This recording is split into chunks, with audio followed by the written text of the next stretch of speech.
Greetings, everyone. Welcome to day 3 and the morning session and afternoon, evening for anybody, wherever you are. We'll just give a minute or two more. I think people are still joining in.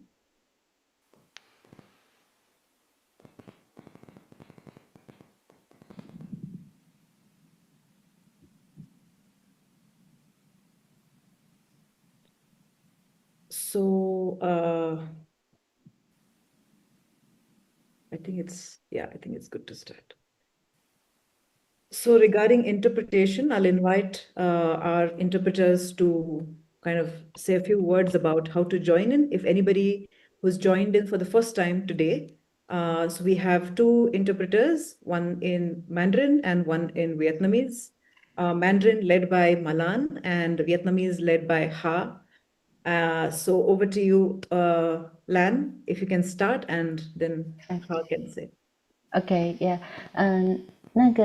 如果大家需要收听中文翻译的话呢，请找到我们屏幕下方这个工具栏的地方，然后点击地球的图标，然后呢，在展开的这个传译的语言里面选项里面选择中文，就可以听到中文翻译了。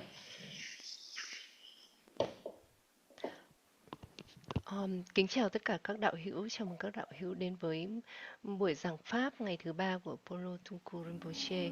Để nghe tiếng Việt, quý vị vui lòng tìm đến biểu tượng hình quả địa cầu trên thanh công cụ ở phía dưới màn hình. Sau đó chọn tiếng Việt từ các tùy chọn ngôn ngữ mở rộng. Thank you. So, 谢谢。 welcome again for the teaching on 再 building 次欢迎大家。building confidence and resilience, wisdom and compassion in today's times. So before we begin, let's do a few prayers and we'll proceed after that.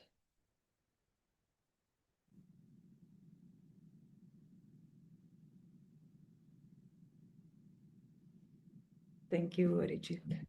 All right. Buddham cha dharmam cha ganottamam cha yavadhibodhim sharanam gatosmi दानादिपुण्यैश्च कृतेर्मयेभिर् बुद्धो भवेयं जगतो हिताय बुद्धं च धर्मं च गणोत्तमं च यावद्धि बोधिं शरणं गतोऽस्मि दानादिपुण्यैश्च कृतेर्मयेभिर्बुद्धो भवेयं जगतो हिताय. In Buddha, Dharma, and the most excellent community, I take refuge until enlightenment is reached. By the merit of giving and the like, may I attain Buddhahood for the sake of all beings. Sarve sattvaः सुखैश्चैव युक्ताः स्युः सुखकारणैः भवन्तु सततं मुक्ता दुःखाश्च दुःखकारणात् कदापि वञ्चिता न महासुखात् दूरादूरद्वेषराग मुक्तोपेक्षा स्थिता हि स्युः. सर्वे सत्त्वाः सुखैश्चैव युक्ताः स्युः सुखकारणैः भवन्तु सततं मुक्ता दुःखाश्च दुःखकारणात् कदापि वञ्चिता न स्युर्दुःखहीन महासुखात् दूरादूरद्वेषराग मुक्तोपेक्षा स्थिता हि स्युः. May all beings have happiness and the causes of happiness. May all beings be free from suffering and the causes of suffering. May they have happiness that knows no suffering. May they dwell in equanimity, free from anger and attachment towards those near and far. Mandala offering. गन्धजलपूतां पुष्पयुक्तां भुवं मेरुचतुर्द्विपार्केन्दुभूषितां बुधक्षेत्रत्वेनेमर्पयामि यतः सर्वसत्त्वाः शुद्धक्षेत्रे रमन्तां Idam Guru Ratnamandalakam Niryatayami. The earth is perfumed with scented water and strewn with flowers, adorned with Mount Meru, the four continents, the sun and the moon. Imagining this as the Buddha realm, I offer it so that all beings may enjoy that pure realm. Idam Guru Ratnamandalakam Niryatayami. सामान्यनाथ हीनेन यानेन महतापि वा सत्वरुचि बुद्धिभिन्नं धर्मचक्रं विधियातम्. In accordance with the capabilities and the diverse aspirations of sentient beings, we ask you to please turn the wheel of dharma of the greater, lesser, or conventional vehicles. Over to you, Rinpoche. Thank you, Pallavi.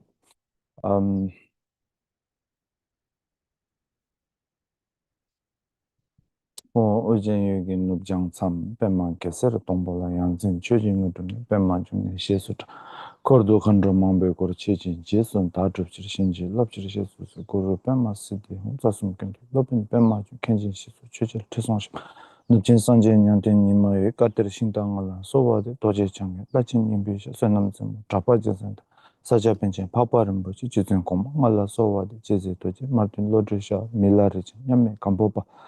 Dusum Chemba Drogen Sundam Drakaji Mangala Sova de Yopa Meke Palden Marmez Jevi Juni, Jenga Tsutimba, Vincenza, Shunu Jasenship, Kadam Sheningala Sova de Tempicolo, Chitun Zonka, Jessup Chuchi, Ketup Kelep, Gedun Trupa, Penjin Chuki, Chamgan Yapsing Allah Sova. Jambalizin la Pimi number to Jessel Haji and Sichusum Bakap Tintin, Pema Dongal, Jamin Kenzi, one per Sova, the Catel, Period number.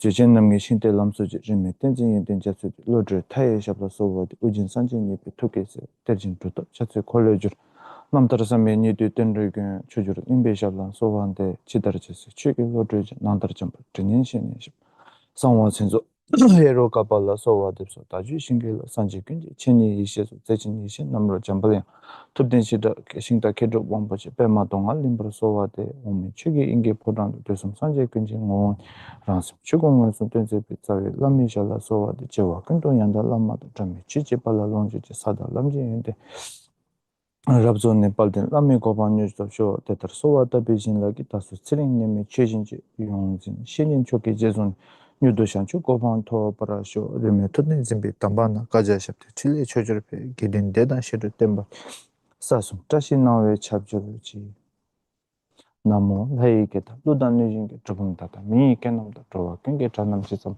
Tamche Kedo Sosor Tojuruchi. Good morning to everyone. I hope you guys can hear me clearly. Okay.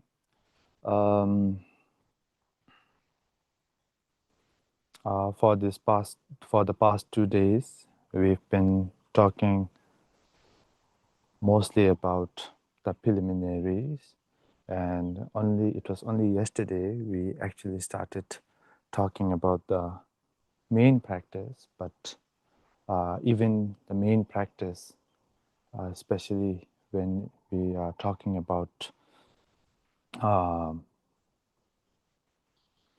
the Lojong training or the mind training teachings, even the main teaching are usually the preliminaries, and preliminaries are the main teachings. But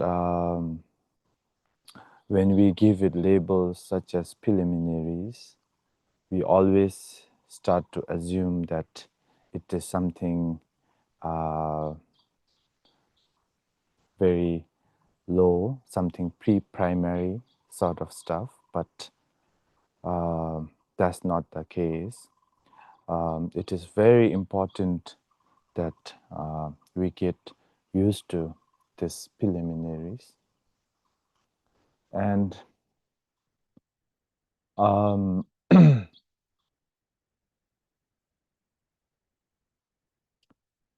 as I said when we started off on the first day, that when Buddha taught, he didn't teach out of any other emotion rather than empathy. that it was only influenced by empathy, whatever he taught. And when I say empathy, it is the empathy that wanting others to see what he saw,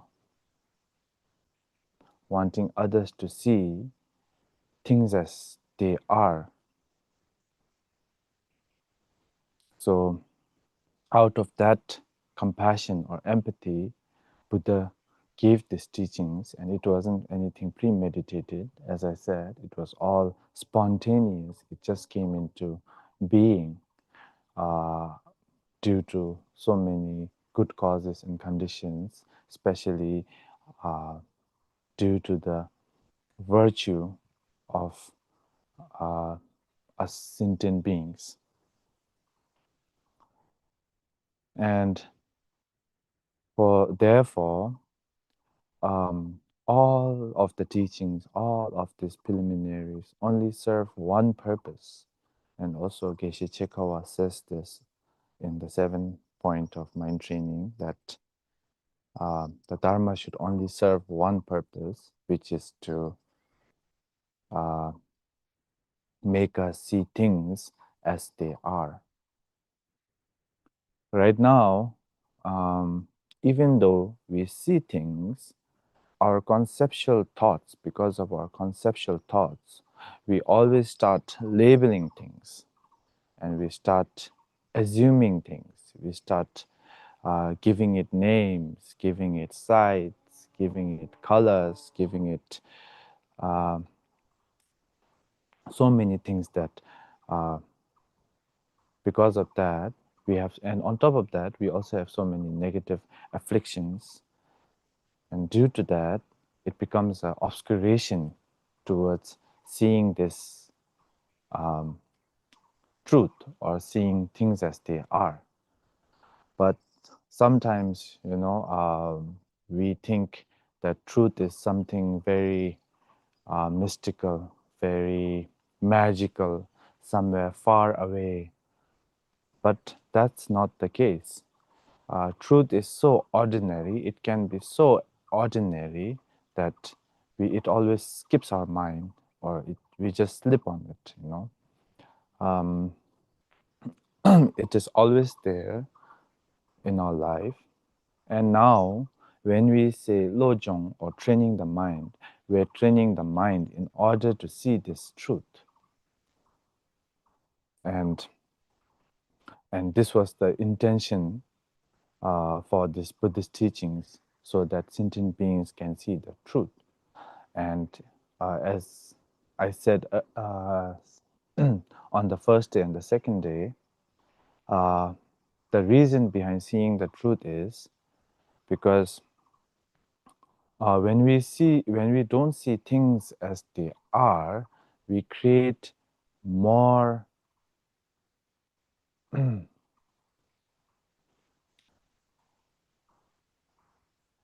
conceptions, we create more confusion, and out of that confusion we generate a lot of negative afflictions or negative emotions.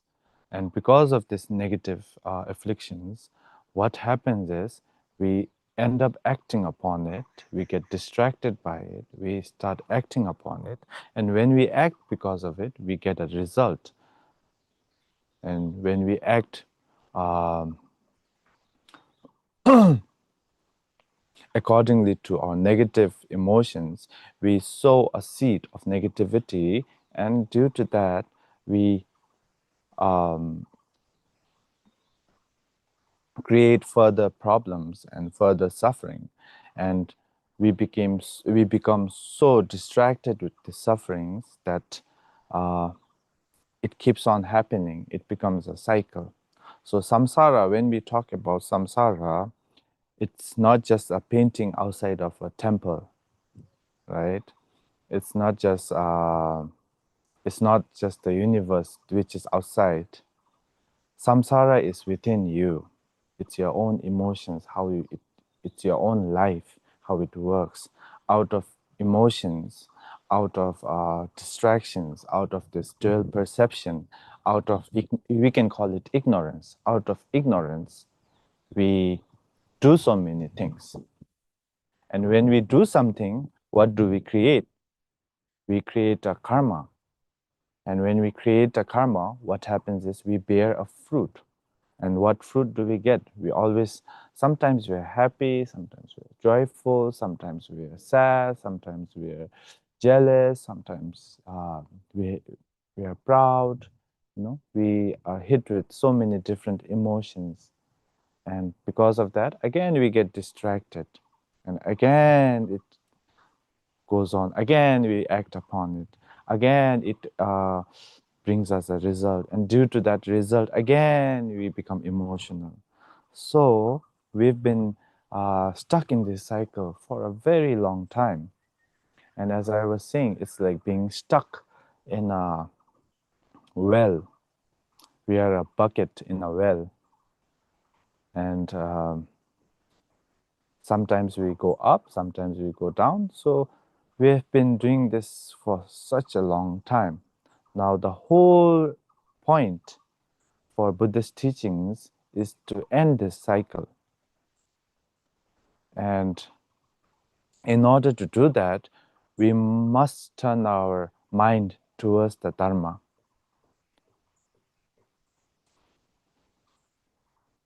And after that, what you see is that you are not the only one, right? Everyone around you is going through the same cycle of cause and effect, and and then you empathize with them, you generate empathy for them, and then you have this longing of not only wanting to be free, but also wanting to free others. So therefore, after that, we must practice the way of the bodhisattvas, or at least try to imitate, try to follow their footsteps, because it can be difficult for beginners, and especially people like me, for instance, for myself, being a very, I have a very, from the 3 levels or grades of an individual, I always feel that I am on the lowest.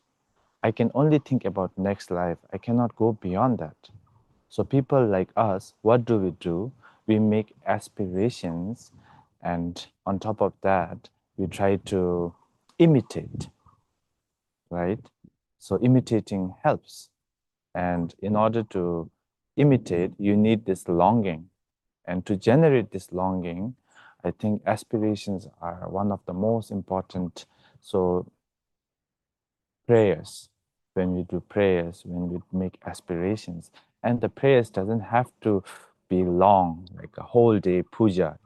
It can be like 10 seconds when you see a statue of a Buddha, or even when you see like, you know, someone sick.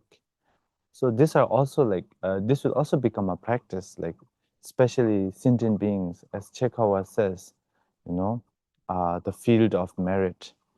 It's not only the Buddha realm, it's also the sentient beings. So when you really think about it, when you make aspirations for Buddha realm, it can be very difficult because you have to do a whole visualization, visualizing Buddhas on top of your head, bodhisattvas around you, you know, it's always present, and it can be difficult, especially for beginners. But there is always another option, which is sentient beings, right? They are also a field of merit. And sentient beings, they are everywhere. The moment you step out of your house, you meet sentient beings. It's always there, always there. So, what do? You make aspirations when you see these sentient beings. When you see a sick person, you make aspirations that, oh, may he be free from sickness. Something very ordinary, but it will influence your mind in a way that it will bring you closer towards practicing the Dharma so that you see the truth. So whatever that can turn your mind towards the Dharma and towards letting go of this attachment to only this life, right? So when you see a sick person, you go, oh, may he be free, may he or she be free from suffering or sickness. And when you, and when you see a friend who is going through like a breakup, try it and try to have some empathy for them as well. Oh, it must be very hurtful, because most of us, we know, right, how it feels. The first love, the first breakup, and you just try to feel, oh, he must be feeling the same thing how I felt, trying to do that, and may he be free from that, or she be free from that. Or sometimes when we see a hungry person, someone who is a poor person begging, especially in the streets of India, you see these kids, right? Especially when you go to places like Delhi, you see these kids on the street, like, and it's not only about, it's not just hunger. I saw some kids and yeah, I could really feel for them, and it was so sad to see them because they were, I don't know, sniffing glue, right? That to get high, and they were all kids, like 6 and 7-year-old kids. And I even saw some in Bodh Gaya, actually, like sniffing drugs. And they're only 7, 8. And then you feel for them, you feel like, oh no, And then there's nothing much you can do. But the least you can do is, understand their pain. And even if you cannot help them, like through, and it can be very difficult to help sentient beings, when we say, and there's not so Tigre Rangro, one of the great Nyingma gurus, he said that to help a sentient beings, like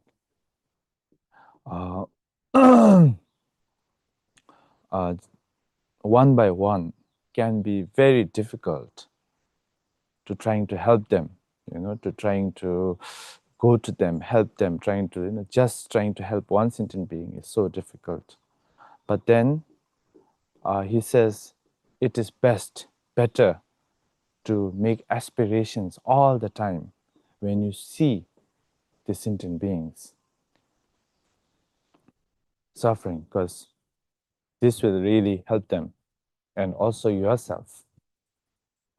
Because when you generate this kind of aspiration and this kind of empathy, even if you cannot free others, at least you have freed yourself, and that is one sentient being freed from being rude or being bad to others, right? So yeah, I see some people who shout at these kids, and they are also sentient beings again, right? Like when these kids go near them and ask them for like, Bayaji, Dedo, give me some. And you see some like huge Kampa monks coming in, like, go away, almost slapping these kids who are like so high. But then the person who is saying that is also a sentient being. Also, you cannot be biased. You just cannot go with like people who are like, underprivileged. And sometimes you also have to have empathy for Trump, Obamas, even for people like, you cannot be biased in the Lojong trainings. For instance, even Trump, right? Gosh, think about him. He must be going through a lot. And on top of that, he doesn't know even one word of Dharma, what Dharma means. He's not even a bit concerned about his own mind, about his mentality, how much suffering he might cause others and himself. You know, when you think about that, you know, Trump also deserves our empathy and our compassion. So we should also make like aspirations for Trump. And for even for people who are, as a Buddhist, you know, we should never be biased with who is high, who is low, where we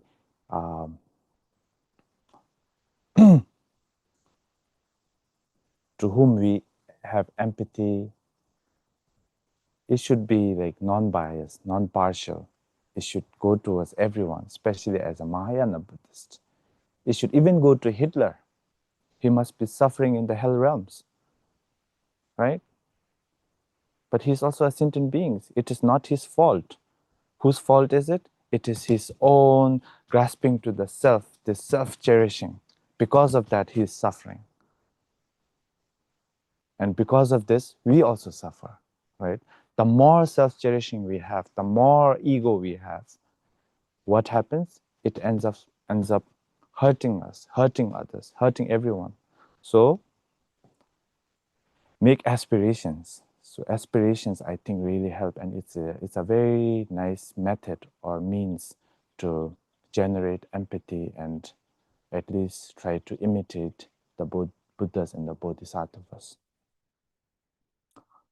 And yeah, I remember a story of Dzongsa Khyentse Rinpoche and Dejung Rinpoche. I think Rinpoche told us this story when we were receiving Dhammagakzu. You know, Dejung Rinpoche is such a great master. He's one of the greatest masters from the Sakya school, and he's also he's a great Lojong master, mind training master, and he himself was a great practitioner. So in Seattle, I think he used to teach at a university. So whenever he used to go to the university and come back in the bus, he would, you know, recite mani, you know, Om Mani Padme Hum, in such a melodious way, very loudly in the bus. People would think that he was crazy. He would sometimes shout, you know, Om Mani Padme Hum, and like go around. People thought he was really crazy. And Dejung Rinpoche, he used to always make this aspiration. May whoever hear me recite the mani, and may whoever see me, you know, attain the accomplishment of Avalokiteshvara, or may he or she just be, you know, even if they feel angry at me, may that anger spark their bodhicitta. So things like that, you know, bodhisattvas do. And so Rinpoche was telling us that when he was receiving some teachings in Nepal, I think it was in Tharik Monastery from Dejung Rinpoche. So Rinpoche was wearing this really red, you know, very shiny jacket, and it was cold, I think, and he was wearing this red jacket, and he was, and he went to see Dejung Rinpoche. So Rinpoche thought he should take off the jacket, you know. So he was about to take, but then Dejung Rinpoche, before he arrived to Dejung Rinpoche's place, Dejung Rinpoche was already coming his way. And they met, and then Rinpoche was halfway, almost done, taking out that jacket, that red. It was very bright, you know, like everyone, so bright that anyone could notice it. And Dejung Rinpoche said, no, no, no, don't take that jacket off. It's so nice. It's so bright. It's so red. And after that, Dejung Rinpoche said, you know, you should go around Bodha, you know, Bodha, the stupa. Go around, you know, like in front of everyone and make aspirations that may whoever see me, you know, generate bodhicitta and compassion and go around, you know.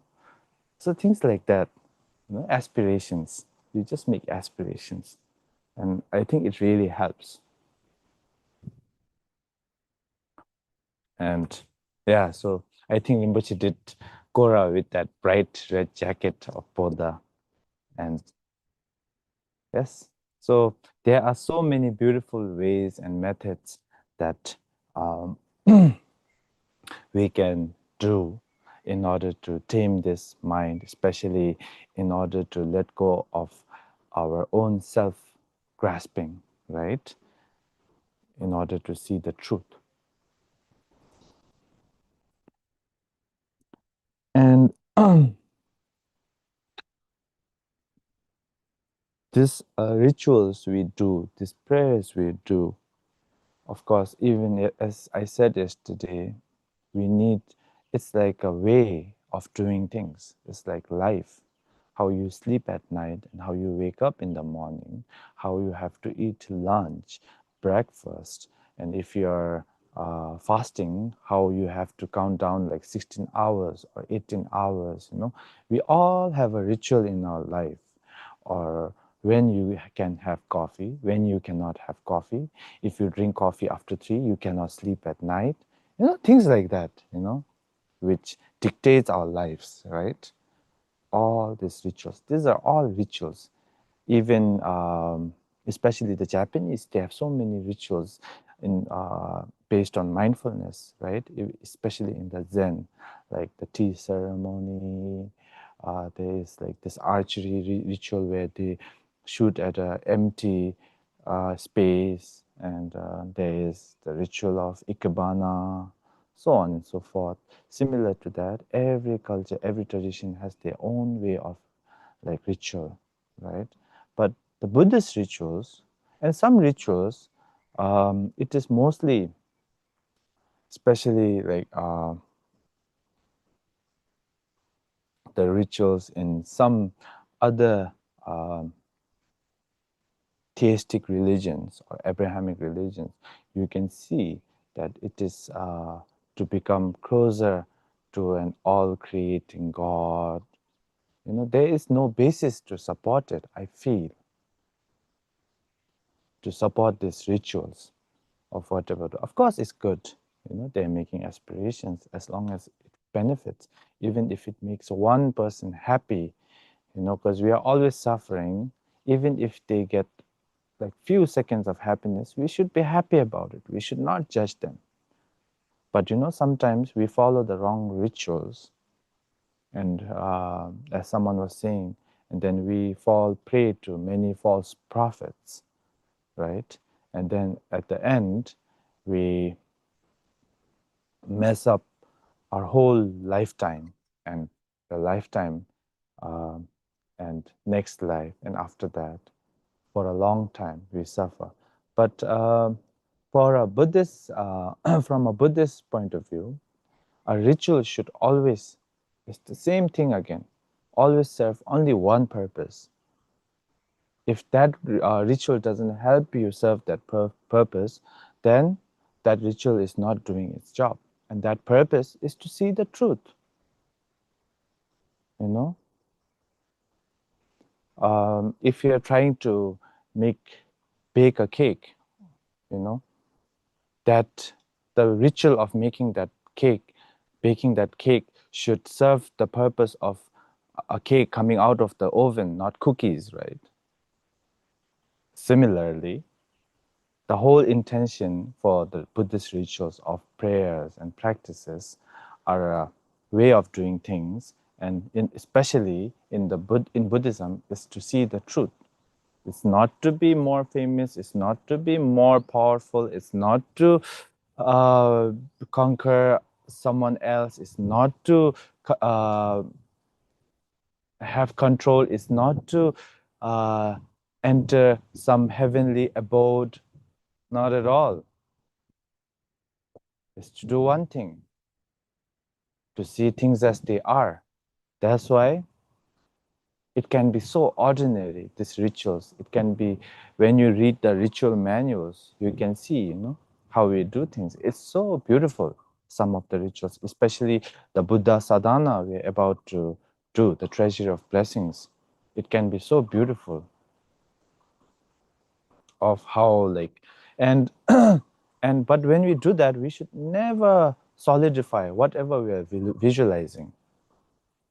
Like when we visualize a Buddha, because this visualization should also serve a purpose, right?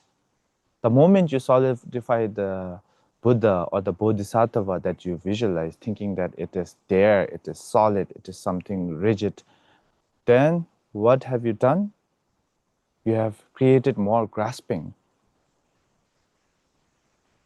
right? So how do you see this? You see it as a dreamlike, as a mirage, just like the rainbow. So many causes and conditions coming together to create this beautiful rainbow. But again, you know, when there is a rainbow, you will not run towards that rainbow with a knife and say, I'm gonna cut a small piece of it and take it with me because it's so pretty. You wouldn't do that because you know that even though it's pretty, even though it's nice, even though it's there, it's truly non-existent. You know that. You might take some pictures of it. Oh, such a nice rainbow. But you know that you cannot take it with you. Similar to that, you know, you should look at all phenomena, all things, even the Buddha that you're visualizing. But if there was dollar falling from the sky, I'm pretty sure everyone will carry a bag and run, you know, around trying to feel as much as possible. See, that's us because we don't see things as mirage, dreamlike. We think that they are solid. But then when you really look at money, when you really look at it, it's something that we created. It's a concept, isn't it? It comes from our thoughts. It's just a piece of paper with ink on it. And we try to make so many barcodes and so many things. But at the end of the day, when you really think about it, it's just a concept coming out of like a human being's idea, right? To make things easier to grasp onto. Things like that. So whatever it may be, everything is like a dream. Everything is a mirage.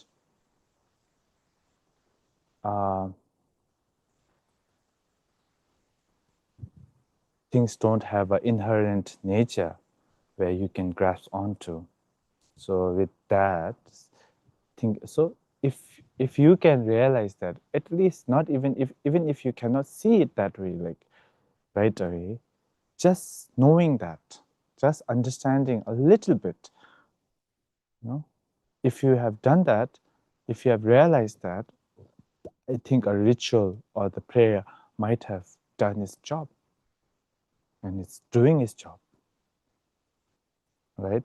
The moment you do a lot of ritual, a lot of pujas, a lot of prayers, a lot of aspirations, and if you're and if you start solidifying everything around you, if you start solidifying your guru, if you start solidifying and if you find essence that they have an inherent nature, existence, then I think you're going off track,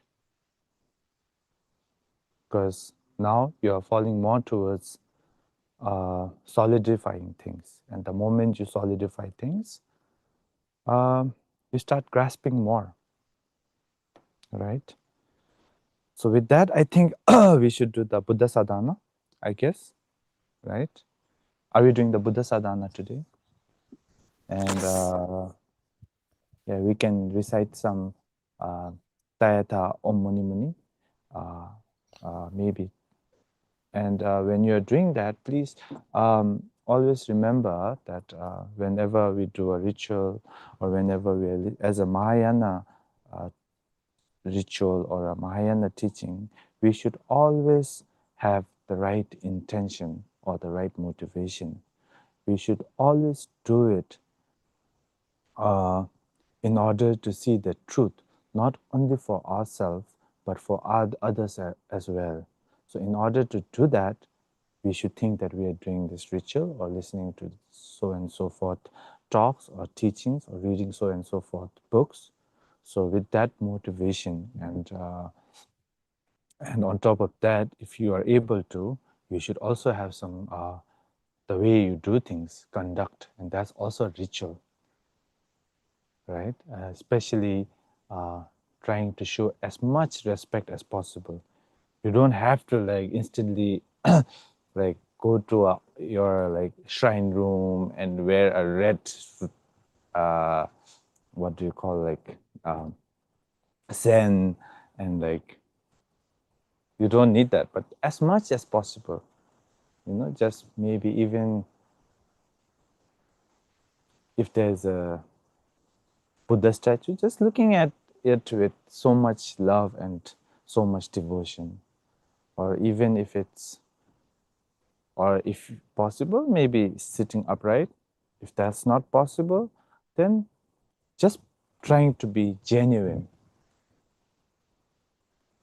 Just being genuine. Okay.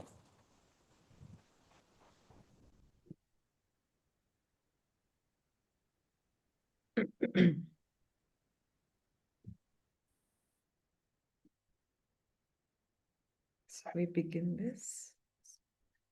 The Treasury of Blessings, a practice of Buddha Shakyamuni by Mifam Rinpoche. Namo Guru Shakyamuniye. In the Buddha, the Dharma, and the Supreme Assembly, I take refuge until I attain enlightenment. Through the merit of practicing generosity and so on, may I attain Buddhahood for the benefit of all beings. In the Buddha, Dharma, and the Supreme Assembly, I take refuge until I attain enlightenment. Through the merit of practicing generosity and so on, may I attain Buddhahood for the benefit of all beings. In the Buddha, the Dharma, and the Supreme Assembly, I take refuge until I attain enlightenment.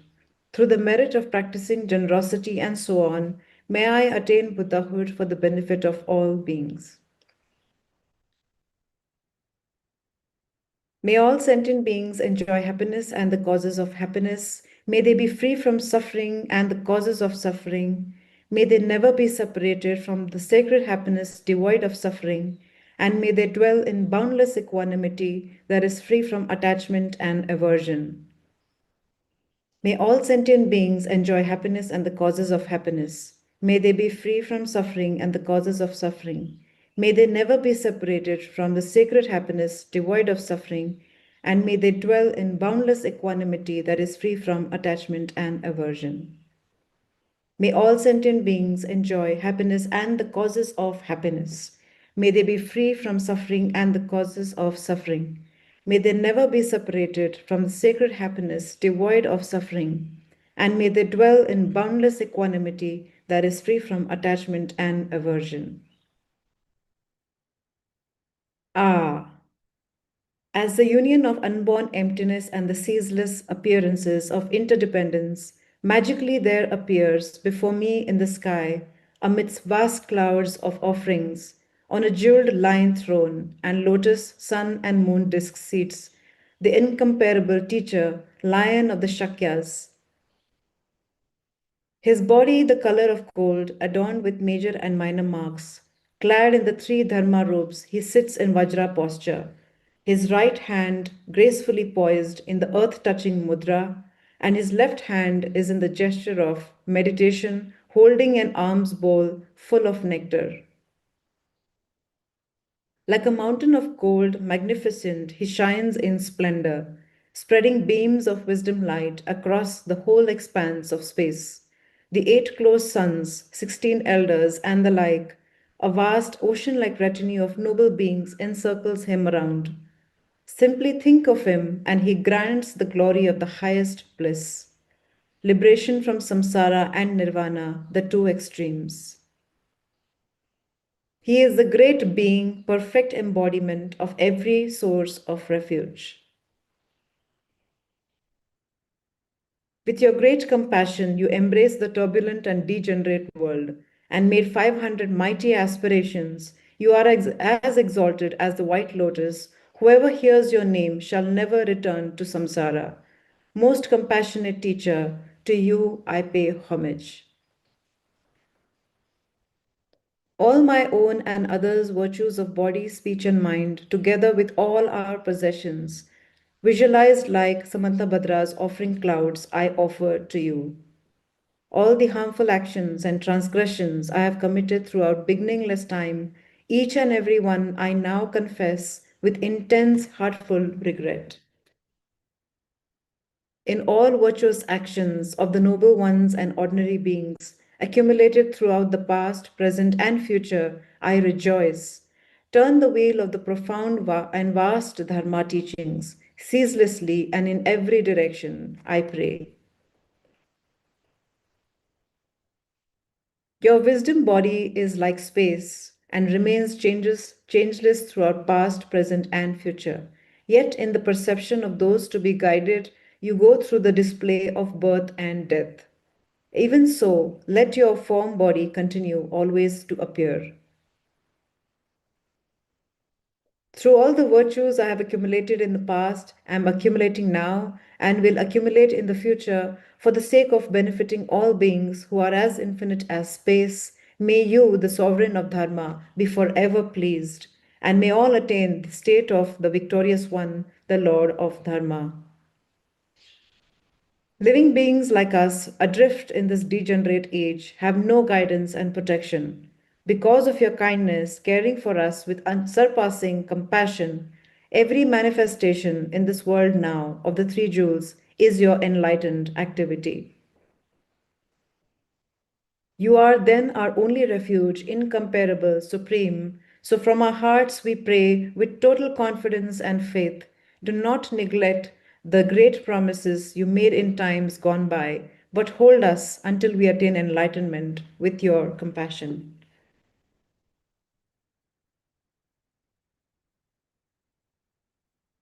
Supreme Teacher Bhagavan Tathagat Arhat, complete and perfect Buddha, glorious conqueror Shakyamuni Buddha, to you I pay homage, to you I make offerings, in you I take refuge. So we'll chant this Tadyata, this mantra 108 times. Tadyata Om Muni Muni Mahamuneye Swaha. Om Muni Muni Mahamuneye Swaha. Om Muni Muni Mahamuneye Swaha. Om Muni Muni Mahamuneye Swaha. Om Muni Muni. Om Muni Muni. Om Muni Muni.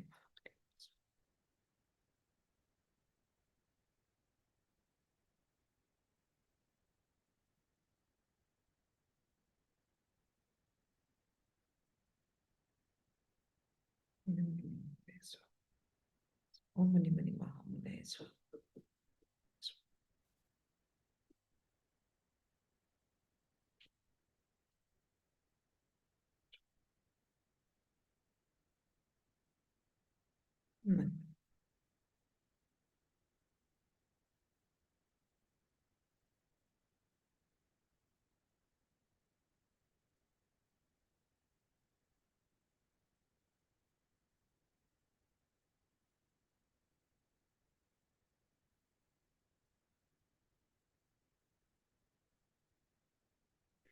Om Muni Muni Mahamuneye Swaha.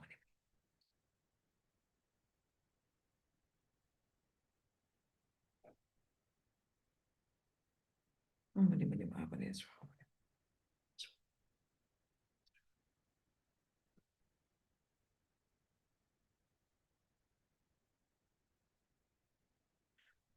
Om Muni Muni Mahamuneye Swaha.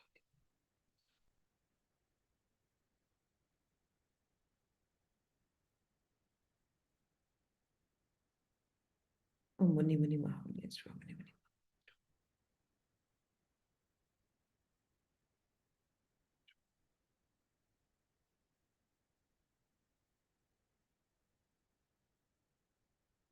Muni Muni Mahamuneye Swaha. Muni Muni Mahamuneye Swaha.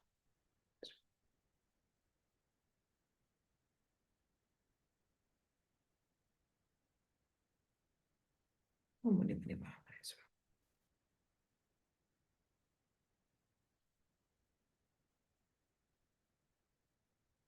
Om Muni Muni Mahamuneye.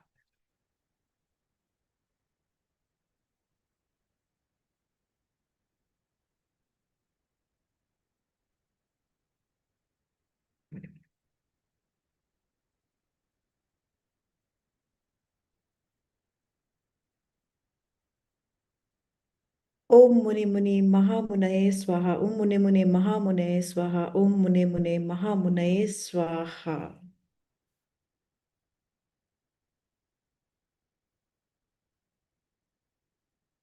From the Buddha's body, there emanates a great radiance of multicolored rays of wisdom light, dispelling all our own and others' obscurations, and causing all the genuine qualities of the Mahayana path to arise within us, so that we attain the level of perfection from which we will never return again to samsara.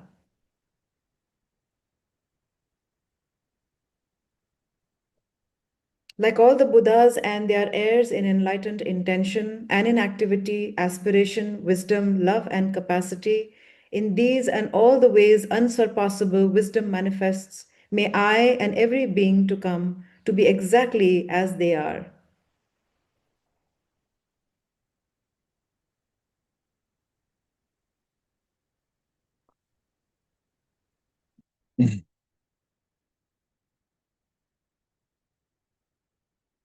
Okay.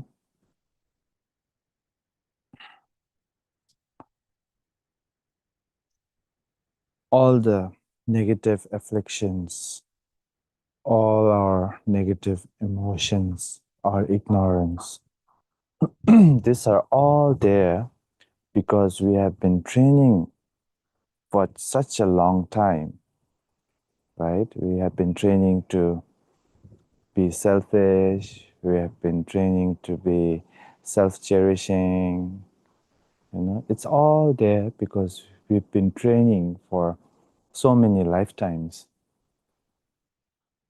And because of this, now it's become a habit, right? So, but then all these obscurations, they are very temporary, don't you think? They are temporary. They are just, it's like a stained cup, you drink coffee from. There are stains of coffee, but then you can always wash it because the nature of that cup is not stained. It's clean, right? So similar to that,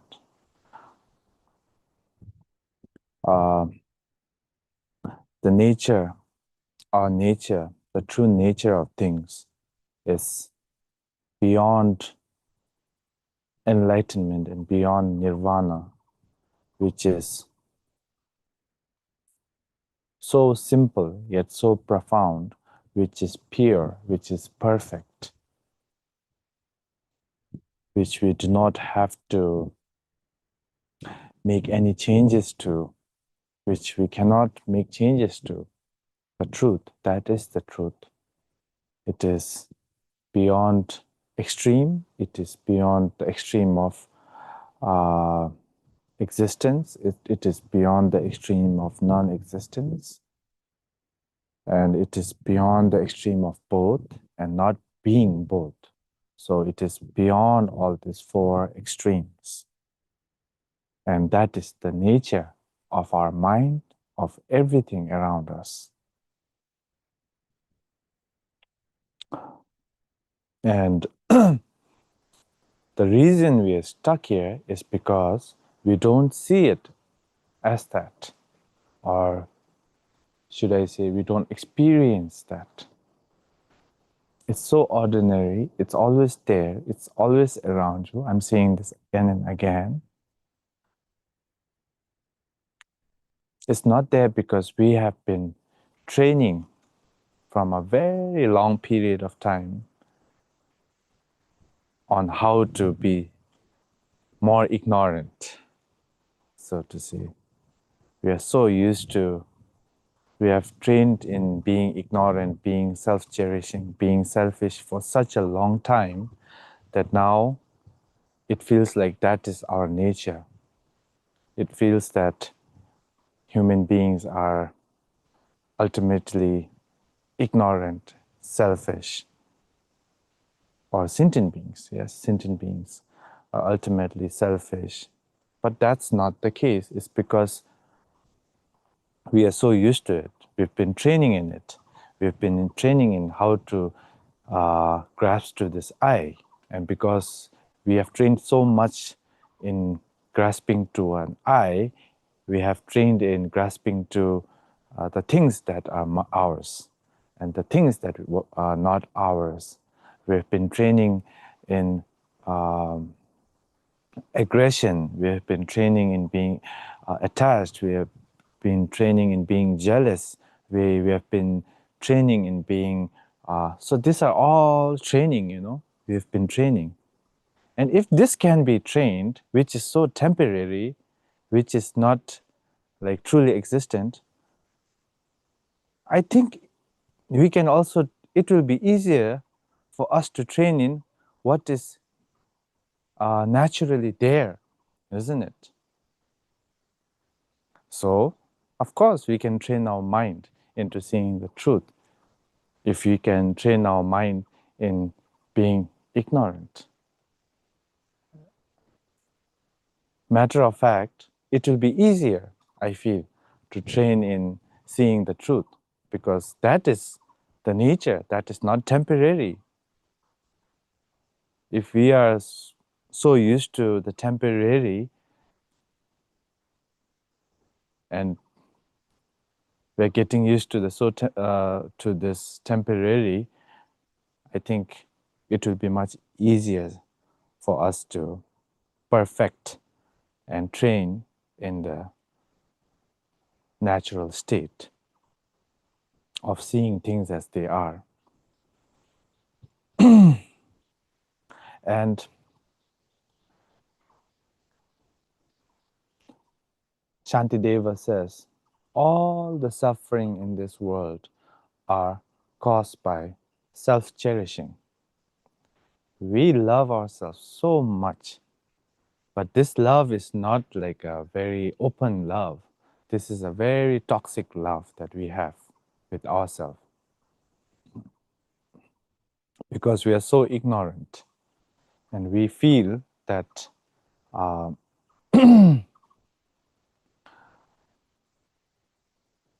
by being aggressive to others who we don't like and by being loving to the people who can actually benefit us is the way to love ourselves.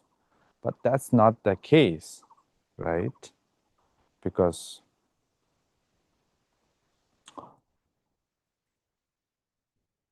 the moment you have self-cherishing, you start creating problems and suffering. And in this world, Shantideva said, all the suffering, all the dissatisfactions, all the confusion comes from this self-cherishing.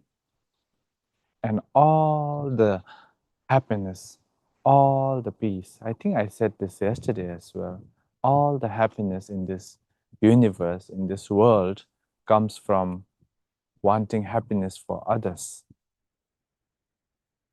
So, therefore, I think it is very important that we train our mind into letting go of this self-cherishing.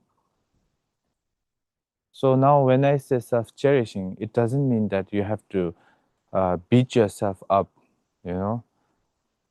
So self-cherishing, when I say don't be self-cherishing, it doesn't mean you have to make your body struggle. Not like that. Self-cherishing is a mindset, right? You have to change that mindset.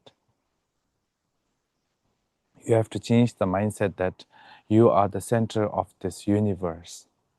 We often feel like we are the heroes in a movie, while others are all the side actors, don't we?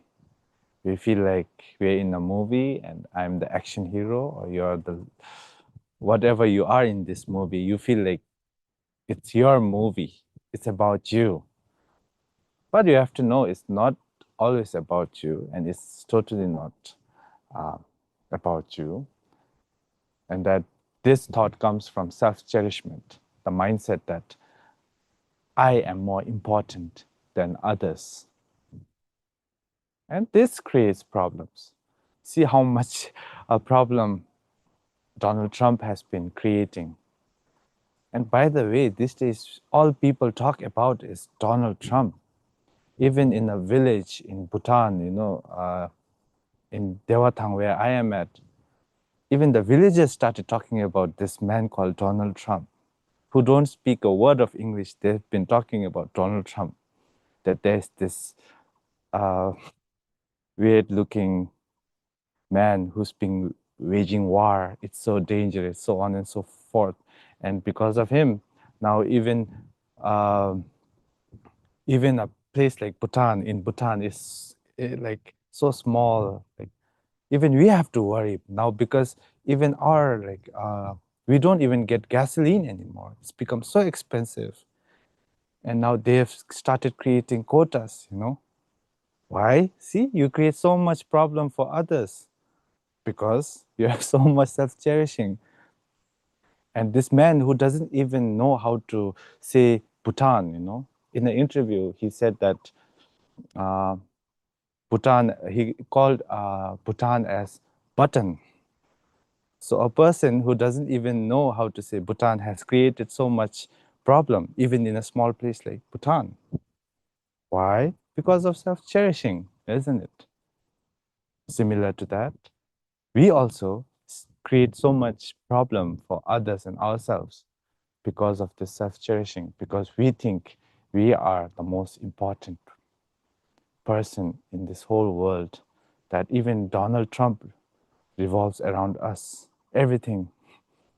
So the self-cherishing is the main enemy right now.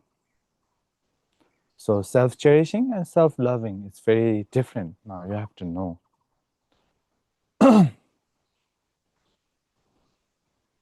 When you have self-cherishing, when you cherish yourself so much, you become selfish. And from that, you come to conclusions about yourself. And you are not even able to take small struggles and pain, right? And then you feel like even when someone says something so small to you, like the teenagers. When I was a teenager, I used to cherish myself so much. And I used to think, I'm the coolest person in the room or in the monastery. When my teachers used to even scold me a little bit, I used to get so hurt. But now when I look back, I was so ignorant. And it was because of this self-cherishing, right? So similar to that, yeah. We are all impatient and we don't tolerate even small things when something happens to us. That comes from self-cherishing. Now, self-loving, that's something else. That builds confidence. And self-loving is the fact that you acknowledge that you have a precious life that can help yourself and so many others around you. You have all the advantages, you have all the freedom to turn your mind towards something so precious, towards the search for truth. And you see that everyone is suffering, and you get this genuine heart of sadness that I was talking about. And then you just don't feel sad. You feel encouraged. That encourages you. That encourages you to want to free others from this fear, wanting to free yourself from this fear of losing this advantage. And it makes you a Purusha, as I was saying, an individual with the ability to go beyond the limitation that you think. You limit yourself. It's not others. It's nothing about others. It's always yourself. You always limit yourself. So you break this limitation. Why? Because of self-love, right? Wanting happiness for myself. And in order to want happiness, what do? You do the right thing. What's the right thing? To be free from suffering. See, that's love. Self-cherishing is wanting to show off to everyone and make everyone feel bad so that you feel important. That's self-cherishing. That's so ignorant. Because you are grasping to an idea of a self. Right?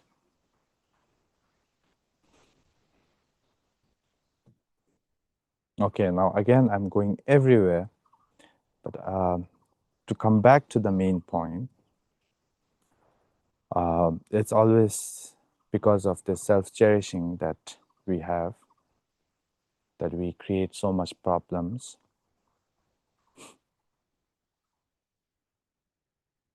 And if we train our mind, if we are able to train our mind into being so ignorant and so arrogant, so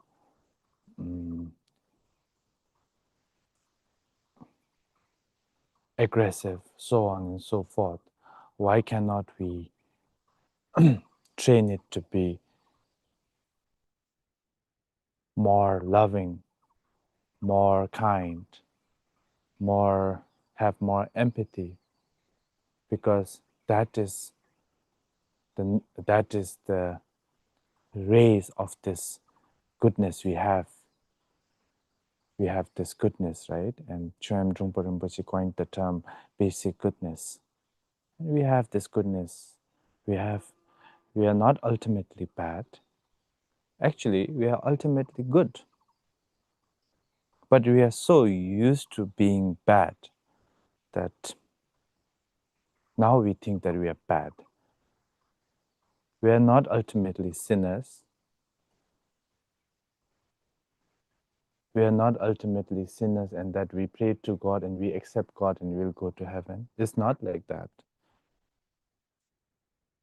The truth is that we are basically good. We have goodness in us. That's the reason we feel sad. That's the reason we feel happy. That's the reason when this warm breeze touches our skin, we feel some sort of a sadness. At the same time, there is some sense of a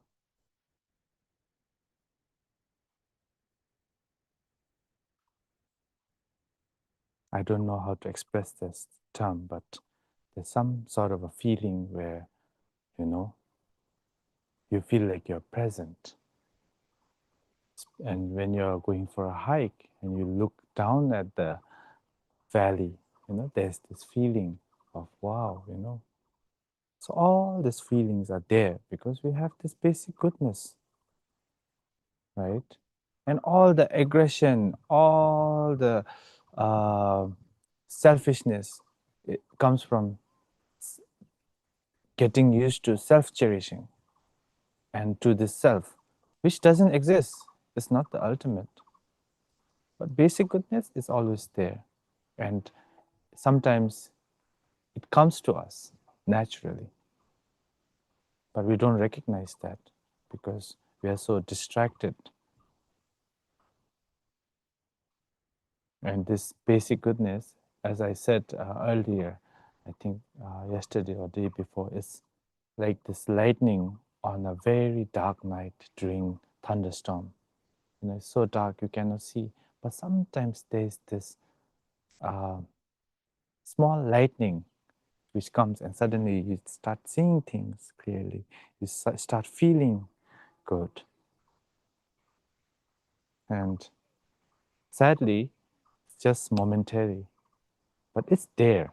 It's always there. It's been there. Now you have to realize this basic goodness. And that without any conception of good, bad, without a dualistic approach, only then can you ultimately see this truth. But then again, when I say this, it's not only you. Now again, because we are so used to self-cherishing, now we become arrogant, don't we? When we say you have you have this basic goodness, you feel that I have basic goodness, no one else has it. It's not the case. If you have Buddha nature, everyone around you has Buddha nature. The dog sleeping outside your doorstep, he has Buddha nature. The fly in your room, it has a Buddha nature. It has its own basic goodness. Everyone has a basic goodness. That's why everyone can see the truth. That's why the mind is precious, right? That's what I'm trying to say. And in order to let go of this, in order to cut the root of sufferings, you have to let go of the self-cherishing, this grasping to the self. And in order to do that, one of the most effective practice is the exchanging and the equality of self and others. But in Chekawa's text, he has emphasized more and also in a very extensive way on the exchanging of self and others. And there are still debate that in Sumatra, Atisha's teacher, Dharmakriti, yeah, he used to practice exchanging of self and others first, and then practice the equality of self and others. But that's another case. And then some say he used to do the equality first and then exchange of. But I think that depends on our level of how much we can do. For lesser people who cannot completely, but again, we can, right? But breathing is easy. Sometimes we feel like, I'll breathe in everyone's suffering. I'll breathe out everyone's, I'll give my happiness to everyone. But then within, that you're actually not giving it away because you feel that it's just a breath, right? Just breathing out my happiness won't go. Inside you have this confidence that it won't go. So it's not genuine. You're just pretending to breathe out and give all your happiness, breathe in and take everyone's suffering. It's just a breath. Who cares, It's just a manual. It's just a... So I think we have to also train that now. That is very important. First, you won't feel genuine. After a while, you'll feel more genuine about this practice. At first, you're just breathing and you have this idea that your happiness won't go, someone's suffering won't come, it's just breath. And you'll try to be skeptical and whatnot in trying to avoid, because we cherish ourselves so much. It's difficult. We might say we don't cherish ourselves, but we do. And that's the truth right now. That's the basic truth that we need to acknowledge that. See, as I told you, the first things first, which is that we have to acknowledge our faults, our suffering, our problems, our distractions. Only when we recognize that we are distracted, we are suffering, that we want to be free, that we need to be free, then only one can turn our minds into Dharma, right? So, yeah, we need to acknowledge these things. And yeah, we need to acknowledge that we have self-cherishing and very strong. It's very strong. It's in the core. Whatever we do, even buying a loaf of bread, it comes from self-cherishing because we are so used to it. And we need to acknowledge this self-cherishing. The moment we acknowledge this self-cherishing, then only we will see the problem. And if you don't see the problem, you cannot solve the problem. So acknowledging it and accepting it, that yes, I have. Sometimes we feel shy of ourselves to accept things. For instance, accepting that I have so much anger. We know we have anger, but then we don't accept it. And when other people tell us that, oh, you have anger issues, we become more angry at them. We protect ourselves. No, I'm not like that. It's just how you see me, So acknowledging it, accepting it, then only one can move forward. Because you generate this realization that, oh, I have a problem. That is, I am angry all the time. See, now you have turned your mind towards trying to, now you have realized that you have anger. Now what do we do? Automatically it goes to, how do I become more tolerant, more patient? And then you practice, right? So preliminary is to do that. The core, one of the purpose for preliminary is to turn your mind, is to make you realize that you are suffering. We are suffering. Is to make us realize that not only are we suffering, but we are not accepting it. That's why, what do? We do the preliminaries again and again and again in order to accept it. And once we accept it, then what? Then you go to the main practice. But that main practice again comes back at the end of the day, it's always back at the preliminaries. Because as sentient beings, one of the saddest things is that we tend to forget. We are so forgetful.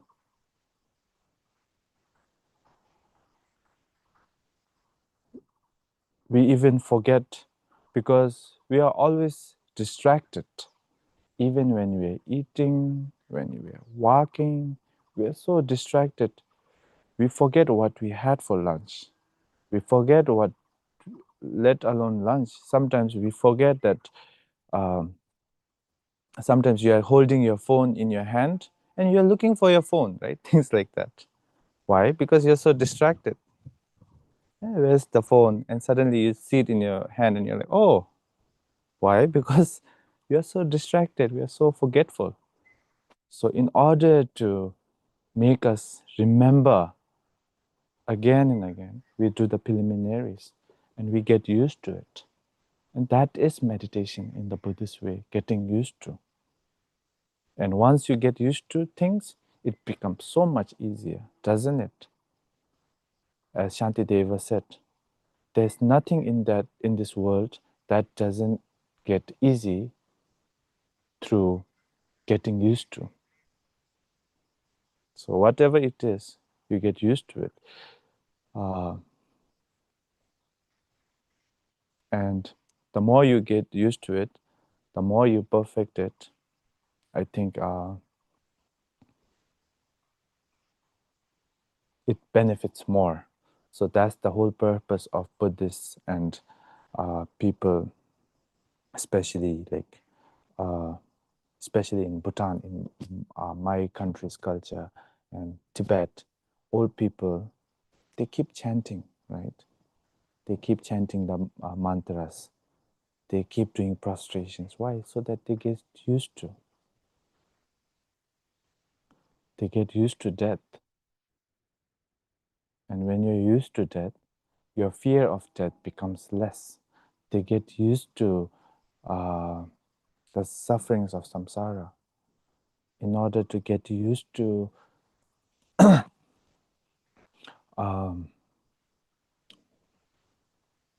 karma, and in order to get used to this precious human birth, we do this so many methods.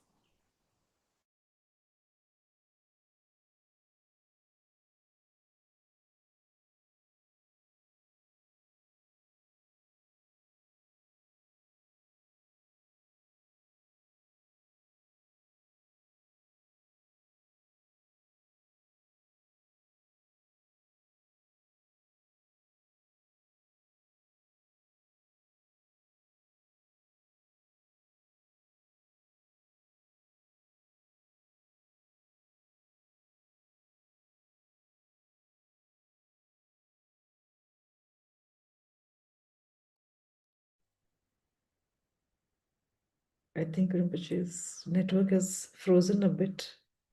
He'll come back soon.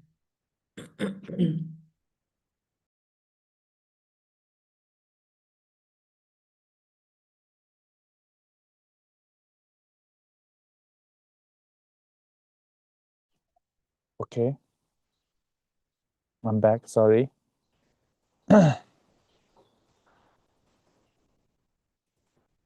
Yes, so getting used to.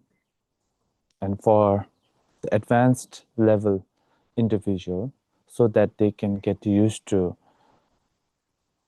all the sufferings and see it in others as well, and free not only himself or herself, but others as well, right?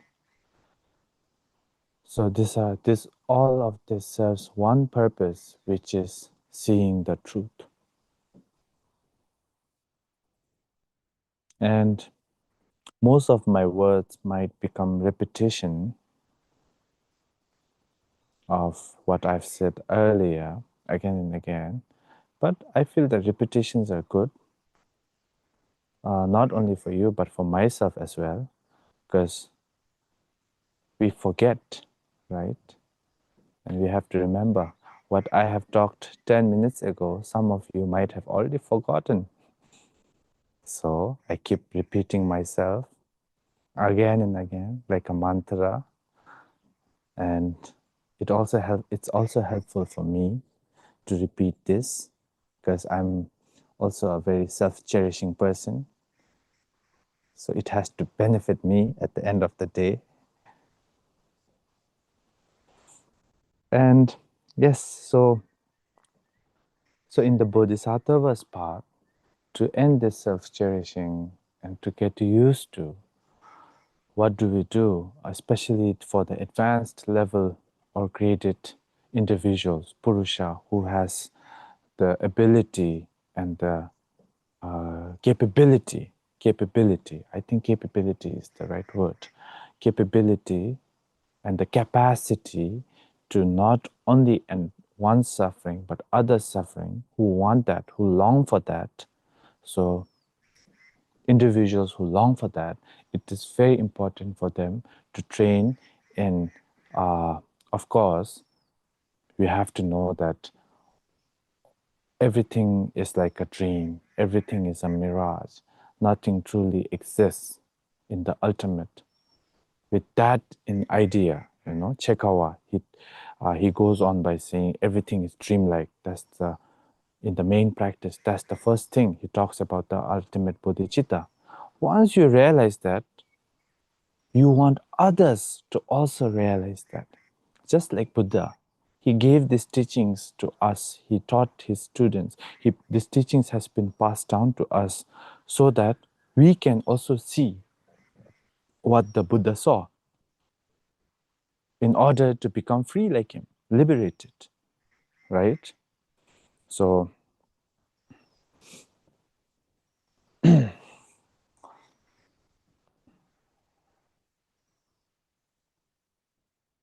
order to do that,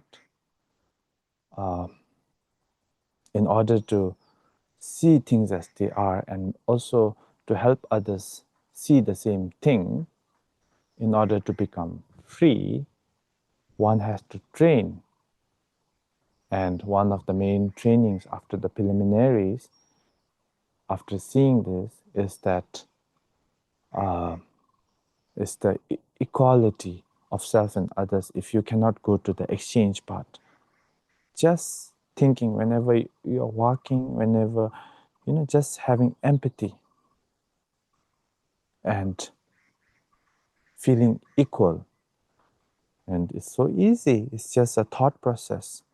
Just like how I don't want suffering, all sentient beings don't want suffering.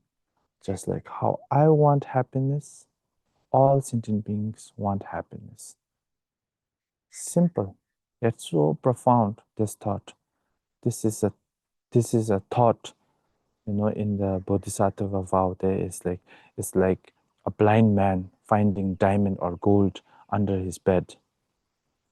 This thought. In this kind of thought and this kind of the Bodhisattva's way of thinking, Shantideva says, who has this kind of kindness and compassion other than Bodhisattva? Does your father and mother have it? Does your friends have it? It's so rare. We don't, right? Most of us, we are always concerned about what is ours and what is not ours. But for a bodhisattva, he has this kind of thought for every single one, not even leaving one person behind. So how precious is this bodhisattva and the way of thinking? And how precious is that we are able to think in that way? It's like finding a rare gem, this thought process. It's so beautiful. Who has that? No one has it, right? So equality, looking equally. And of course, if you're able to do that, then we can come to the exchanging of self and others. You know, Milarepa's story. When Milarepa passed away, he was poisoned by one of his adversary who didn't really like him. And he was this really great geshe, very learned. And he bribed, and when Milarepa was invited to one of the benefactor's house, they gave Milarepa a higher seat and this geshe a lower seat. And this geshe became so mad and infuriated, saying that Milarepa didn't go through like proper sheda or schooling. He doesn't know anything, you know. While I have studied so much, I am a scholar, and they have put Milarepa on above me on a throne, and they have made me sit down here. He became so infuriated, and then because of this, he wanted to murder Milarepa because everyone became so devoted to Milarepa and his fame was going down. So in order to do that, he bribed someone to poison Milarepa when Milarepa visited one of the benefactors. And this woman poisoned Milarepa while serving him tea. And then when Milarepa took it, and Milarepa knew, before taking the tea, Milarepa asked the woman, "Oh, you have poisoned me." And the woman cried, you know, like, "Oh, I'm so sorry." And she became so, and she said, "Please don't drink the poison." And she said, "Now I have to drink. This is my karma. I have to follow my karma. So I have to take this drink. And by taking this drink, also I'll take your obstacles and your suffering away with me." He took the poison and he went and he became very weak, very sick, and he was in his cave. And then this geshe came to check on him, whether how he was doing. And then the geshe came, and Milarepa, of course, like, told him to come, gave him a sick. And Milarepa was very sick, but he was there sitting in his normal state. And the geshe said, "Oh, I'm so sorry that you're sick. What might have happened? It might be food poisoning." He pretended like he didn't know. And the geshe said, "If I could, trying to seem nice, he said, if I can take even a little bit of the pain you're going through, I would have taken it. But we being ordinary sentient beings, we cannot do that." And Milarepa said, "Oh, really?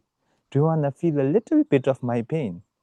So through the power of exchanging of self and others, Milarepa transferred a little bit of his pain to this geshe. The geshe couldn't bear it. He shouted, he screamed, he was almost at the verge of death, and took it back. And that time the geshe realized how wrong he was, and he prostrated and he offered confessions. And Milarepa said, "With this, I'm also taking away the suffering of so many sentient beings. And I could do that because of your help." So Bodhisattva's way of thinking, see, it's so rare, it's so precious. And is so surprising. So for people like me and you, it's this kind of way of thinking is out of the box. You feel like, how? Why? You become very skeptical. Why would he do that? He's so stupid. But from a bodhisattva's way, that's a hero, isn't it? That's a hero. He has conquered so many. There's no self-cherishing at all.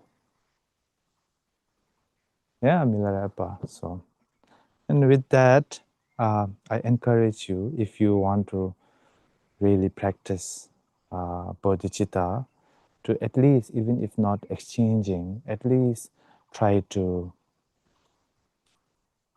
always compare your happiness and others' happiness.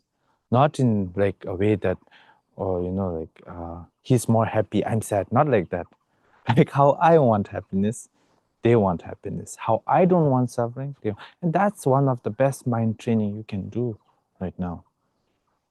That way you'll generate empathy. That way you'll generate loving kindness that we talked about.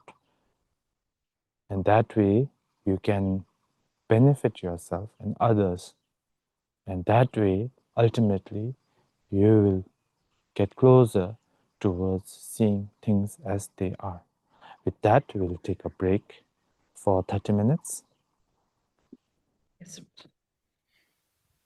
Yes. Yes, Rinpoche. We'll come back by 11:33 a.m. IST.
We have another minute to go, Rinpoche.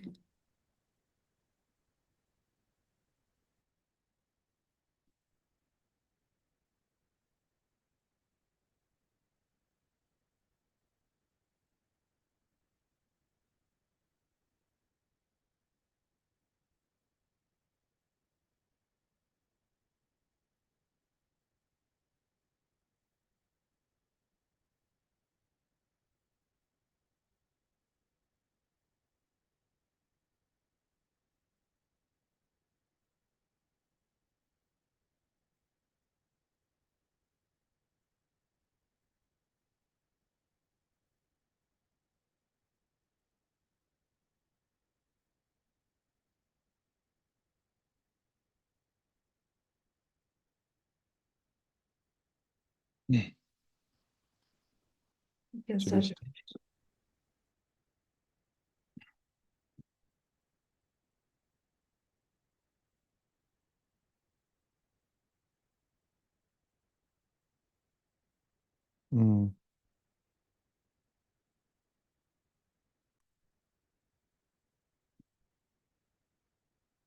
So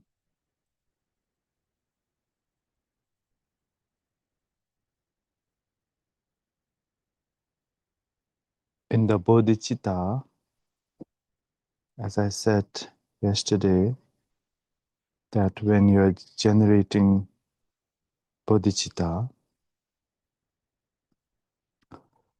there is, especially when we are talking about the relative bodhicitta, conventional bodhicitta, and you have to know that in order to realize, see this ultimate bodhicitta, one needs to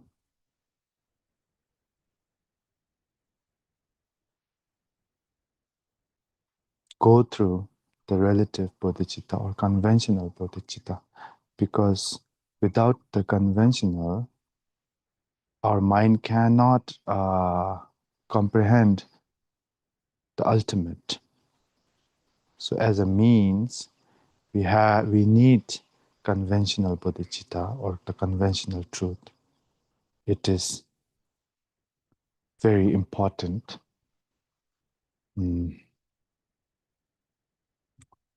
As Nagarjuna said, "Kunzop tuni maten batambi tuni tokmijur." Without relying on the conventional, one cannot comprehend or understand or realize or one cannot gain the wisdom or realize the ultimate truth. But then when we say understanding, when we say realizing, these words can be very conventional because our understanding change, our realization changes, everything changes. But I think the best word to use for seeing the truth can be wisdom, right? Because wisdom is something stable. So the word for wisdom is yishe. While our mind is constantly changing, it's very narrow. The nature of that mind is the wisdom, and that is very vast and also unchanging, unmovable. So in order to reach that state, we need to go through the steps of conventional truth. And there are so many means in the conventional truth, like doing rituals, like making offerings, like the conventional bodhicitta of the equality of self and others, exchanging self and others, so on and so forth. So in this conventional bodhicitta, there are two types of bodhicitta, which is the aspirational bodhicitta and the bodhicitta of action. And before having bodhicitta, the aspirational bodhicitta, we have to go through an aspiration which is not bodhicitta, because the moment we start coining the term bodhicitta or saying bodhicitta, it has to be a commitment. A commitment that, as we did yesterday, the whole ritual of receiving the bodhicitta vow, it has to embrace a vow. And without this vow or this commitment, one cannot call it like bodhicitta, but we can name it as aspiration. And it's very important for one to generate this aspiration as much as possible. And the aspiration is as, just like what Maitreya said, wanting to attain enlightenment or liberation for the sake of all sentient beings. May I attain enlightenment for the sake of all sentient beings. So when you make this aspiration, it makes you long for enlightenment in order to free all sentient beings. And on top of that, when you make a commitment through a ritual, then it becomes, and then if you're able to generate that bodhicitta, then it becomes the aspirational bodhicitta. And on top of that, the moment you commit to this bodhicitta and you start acting upon it, even if you're not harming others, instantly becomes the action. The aspirational bodhicitta itself becomes the bodhicitta of action at that moment, because the moment you commit, you have entered the path, and you have followed the path and walking that path. And in that path, there are so many different ways to follow it, but then the most necessary one is the 6 paramitas. And the first paramita is giving. I think discipline, sorry. We can start with discipline. And discipline is very important in developing the bodhicitta. As again Nagarjuna said in his letter to a friend, he said that discipline is the foundation, and it is the foundation for where all qualities grow. And without that discipline, no matter how hard you work, no matter what you do, it will not grow. The qualities will not come. So not only in Dharma, but even in like our ordinary lives, in our mundane lives, it seems that discipline is very important, right? And by discipline, what is discipline? Discipline is the commitment to follow a pattern or a way of not going astray, right? So committing to that is very important. And that is also the mind, again. You know, discipline is also the mind. The moment you are determined to follow a certain way, you have created a discipline. And for instance, sitting upright, or for instance, for the bhikshus, for not having meals after lunch, walking barefoot, you know, you see this very inspirational Thai monks whenever you're in Thailand and whenever you're in places like Laos and Cambodia, you see these monks walking barefoot. It's very inspiring, you know. It feels like it's like how our Lord Buddha walked this earth barefoot. So things like that. There are so many disciplines according to a person's need. And this discipline, again, should only serve one purpose. It should take you towards seeing this truth.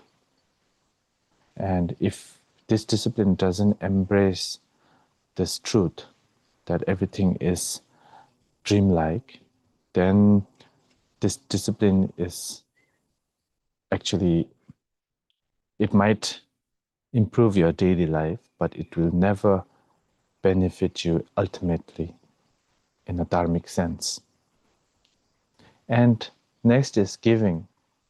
So when you're giving, again, the perfection of giving, the paramita of giving is not, you don't perfect giving, as Shantideva said, by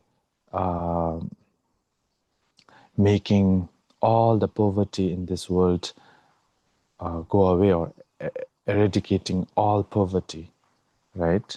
You cannot do that, because that's almost impossible. There will always be a distinction between poor and rich. So by giving, what you mean is to be able to give, is the mind again, whatever the sentient being needs. So when you attain that mind, you have perfected giving. And even when you're giving, and discipline, whatever, three things have to come together.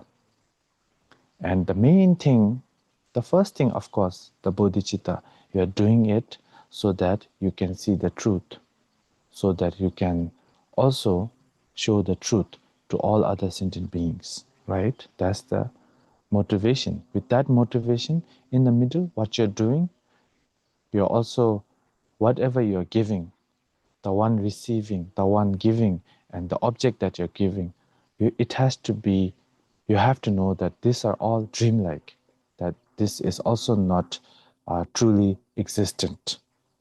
So we call that korsum mamikpa, which means to not have a solid view of these three objects, of the giver, the receiver, and the object, right? And at the end, it should always be followed up by dedication. So all, whatever you do, even the discipline you're following, the one who's following the discipline, and the discipline itself, it has to be empty of essence for what you're following, okay? And even for tolerance, the perfection of tolerance, we can call it tolerance or patience. I don't think tolerance does the justice to the word sepa, again, as I was saying. Just to describe one Tibetan word, you need so many English words, right? And since I'm not that rich in vocabulary, we'll just leave it to tolerance and patience. So you need the perfection of tolerance and patience also comes from your mind. As I was saying, you cannot cover the whole earth with leather or hide if you wanted to. Just wearing a leather shoe and walking around the earth is similar to covering the whole earth with leather. You wear a leather and you go around the town. You have covered the whole town with leather, right? Similar to that, if you want to conquer all your enemies, all your adversaries, it will be impossible. There are so many, right? But the moment you conquer your own anger, you have conquered your adversaries. So this is also the mind, right? And actually, you also have to be thankful to this adversary or this person who is always annoying you, who is always mistreating you, because they are giving you a chance to practice. They are giving you a chance to perfect your tolerance and your patience. And the moment you don't have patience and tolerance, things don't seem to work also, especially patience, right? We end up doing everything in such a hurry. We don't have a patience to wait. We don't have a patience when eating. And we do it in such a hurry that we start losing ourselves to these distractions and so on and so forth. So it's very important. And the best method to taming our aggression or anger is by trying to, of course, the equality of self and others, empathy, and of course, on top of that, it is said the antidote for that is love, unconditioned love, wanting them to be happy. If they are happy by belittling us, if they are happy by giving us sadness, yeah, you have let them be happy because they have suffered a lot already. So empathy and loving kindness. And now coming to enthusiasm, the perfection of determination and enthusiasm. Well, that is very important, especially when you're following Dharma.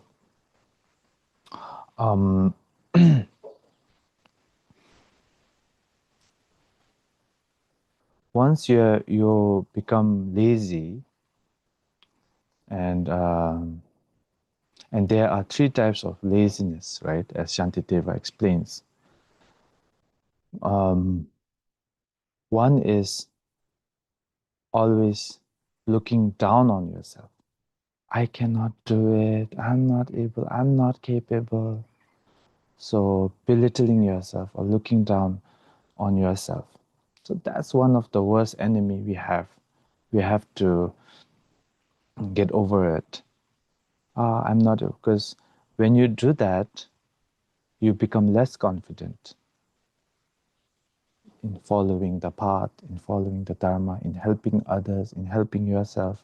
I'm not capable, I cannot do it. And then that turns into depression, sadness, anxiety, so many things, because you don't trust in yourself. So it is important that you trust in yourself and believe in yourself. So here it's not about arrogance, it's about, as I said, wanting yourself to be happy, right? So the first laziness is looking down on yourself.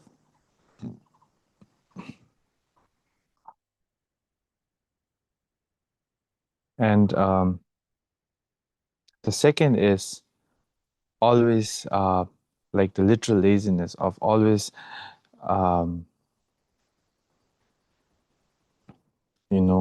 giving excuses to not do things, saying, I'll do it later.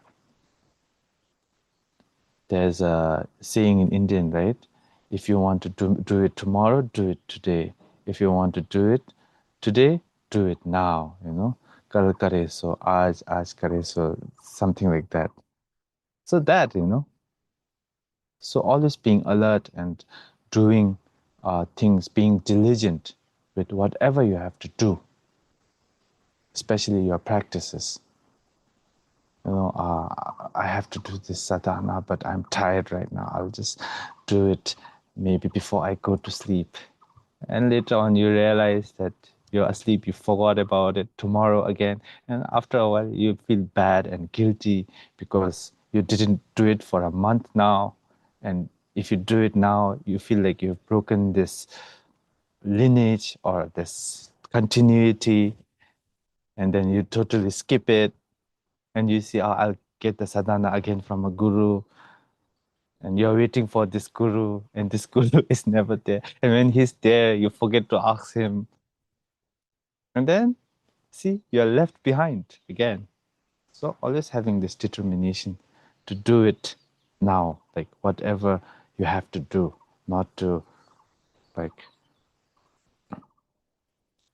So that is also a discipline in a way, right? And thirdly is to be attached to mundane things like sleeping a lot. I love to sleep, you know. So something like that, sleeping a lot, or even doing things that is bad for your health, like smoking, drinking. That also affects how you practice the Dharma, because you start losing determination, right? Because you have to practice, but then you also have to go out and hang out with your friends, because they might feel bad. So you're influenced by that. And again, you're left behind. Yeah, things like that. So 3 kinds of laziness. And in order to tackle this 3 kind of laziness, Shantideva talks about these 4 things you can do. First is mirpa. Mirpa means longing. First to generate a longing. If you are going to practice the Buddha sadhana, try to create a longing for this sadhana. Oh, I really need to do it. Like trying to generate some interest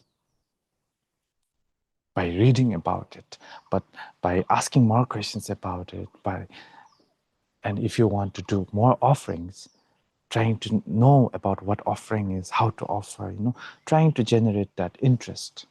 We can call it interest. And secondly, to stick with it. Once you've made up your mind, not to change it. Because we change our mind a lot, don't we? You want to do it, but after 5 minutes, you're like, oh, I'm not sure. Once you're like, you ask others. There's a saying in Tibetan, you can discuss with others, but at the end of the day, you should be the one to decide. Yeah? So decide. Be like,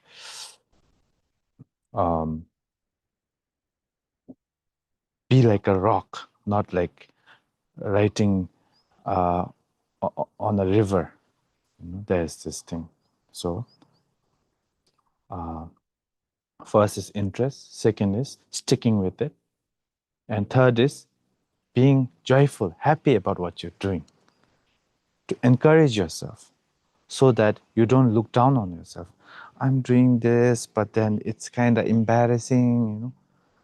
It's nothing to be embarrassed about, especially in the Dharma, because you're doing something great.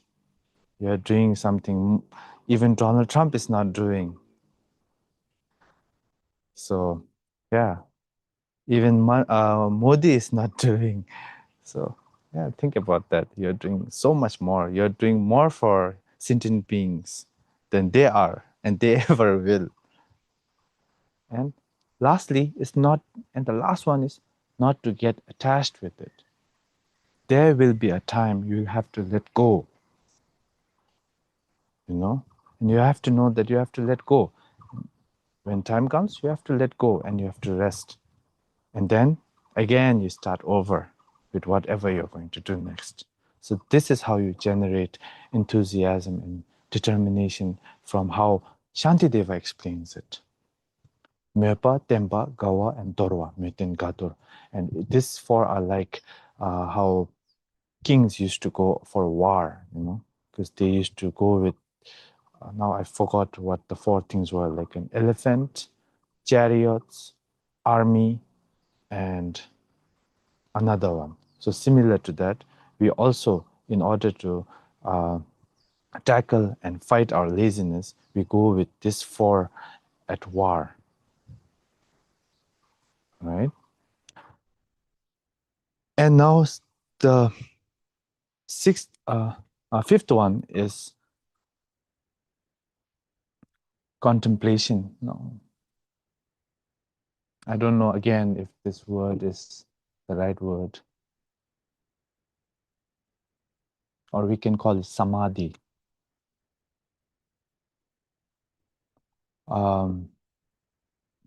So in samadhi, Shantideva said,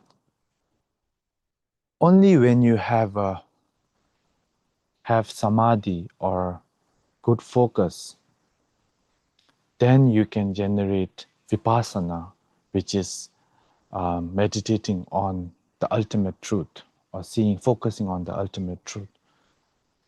And that too should be done so that one can eliminate one's own defilements or emotional afflictions. That's why, since the base is shamatha, we will have to go through shamatha. Shantideva says that at first we must go through shamatha in order to have good vipassana.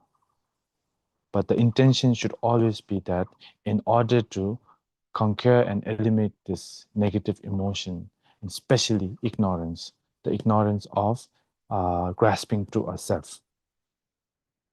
See, there are so many now, like even so many ads these days on Instagram and on Facebook, and there are so many, because now people have started marketing shamatha, right? But of course, everything is becoming capitalized in this world at this current, even communist countries, even like so many, they are also turning towards capitalism, towards money, towards GDP. So of course, they have even started marketing. And I heard that, I think it was 2024, that the revenue they generated from marketing and selling meditation was almost $2 billion USD in the world. That's a lot. But then the meditation we are talking about, the shamatha we are talking about, is completely different here. You have to know that. We are not doing this to relax. As some of you might have read, Not for Happiness, right? If you really want to just relax, have fun, it's better to go for a massage, go to a beach, chill, read a book, go out and have coffee with friends. It's a better option. You don't have to sit and go through all this trouble just to create more trouble, right? Because the moment your intention is wrong, the moment you want this meditation or this shamatha or this vipassana to just make you feel better so that you can cherish yourself more, then the whole intention is wrong here. And that's not real shamatha. And it's like you will be relaxed, you'll pay like hundreds of dollars, thousands of dollars for a whole shamatha session and do shamatha.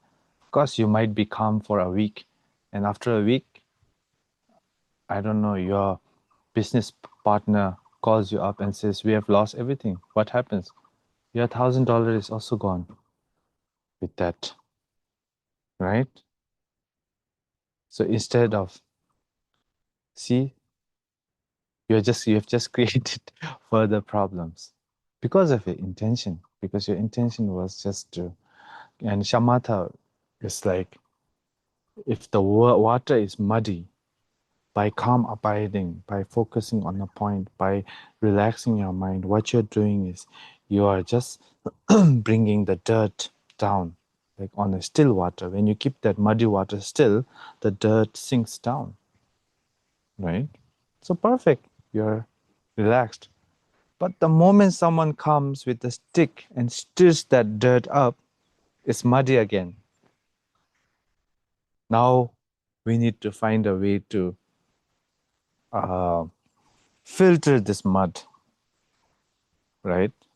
And what is this mud? It is our own ignorance, the clinging to the self, or we can say clinging or the grasping to the self. So we need to filter this out. And after you have done shamatha, focusing, then you look into yourself. And in the shamatha, there are so many ways of shamatha, but then that's a whole nother subject for another day, right? Especially in the way of the bodhisattva is Shantideva tells you about where to meditate, how to meditate, why to meditate, why to focus on Dharma. So many, it's so vast. I don't think we can cover everything in just 1-2 hours or a day.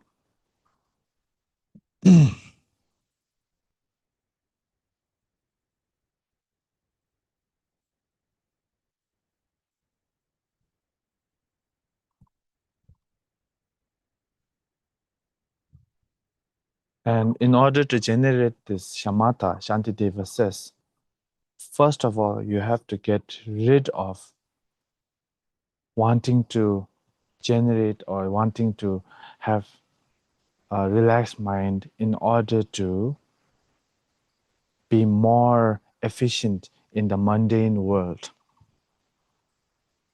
Yeah, he says this.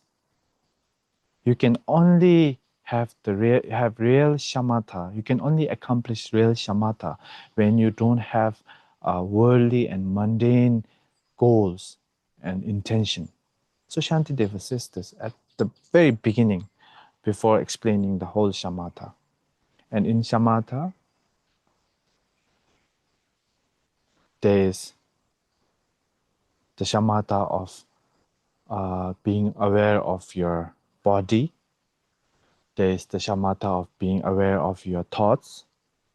There is the shamatha of being aware of your feelings. And there's the shamatha of being aware of the phenomena around you. So based on this four, you do shamatha. But to briefly say it first, anyways, yeah, this is the shamatha. And when you have created the right vessel of the shamatha, now you have to filter the dirt out and make the water clear.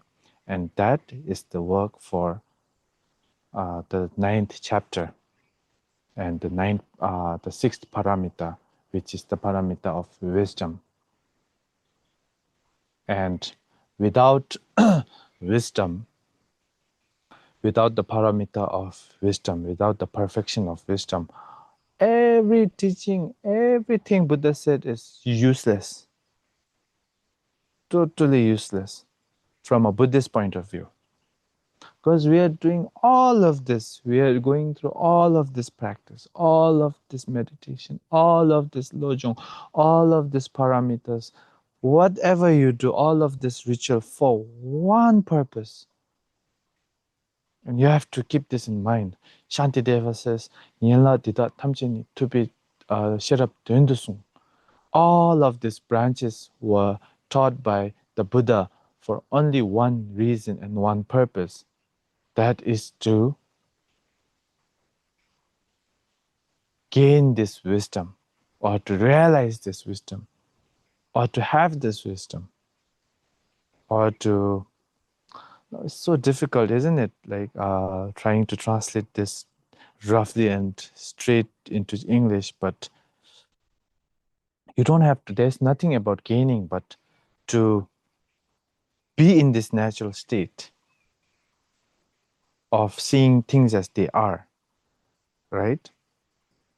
And only the person, again, he goes on saying, and only the individual who wants to end the suffering of all sentient beings and oneself, and oneself can actually generate this wisdom,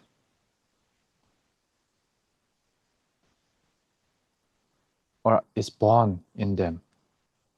So this is the wisdom paramita. So everything is in the mind, isn't it? Now see, when I say mind is precious, Shiva Dipishirake. And he goes on saying that we cannot comprehend the ultimate yet, Dendam lui chul min. We cannot comprehend the ultimate because our mind, our mind is relative, and something relative cannot comprehend something ultimate. And because of this now, because of this view of the ultimate, now it's a whole different subject, it's a whole thing. Now, if you look it from a philosophical point of view of what this emptiness is, where it comes from, of course, when you go higher in regarding the view, always there's a debate, and the ones lower are always suppressed. Yeah, Shantideva said this. So when you talk from a philosophical point of view, there's a whole debate, whole discussion of the Sharvakayana, view, and then how the self-Buddhists suppress them, their ideas, and above that is the Chittam, and then there's the school of the only atom, like who accept that atom is real, like, Buddhism was talking about atoms and all these energies long time ago, about this entity called atom, which cannot like come together, which is alone, and how we cannot see things. We are just seeing colors, how the light reflects on the atoms and it just emits colors and we are just seeing colors. And then whatever we see, the color is none other than the mind, but the atom is there.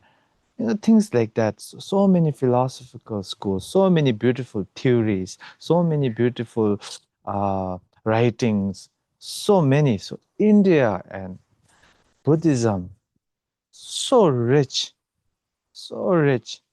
Their studies, their theories, it's very rich. It's amazing how they even discovered that, it's so modern. Modern people are only starting to look into this and realize, the modern scientists, people who call themselves scientists, and then when we compare them with Buddhism, it's like they go hand in hand, this philosophy. And then when you go a bit up, then the Chittamatra school, the Yogacharya school, they talk about the mind, how mind is everything, how everything arises from the mind. And we see things because in the mind there is the pure consciousness and the impure consciousness. When this impure consciousness is gone, it is left with the pure consciousness. And on top of that pure consciousness, there's something called alaya, and that alaya nature is something called Buddha nature. They have like such beautiful theory again, right? And when you go beyond that, you reach the Madhyamika school. And this is where most of the teachings we are talking about, discussing about, are from the Madhyamika school. So in the Madhyamika school, the truth has been, as Shantideva said, it's beyond comprehension of our ordinary relative mind, our narrow mind. And also you need a lot of courage, and Mahayana teachings weren't easily given to people in the past. You had to make so much effort, you had to prepare to receive these teachings because it was very vast, and some people, they couldn't comprehend or understand this teaching, and they would go crazy, even crazy, bananas, right? And therefore, especially in the Madhyamika school, we talk about going beyond the four extremes. Now, this is a philosophical talk, isn't it? So the first extreme is that it's truly there. inherently existent. So now you have to prove with there are the 7 chariot, way of debating, and there are the 4 reasons which can prove that everything is all phenomena is beyond these extremes, right? So these are all philosophical talk. But then briefly, the first is that that to know that all phenomena is truly non-existent, right? But now, when we say non-existent, now again we are grasping, because our mind, as I told you, loves to grasp onto extreme things. We are like such extremists in our own way. So when we say it's truly non-existent, now you grasp onto, because we have a dual perception, right? As I was saying, now you will grasp onto something non-existent, thinking that everything is truly non-existent. Now that becomes the second extreme, right? Now you have to stop that as well with reasonings that, of course, it is truly non-existent, but that truly non-existent itself is also like wrong. Thinking that way, that is also extreme. So first you stop the existence, second is non-existence, and again we might. So the third and the fourth is, if we do, we might cling onto it as both, but that is difficult. Mostly we don't need reasonings after stopping the second belief that everything is non-existent. So the third is both, and the fourth is not being both. These two are if, what if? What if you start believing? Then you have to stop. And there is like so much debate between the Sakyapas and the Gelugpas. And if you read the text of Korampa, Chunchen Gorab Jampa, and if you read the text of the Gelug masters, like Serajitsun and all of them, they had such big rivalry, It was as if they were you would feel like if they saw each other on the road passing by, they would like grab onto each other and like fight for their life. You would feel like that when you read that. But then in reality, it's not like that, because of their debate, it has helped Tibetan Buddhism, and especially these teachings, to flourish, and it has brought about a lot of more ideas, more ways of thinking, more ways of making reasonings. So see, even for them, this is an act of compassion, even trying to debate with each other, refute each other. It has brought about so many magical and beautiful views, beautiful ways of exploring. Right now, we're talking about the philosophical point. Now, from a practical point, coming back to the 7 point of mind training,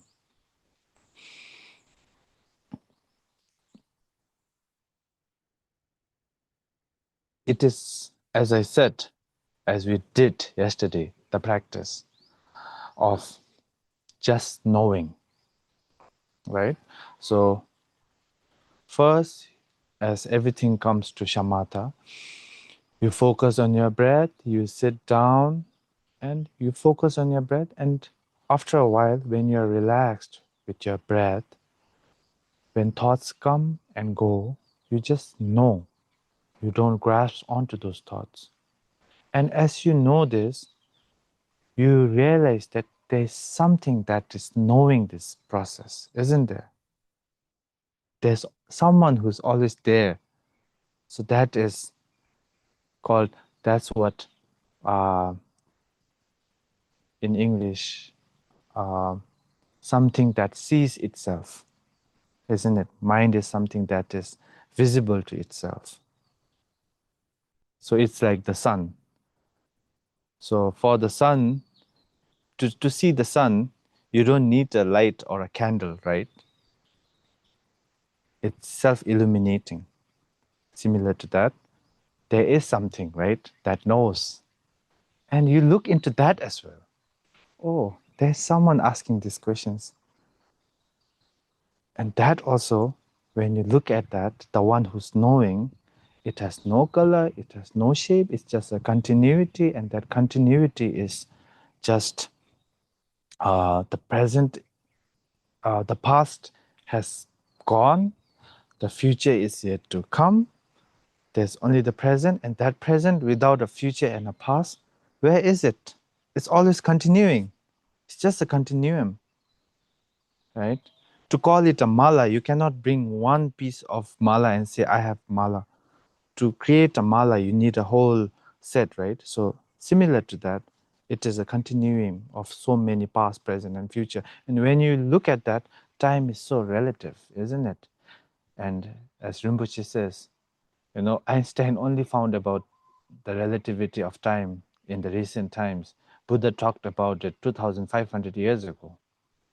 So see, in that way, very modern and very relevant Buddhist teachings, because truth is always relevant, isn't it? It's always relevant. It's always modern. It's always cool. So, yes, and then you sit in that, and then that one, the one knowing, right? In that state, you rest. So I think that is the practice of, for us to at least come closer to the truth. And in that state, you don't make anything. You don't fix anything. Just rest. As Nyoshukyin Rinpoche again and again says, rest in great natural peace. Just rest. And stay in that state. And when you wake up from that state, what do? You just don't go like, oh, okay, now I'm done. Stand up and just slowly relax, and then just try to see things as a dream, just like a rainbow. Like I was telling you how you wouldn't go to a rainbow with a scissor and try to cut it and take it home with you. Similar to that, you know. Just look at things like a rainbow. So many causes, so many conditions coming to create this beautiful world. So beautiful, it's so nice. The trees, the birds singing, the bees buzzing, the breeze, you know, blowing. Everything is so beautiful in this world, isn't it? You can feel it. There's something about it. But at the same time, it's like the rainbow, right? It's not truly there. There's no inherent nature to these things. It's just so many things coming together. It's like a play. In order to make a play work, so many things have to come together. There has to be a producer, there needs to be a stage, there needs to be props, and there needs to be like stage manager. So many things coming together in order to create a beautiful play, right? Similar to that, so many things coming together to make something so beautiful, something looks so real, right? And in nature, they are nothing more than our own perception. So knowing that,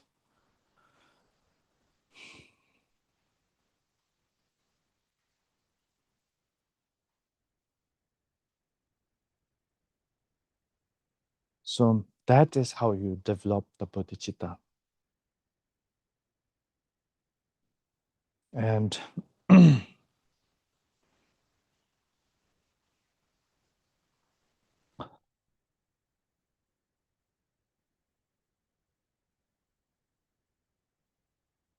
Oh, we have some minutes. Now, the third one.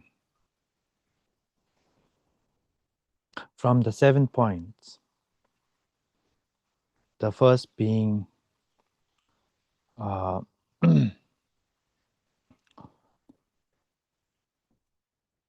preliminary. The second being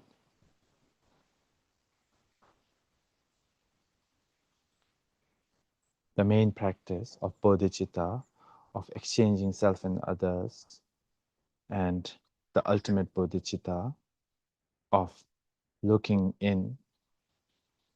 Now the third is transforming adversity into the path of enlightenment.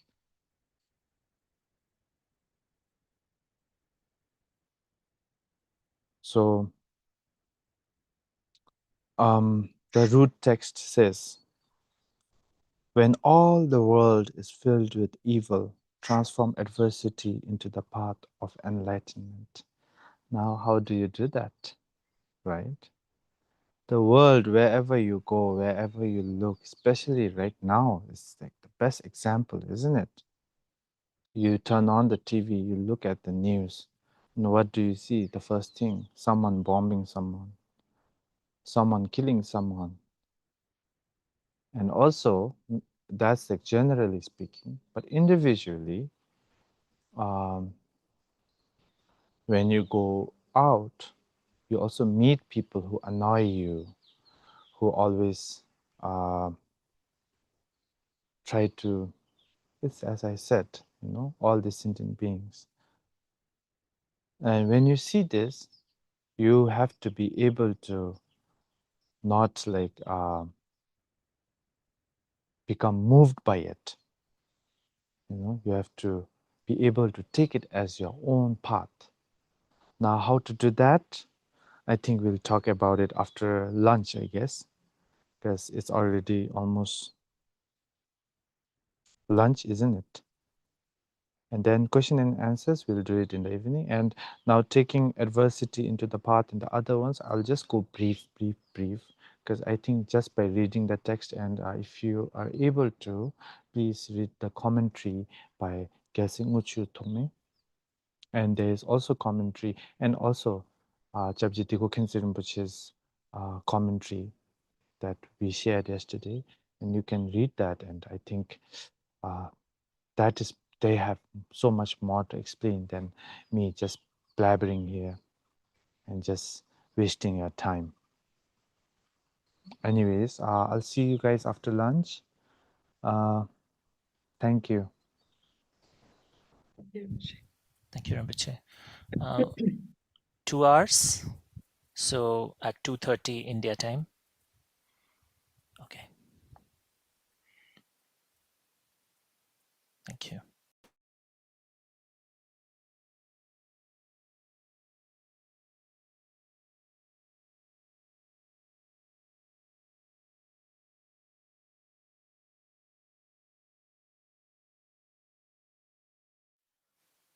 The chat is turned on. If you want to leave questions on the chat, please feel free to text it here.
Thank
you.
Hello, Rinpoche. Are we ready?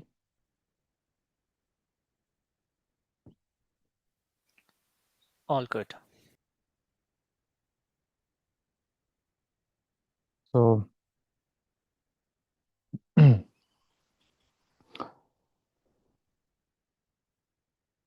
the morning, we talked a little bit about bodhicitta and how to develop it and how to commit to this bodhicitta.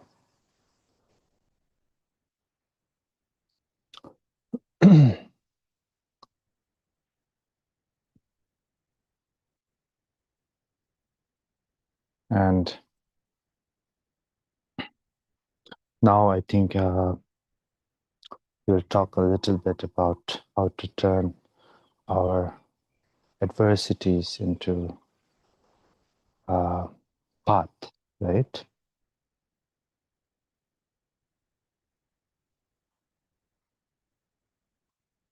But before that, I think we'll do a small meditation session. We'll try to do the knowing, just knowing. So wherever you are, if you're walking, if you're standing, if you're sitting, try to bring your focus on your breath and slowly try to count 21 times. Count your breath 21 times. So exhale and inhale, two of these counts as one. So first we'll do 21 times of breathing, and then we'll move on to the main knowing. So should we begin? Okay.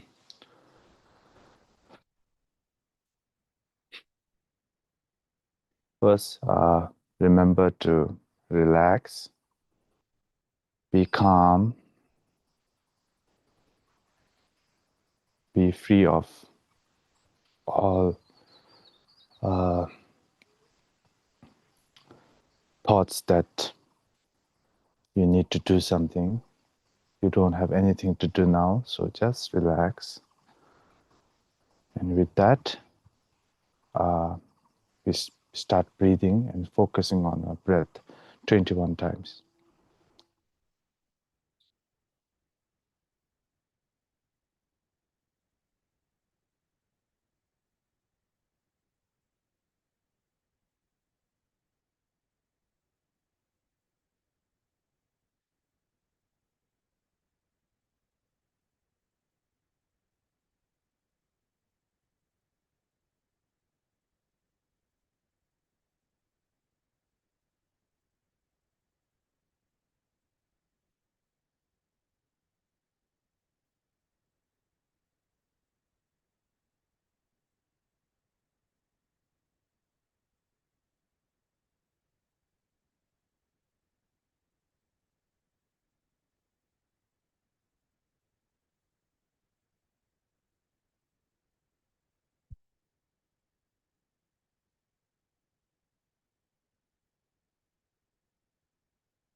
Okay.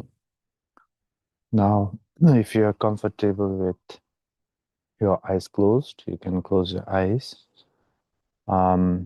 Usually, it is said that when you breathe from your, if you're comfortable with breathing out from your mouth, that's also okay. It is said that when you breathe from your mouth, you get more thoughts, conceptual thoughts. Therefore, people who are able to recognize every conceptual thoughts, they usually try to practice, the ones who are at the advanced level, to breathe from their mouth. But for beginners, it's best to keep our thoughts minimal, because when there are too many thoughts, sometimes it becomes unrecognizable, unknowable, and you become so distracted. So, and one of the method is to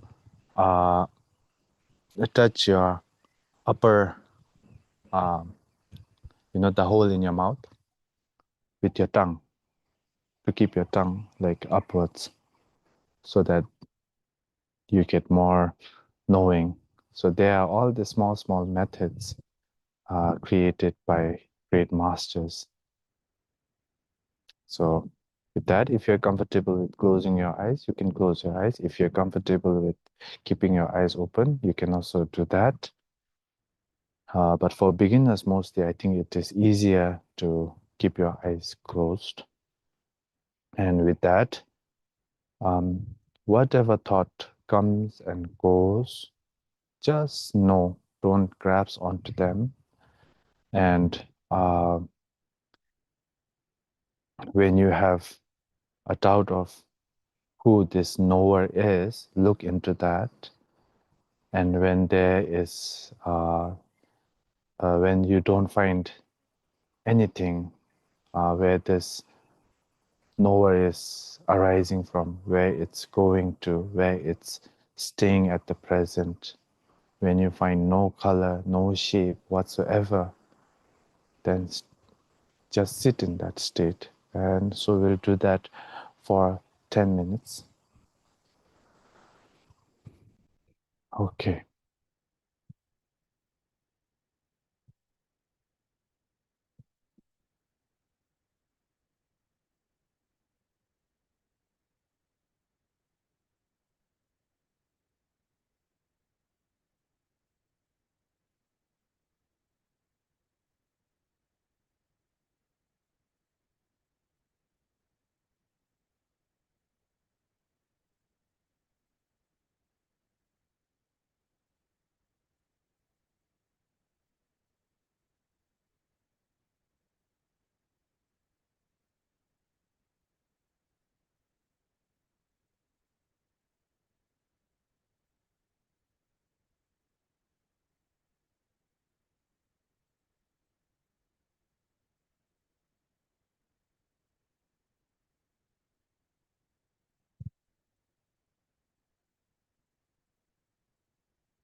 Okay.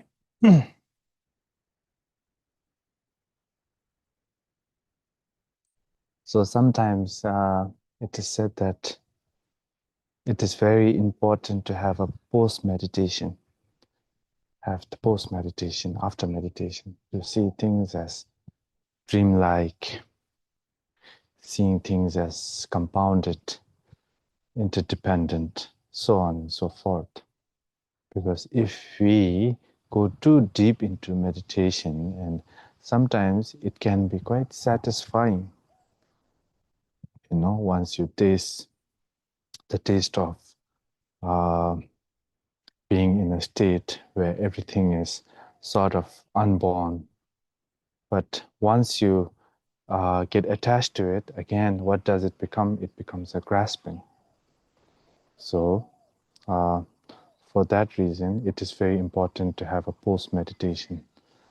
So waking up from this meditation and seeing everything as dreamlike, or maybe even pinching yourself if you go too deep. And with that, as I said in the morning, you have to keep on trying to generate and develop this bodhicitta. And one of the during meditation, what you can do is sometimes you can sit in meditation and just meditate upon equality of self and others. You can meditate on how first starting from your mother, parents, and then your lover, your kids, so on and so forth. And I think it is very important for us to turn our minds into the Dharma. And usually there's this stigma that, especially in the East, in places like Tibet, Bhutan, there's this stigma that Dharma is only done by monks. Only monks, and in order to practice the Dharma, that you have to be a monk, you have to wear a robe. But this is completely a wrong idea, because as I said, these teachings are meant to benefit each and every sentient beings in their own way, whatever they are comfortable with. And because of the Buddhas and the Bodhisattvas, we are very fortunate to have so many different ways, and especially this way of practicing, especially the Kadampa way. You can be a lay person, you can be going to office every day, you can be a monk, you can be a Christian, but still, you can still, embrace these teachings, because it can be very universal to see the truth. And in order to be free from sufferings, in order to have empathy, all this, right? So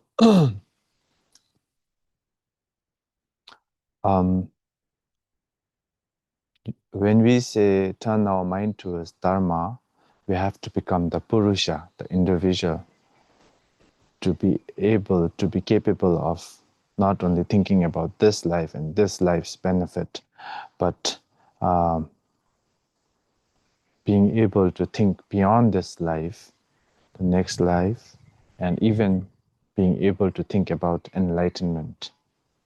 But of course, these are also, everything is like a dream, it's a mirage, right? But still then, as I said yesterday, in a dreamlike life, we have so many dreamlike sufferings. So now, in order to wake up from this dream, okay, And now transforming adversity into the path of enlightenment. This is the third point from the 7 points. So Geshe Chekawa says that when all the world is filled with disaster, evil, as you look around, natural disasters, man-made disasters, so many things going on. You have to be able to be brave and courageous and have a positive way of thinking, not getting affected by it easily and not being discouraged to practice. So when there is most of the disasters in this world are because of course, at the end, it's always because of this self-centeredness, this grasping to an I, the self-clinging. Because out of the self-clinging, we end up doing so many things. Even for nature, we start cutting so many trees for development. In the name of developing a country, in the name of developing a village, we start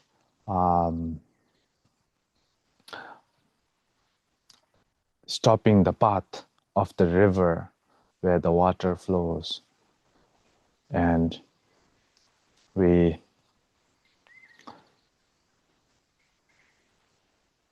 have global warming because of that. So many things are happening, right? And it is all due to our own ignorance, the self. It comes from this. Because we are so greedy, because we are so selfish, that we often turn a blind eye towards what's happening. And this in turn ends up hurting us and creating problems for the mankind, the war and everything, right? And so Geshe Chekawa says, drive all blames into one. So what is that one? Whatever suffering we face, whatever problems we face, everything is the fault of only one thing, and we can only blame one thing, and that one is the ignorance, the self-grasping, the self-centeredness.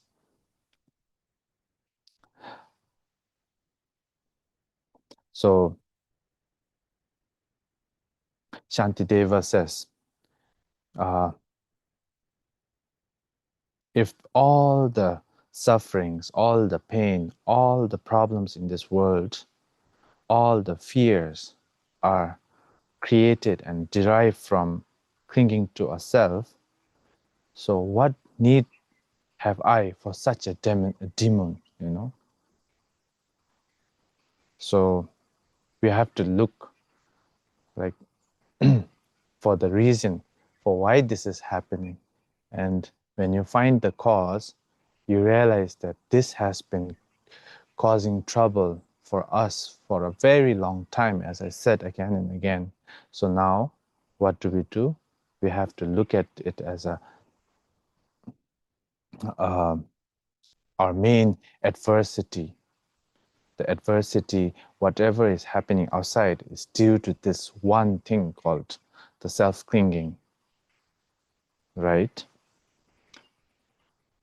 And this self-clinging is the reason that we are not able to see the truth.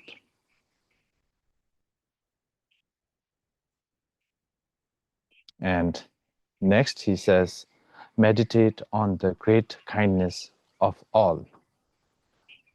So now, when you know that all the problems and all the sufferings derive from this self-clinging, you realize that it is not really the fault of sentient beings. And as I said before, you should be thankful and think about the kindness of these sentient beings, because they are the reason that we are able to overcome so many things. For instance, our anger. If there were no sentient beings, we wouldn't get angry. If there were no sentient beings, we wouldn't feel attached.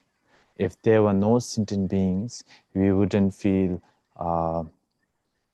repulsed, and so on and so forth. So when they create so many problems for us, you should have an outlook of it being an opportunity for you to practice.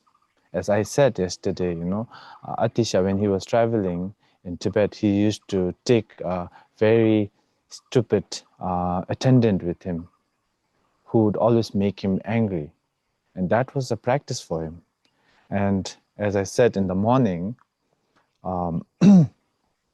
there are two fields of merit, and they are equally important.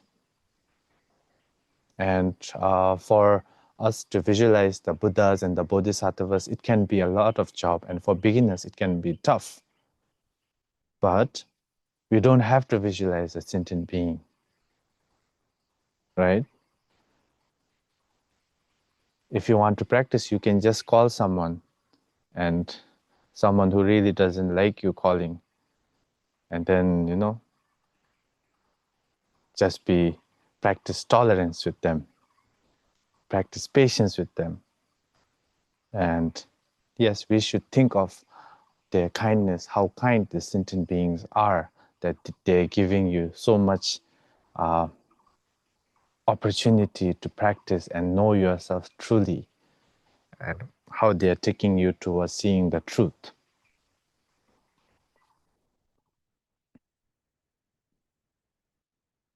And that is the outer so when you look outwardly, you see all this destruction, you see all these annoying people who keep annoying you, who keep trying to get on your nerve, So these are the outer adversities. The inner adversity is your own obscuration, which is the negative emotions or afflictions. You can say ignorance, pleasure, and aggression. And you can add jealousy and arrogance as well. Or you can say 5, right? So these emotions are the inner adversities that is trying to stop you from seeing the truth. These are the obscurations. These are the curtains which has covered you from seeing the truth. And in order to remove that, there's a very beautiful way from an ultimate point of now this is also again going to through ultimate bodhicitta. Outer adversities, yeah, we can do it like we can think of them as an opportunity, we can think of them as a field of merit, so on and so forth. You can do equality of self and others, practice on them. You can practice exchanging happiness and suffering with others, all of that.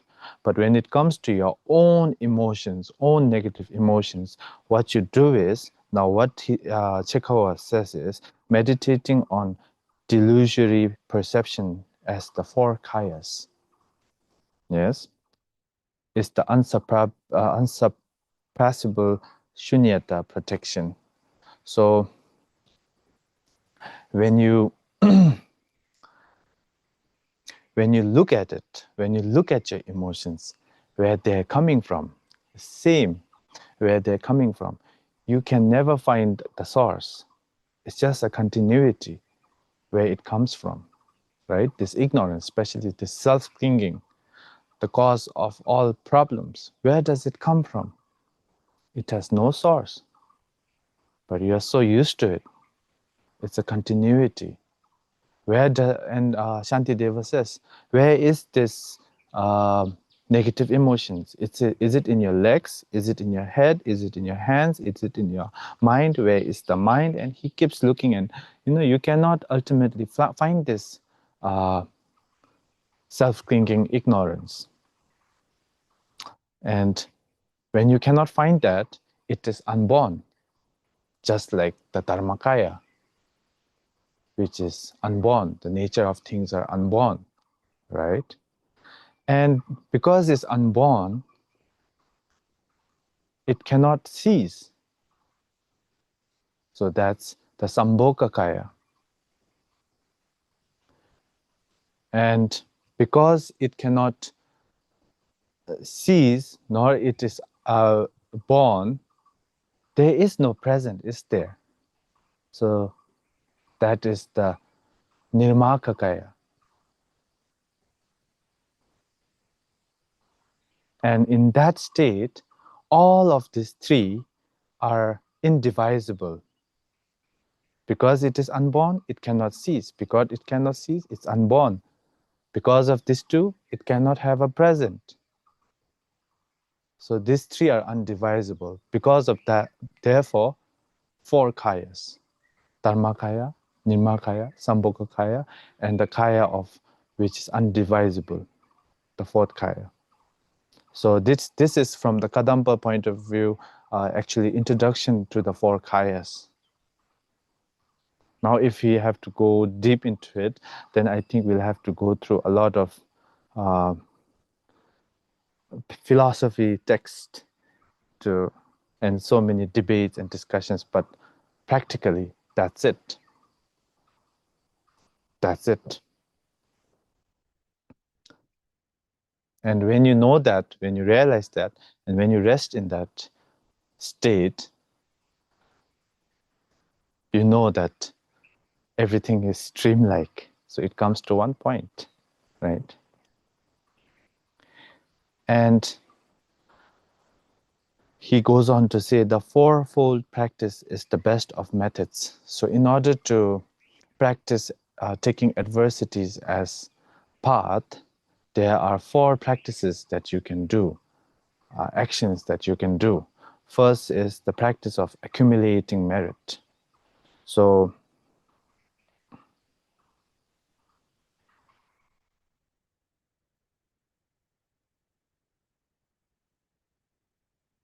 by accumulating merit, first you have to know that what does merit or virtue mean. So virtue is something that gives us the fruition of or the result of happiness or satisfaction, be it temporary or be it like permanent happiness or Buddhahood. Non-virtue is something that will cause us further sufferings and further harm and further problems, right? So when you know this, when you realize this, then what do you do in order to have less adversity on the path? You start accumulating more merit, and not only for yourself, for all sentient beings, for the world, for Donald Trump, for Mr. Modi, for Mamata Banerjee, everyone, right? Because they are going through a lot of trouble, and it is because of their non-virtuous deeds. So even for them, they start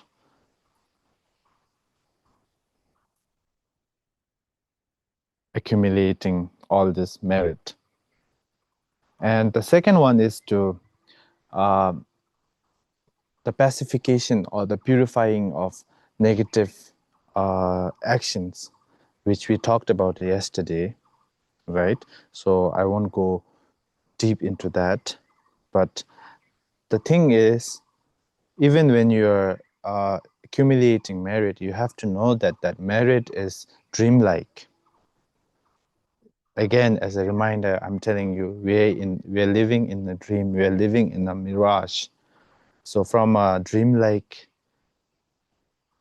virtue, we get a dreamlike happiness. From a dreamlike non-virtue, we get a dreamlike suffering. Similar to that, all our non-virtuous deeds are also dreamlike. And when you see that, so in the end of Bodhisattva's downfall, it says sosorshak, which means it has been pacified by itself.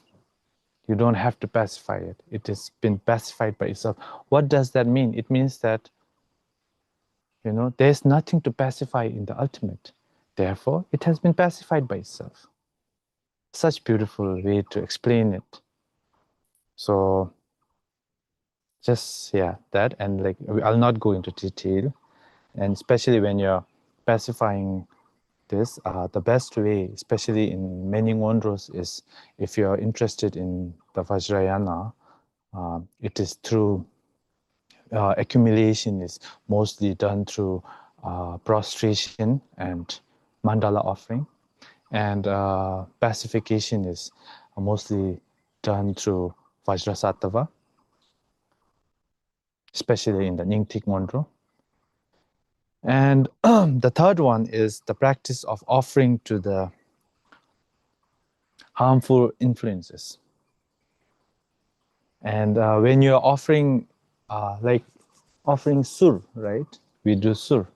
I think some of you might be doing sur offering, like smoke offering to the spirits.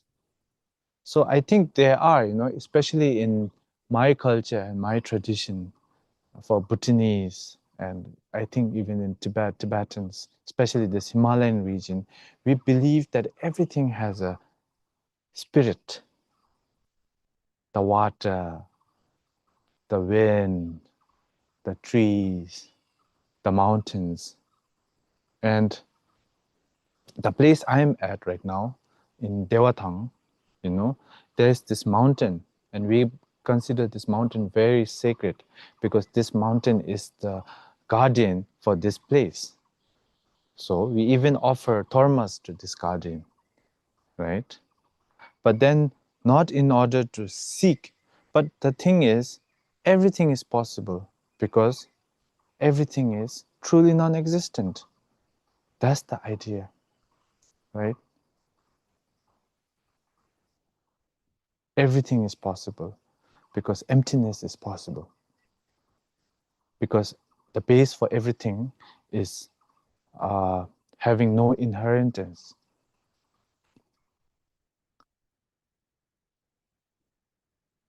So practice of offering to the harmful influences who try to harm us, who try to take our like life force away, so on and so forth. Offering tormas or offering sur, fire, incense. And when you do this, it is especially for a bodhisattva, when they do this kind of practice, what we do is we say that since you support my training in bodhicitta, you are very kind. Thank you for hurting me. Thank you for always being my being the adversity on my path. Because of you, I can have compassion. Because of you, I can have tolerance. Because of you, I can have patience. Therefore, as a gratitude, I offer you this dharma. Or if you cannot do that, out of compassion, you can just give dharma and say, I'm giving you this. Now, please don't hurt me or harm me. If you cannot do the above. And lastly is the offering to the Dharma protectors. Now, again, this is a whole different subject and a whole different dimension we're talking about. And all these spirits, now the main point is all these spirits, all these deities, all these Dharma protectors, if you don't have the idea of some idea of ultimate truth, you cannot grasp onto this idea of wandering spirits, so on and so forth. It will only become like a ghost story.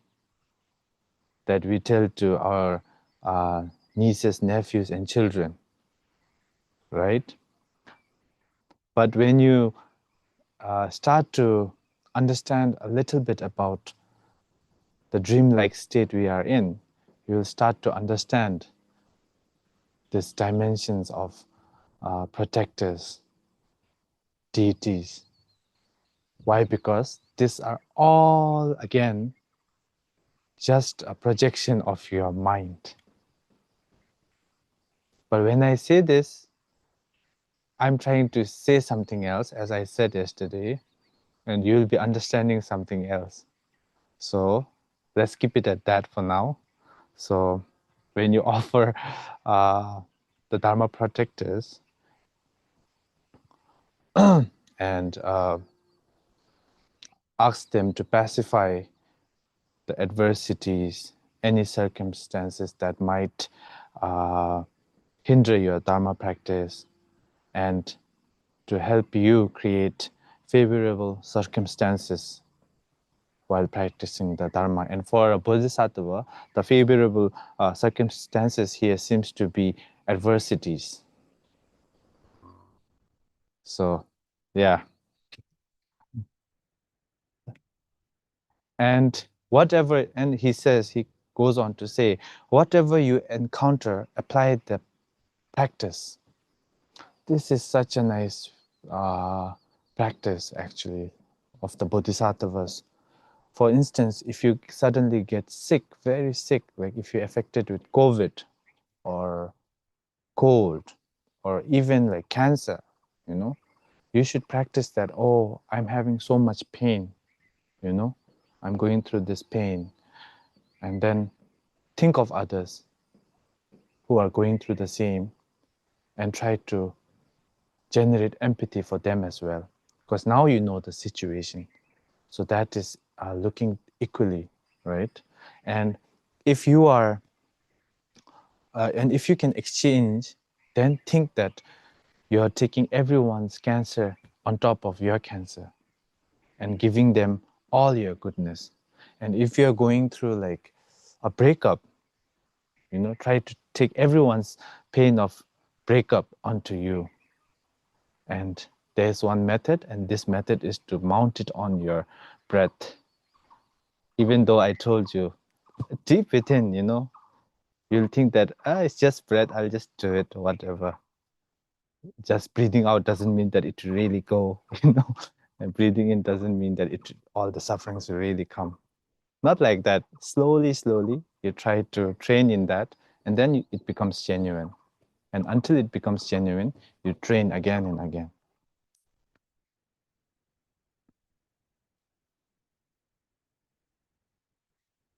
And not only now, again, I'm saying this, you should not be partial, right, or biased. Even the pain and suffering that presidents, prime ministers, even the suffering of the rich people, Ambani's, Elon Musk, all of them, all their pain and all their sufferings, you can also take them. Whenever you have too much money and you don't know what to do with it, yeah, you can think of Elon Musk and, you know, yeah, things like that. And this is the taking adversities as the path. And if you want to know more, you can read the text, and there are so many commentaries. And I'm pretty sure it is clear in most of the teachings. And now the fourth point is applying the practice throughout your whole life. Wow, this is very difficult. So the root text says, the essence of the instructions, briefly stated, is to apply yourself to the 5 strengths. So there are 5 strengths for you to practice this in your daily life, throughout your life. And these are the a commitment, or It says impetus, but I don't know the word well, but it's something in Tibetan, it says pang. Pang means throwing. So throwing your mind or throwing your longing, throwing your longing towards the two bodhicittas, throwing yourself at the two bodhicittas, the ultimate and the relative bodhicittas. And once you have done that, once you generate this longing for the two bodhicittas, the second one is to generate and develop this bodhicitta again and again. So in a sense, it's like getting familiar with or getting used to it. The second one is getting used to these two bodhicittas. And third one is to not to be content with virtuous deeds. I've done enough good, now let's do some bad. You should always be hungry for more virtuous deeds for the sake of all sentient beings. And the fourth is whenever you realize, there are instances and clarity where you know that you are being selfish, you are being you're grasping onto this self, you're solidifying this self which doesn't exist. When you have this kind of glimpses, what you do is know that this is your real enemy. Generate a revulsion, towards this self, because this is the cause for all suffering. And because of this self-cherishing, as I said earlier, we have created so many problems for ourselves and for everyone, and especially even for the nature. And fifth is to pray and dedicate everything towards generating bodhicitta. So 5 of this practice. And this is when you're alive, when you're doing well, you should try to do this 5 in your everyday life as much as possible, right? Trying to, and especially making aspirations here, like the last one, trying to make aspirations that may I always be able to generate these two bodhicittas. May I always be able to help other sentient beings. May I never give up on anyone or anything in my life. Just making aspirations is also enough. And trying to throw yourself at bodhicitta every time. Trying to commit yourself to this bodhicitta. And then he also gives, there's a teaching of powa. Po means transferring your consciousness towards a higher realm or thing. But the Kadam Powa is very special here. He says the Mahayana advice for transference involves the same 5 strengths, right? And conduct is important, he says. So here now, again, it's the same 5 strengths, but how the way you do it is a bit different. So first, it's to be not to be content with virtuous deeds. Even in your deathbed, you should try to think about all the good deeds you have done. And then, what do you do with those good deeds? You go to the 5th one, which is to dedicate and pray that because of the virtuous deeds I've done, may I again be able to generate the 2 bodhicittas in my next lifetime on your deathbed. And that's the 4th one together. And the 5th one is to generate this bodhicitta again and again on your deathbed. And that is through mounting the exchange of suffering and happiness on your breath. So it says, just breathing is fine. When you're dying, now you're dying, okay? You're on your bed and you are there. So when you're almost dying, pray to your gurus, pray to your deities that you always generate these two bodhicittas, because this is the only way to free yourself and others from the samsara. Pray that even in your next life, you are able to generate these two bodhicittas. And finally, when you're about to go away, try to breathe in. When you breathe in, think that with you, you're taking everyone's suffering, non-virtue state. And when you breathe out, think that you're giving all of your virtuous deeds, whatever you have done in this lifetime, to all other sentient beings. Okay? And with that, you finally die. And you're dead.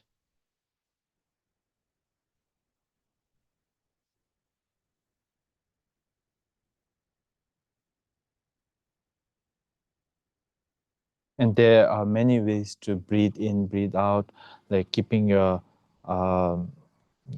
pinky finger on your left nose and breathing out from your right. If you can do that, perfect. But even if not, what if you're just like in those Indian movies, if you just get shot and you cannot move, you just breathe. Okay. So just breathing, mount it on your breath. That's the main point here. And now the fifth point is the measure of mind training. All teachings share a single purpose, it says. So that purpose, I've been telling you from the first day. It's to tame self-grasping, or this to eradicate or cut through this self-grasping in order to see the truth. So everything should only serve this purpose. All the teachings share only a single purpose, which is to see the truth. So no need to expand on that. We've been talking about this for days now, 2-3 days. And he goes on saying, on the two witnesses rely upon the principal one. So the two witnesses are others and self. So others is when you're doing something good, and if even if it is your guru, when they say, oh, you have done such a good job, oh, you're practicing, oh, you've done such good retreat, you have done so many mantra recitation, oh, your meditation, you've been meditating a lot. That's good. That's a good witness. It means that you're doing something good, right? But that is not the principal witness. The principal witness here is yourself. You have to know whether the Dharma has really seeped in you and helped you. And how do you know that? In order to measure if the Dharma has really helped you, is to measure how much self-clinging has gone down after practicing the Dharma. As you practice the Dharma, if you become more selfish, more aggressive, more arrogant, more self-centered, more of attached to things, For instance, I know many Dharma, even me, including me, most of us, we after we have done a really good puja so we become so arrogant, as if we've conquered the whole world. I've done this practice, I've done this, what have you done? And we become very arrogant. And even when we receive some vows, even if it is a bhikshu, is bhikshuni, or a lay person vow, you go on saying, I've received these vows. What vows do you have? And you start comparing with others. I've done this practice. What practice have you done? It makes others jealous. It makes you arrogant. So that is a sign that dharma hasn't really sipped in. It has just made. So dharma hasn't gone according to dharma. It has gone accordingly with your negative emotions. So it's like a vase filled with poison. If you put nectar in that, that nectar will also turn into poison. Similar to that, the dharma, the measure of dharma is to know yourself. And when I say know yourself, it is to know that whether your negative emotions have died down a bit. And bit by bit by bit, ultimately, you are able to see truth and able to see even and accept basic truth, to being able to accept death, being able to accept impermanence, being able to accept change, being able to appreciate this human birth. See, it all comes back down to the preliminaries. Being able to accept karma, being able to accept the sufferings of this world, being able to accept that everyone needs to everyone is suffering and they also need to be freed.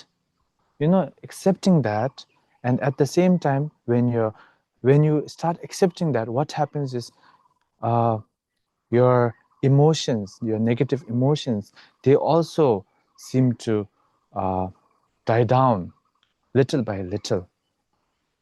And that is the measure we are talking about.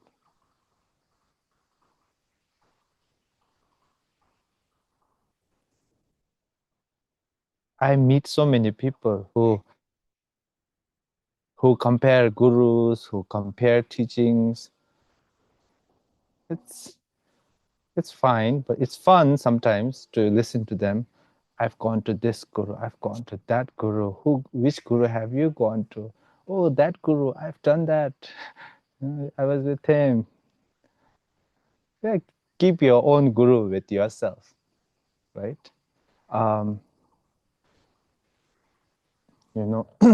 In the past, in Indian Mahasiddhas and great Indian masters, they never took the name of their gurus. They tried to keep it secret not because it is something bad, because it is so sacred. And sometimes, people cannot grasp onto the sacredness of this. So even for Guru Rinpoche, when he came to Tibet, the kings asked Guru Rinpoche who his guru was. He didn't speak. He didn't tell anyone. Again and again, they keep bothering him, poking Guru Rinpoche with who is your guru, who is your guru, again and again. And suddenly, they even offered him mandalas, just to hear his guru's name. They offered mandalas, gold and everything, just to hear the guru name. And suddenly, Guru Rinpoche spoke out his guru's name.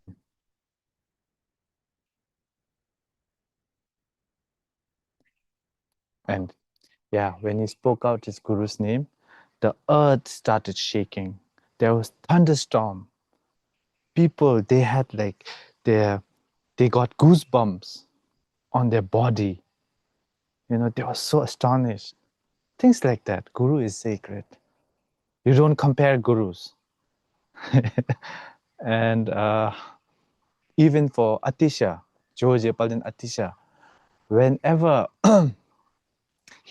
whenever people mentioned his gurus, he would always put his hand like this, each and every time.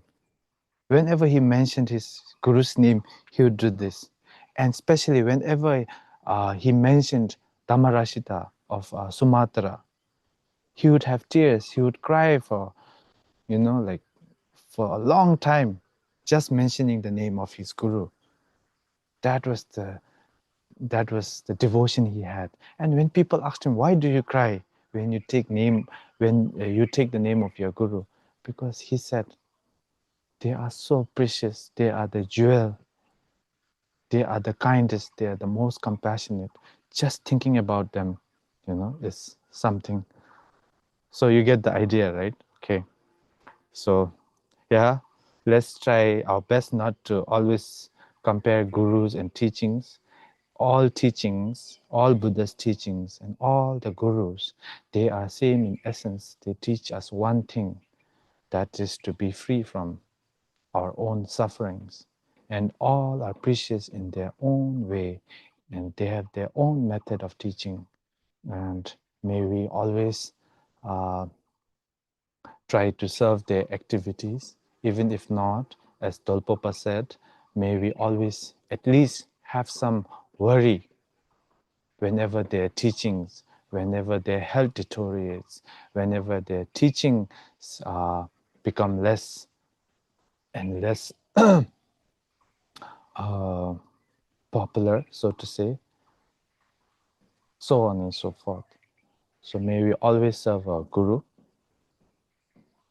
no matter who that guru is, because without a guru, there is no Buddha, there is no Dharma, there is no Sangha. Therefore, he is the guru. Guru means someone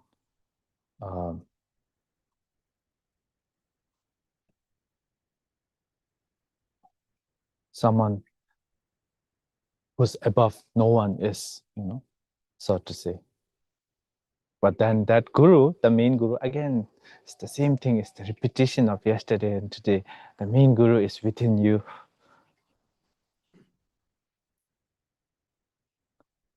And then the root text again says, always maintain a joyful attitude.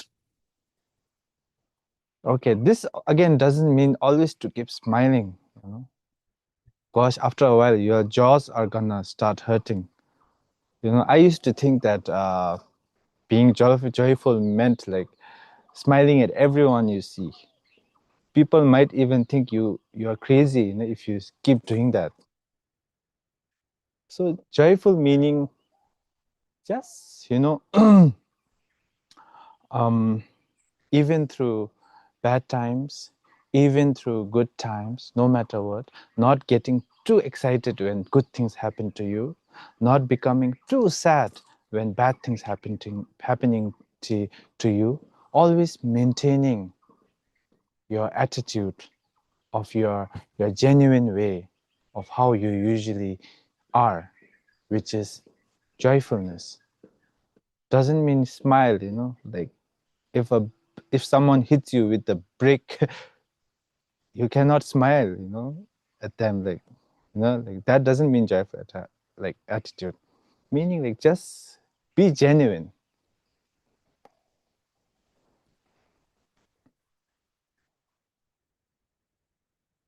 And when you are joyful in that sense, when you start cultivating joy, and mainly when we say cultivate joy, it means always having a positive outlook on the world, always blaming this self-clinging, not the world.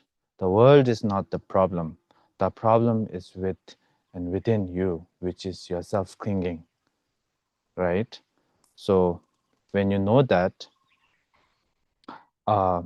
you don't have any hesitation in taking adversity as path. You're able to do it because you know the cause. You know that the world is not trying to harm you or hurt you. And in that sense, you are joyful, right?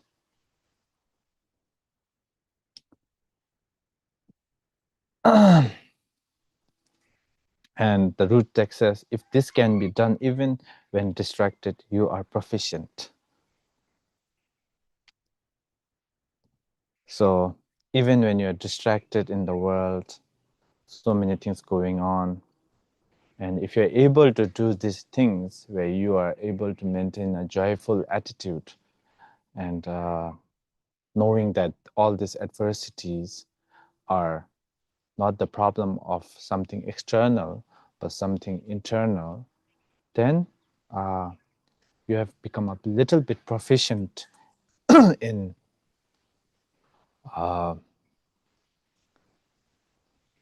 training your mind.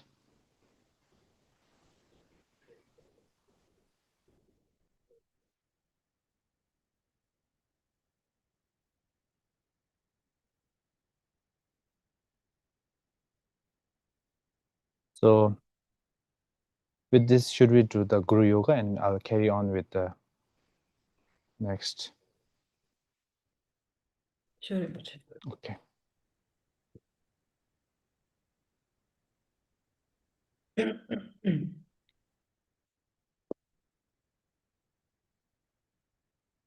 Or should we take a break for 15 minutes? That's fine too, Rinpoche. We can do after the break. Yeah. So 15 minutes, Rinpoche? Yeah, 15 minutes. It's perfect. Okay, so we come back by 3:50 IST.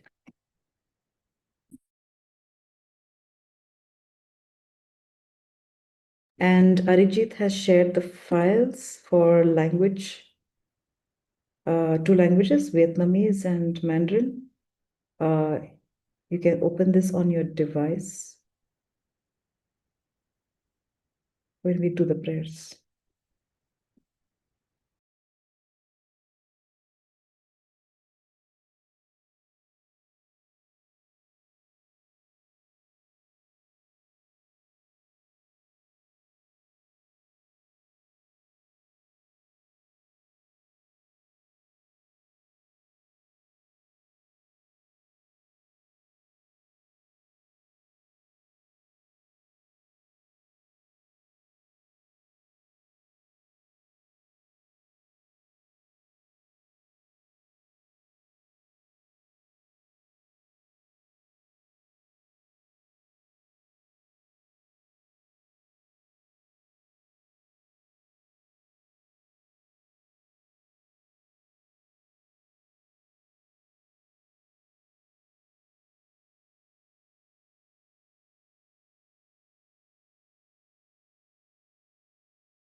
shower of blessings.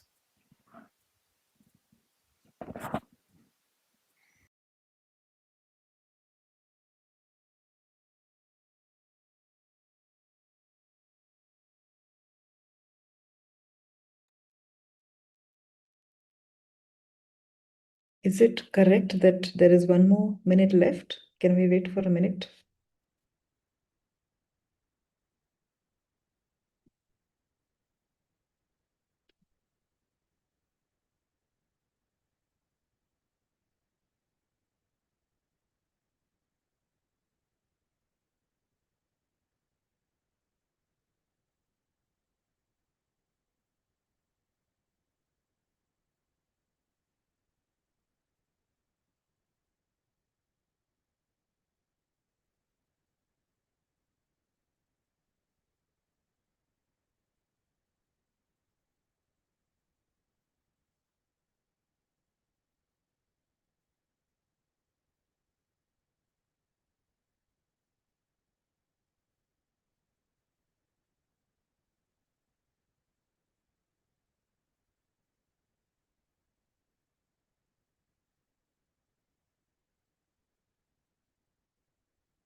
Okay, we can begin.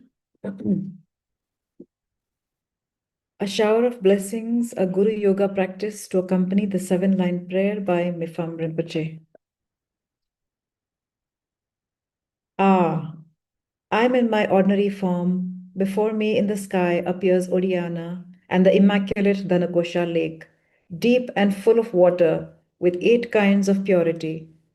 In its center you dwell on a jeweled lotus blossom, its petals wide, open wide, all sources of refuge combined, Ojin Dorje Chan.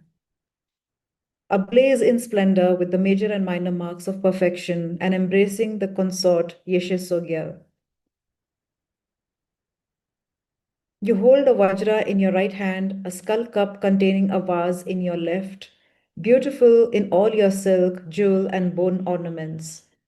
In an expanse of blue, white, yellow, and red and green light, you preside resplendent, radiating great bliss. All around you, gurus, devas, and dakinis gather like clouds. Pour down your blessings in a rain of compassion. Watch over and care for me. Essence of all Buddhas in your immortal wisdom body, now and always I bow to you with passionate longing and devotion. My body's possessions and all my merit, past, present, and future, I visualize as Samanta Badras offering clouds and present them to you. My harmful actions and downfalls committed through beginningless time, I confess without exception. You alone have completely mastered the precious qualities of all the Buddhas and Bodhisattvas. And with all my heart, I rejoice at your liberating life story. With total trust, I pray to you and implore you, shower down a great rain of Dharma, profound and vast, gathering all the actual merit of myself and others. For as long as these infinite realms of living beings remain, I shall follow your example, Lord, and dedicate it to all guiding beings as limitless as space. You are all my sources of refuge in one, a great treasure of wisdom and love. Our precious, our greatest protection in this dark age, the dregs of time, tormented and drained by the 5 kinds of degeneration. When I call on you in desperate yearning, look upon your child with all the love of your wisdom mind. Let the power of your compassion burst out from your vast expanse of realization and flood my devoted heart with your blessing. Quickly show me the signs and marks of attainment, and grant me siddhis, ordinary and supreme. Hum. So here we start. We'll do this 7 times, 4 times in English and 3 times in Tibet. Hum. In the northwest of the land of Odiana, in the heart of a lotus flower, endowed with the most marvelous attainments, you are renowned as a lotus born, surrounded by many hosts of darkness, following in your footsteps, I pray to you, come and bless me with your grace, Guru Padma Siddhi Hum. Hum, in the northwest of the land of Oriana, in the heart of a lotus flower, endowed with the most marvelous attainments, you are renowned as a lotus born, surrounded by many hosts of darkness, following in your footsteps.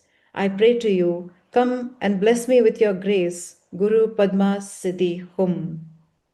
Hum, in the northwest of the land of Oriana, in the heart of a lotus flower, endowed with the most marvelous attainments, you are renowned as a lotus born, surrounded by many hosts of darkness, following in your footsteps. I pray to you, come and bless me with your grace, Guru Padma Siddhi Hum. Hum, urgen yujin nubjam sam, pema gesar tongpola, yatsen choki nodrubne, bema jugne shesudrak, kordu khandro mangpekur, keki jesu dark rupji, jingi lapche shesu sol, guru pema siddhi, hum. Hum, urgen yujin nubjam sam, pema gesar tongpola, yatsen choki nodrubne, bema jugne shesudrak, kordu khandro mangpekur, keki jesu dark rupji, jingi lapche shesu sol, Guru Pema Siddhi Hum. Hum Urchen Yuljin Nubjam Sam Pema Gesar Dongpola Yanse Chokin Nodrubne Pema Jugne Shesudra Kordu Khandro Mangperkur Keki Jesu Dark Trupchi Jinge Lopche Shesu Sol Guru Pema Siddhi Hum. And we will recite the highlighted Vajraguru mantra for the next 5 minutes. Uma Hum Vajraguru Padma Siddhi Hum. Uma Hum Vajraguru Padma Siddhi. Uma Hum Vajraguru Padma Siddhi.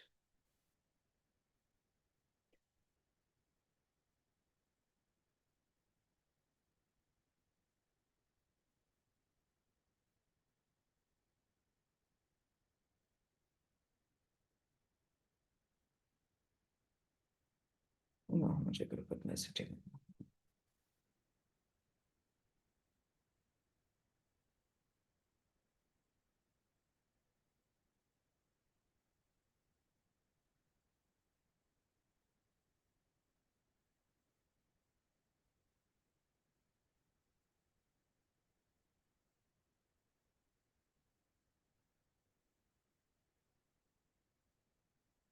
Uma Hum Vajraguru.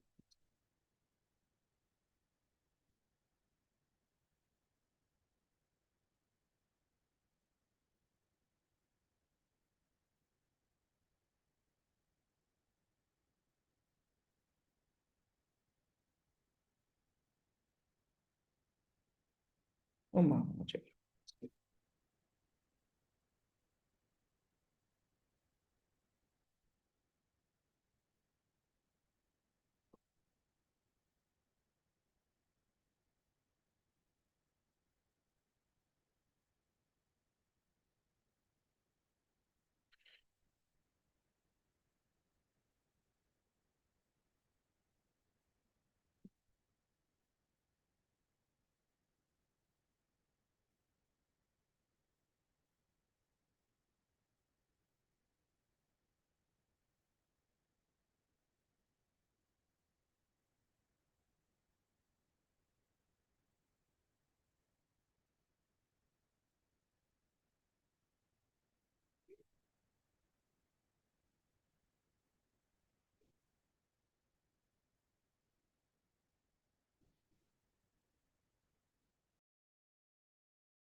Om Ahum Vajaguru Padma Siddhi Hum. Om Ahum Vajaguru Padma Siddhi Hum. Om Ahum Vajaguru Padma Siddhi Hum.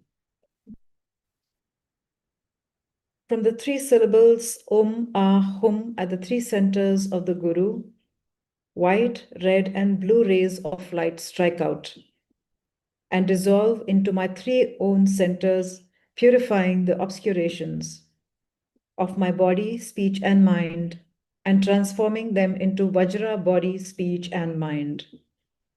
Finally, the Guru and his retinue melt into light and into a red-white bindu marked with Hum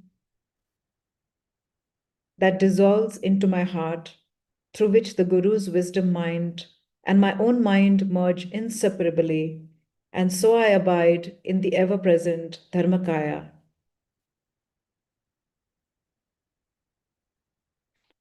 Ah, ah.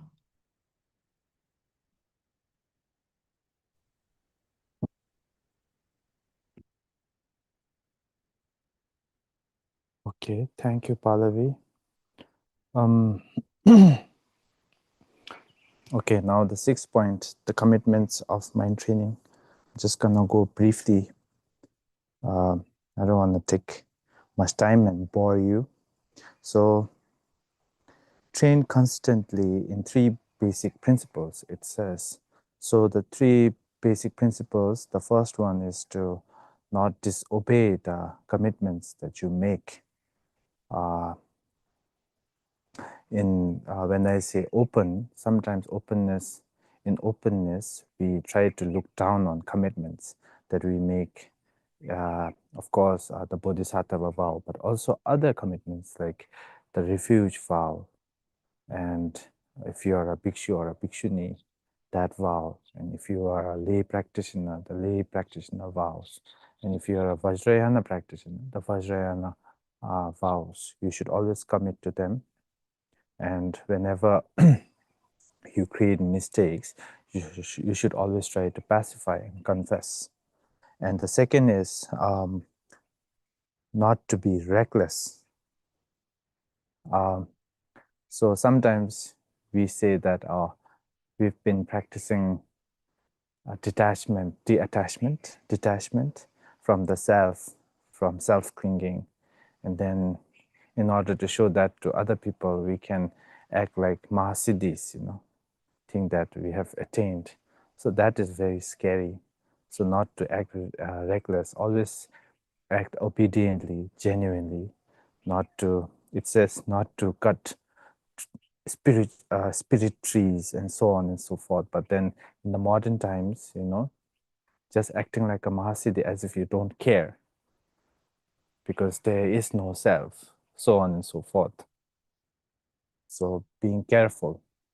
And third one is what I have already said, avoid all forms of partiality or being biased, generating bodhicitta and empathy towards some group of people and not to everyone.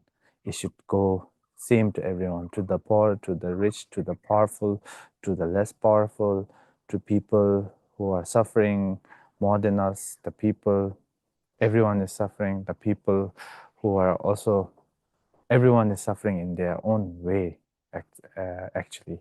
So to all of them, to generate empathy for everyone. And the next one is the root text says, change your attitude, but remain natural.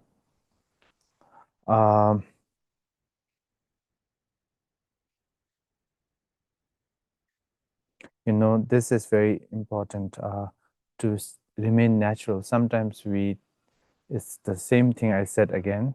Sometimes we receive an empowerment, suddenly we change. We act all arrogant and we act boastful, so on and so forth. Not to do that, to be yourself, no matter what. But inwardly, you have to mature, right? So not showing that as an outwardly thing, that I've received this empowerment, so on and so forth. And don't speak of injured limbs. Yeah, for instance, just calling people by names based on their disabilities, looking down on sentient beings. And that's the worst thing a bodhisattva can do, is to look down on other sentient beings, especially ones who have disabilities. And don't ponder others' flaws. Gosh, we love to do that, don't we? We love to talk about others. We come together, form a group, and when someone is missing, we talk about that person. You know that? He did that. He was doing that. Not that he, so on and so forth. Things like that we should not do, because since they are also sentient beings, they are very kind to us. So we should always think of their kindness and always try to avoid pondering their flaws. And instead of looking at them, you should always have a mirror that you can look at yourself and look at your faults. Because as I was saying, all the faults created is within, it's nowhere external. And the next, it says, train first with the strongest destructive emotions. Whatever destructive emotions, sometimes you feel so much anger, so train with that. Try to, if you have more anger, try to train and have more tolerance. If you have so much hatred, train with loving kindness. If you have so much ignorance, train with wisdom. If you are so lazy, train with having enthusiasm and determination.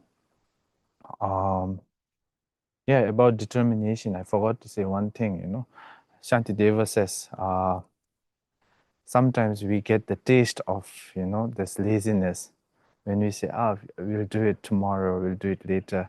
It feels so good to do what you have to do now later, right? When you keep things for later, it feels so good because you feel relaxed.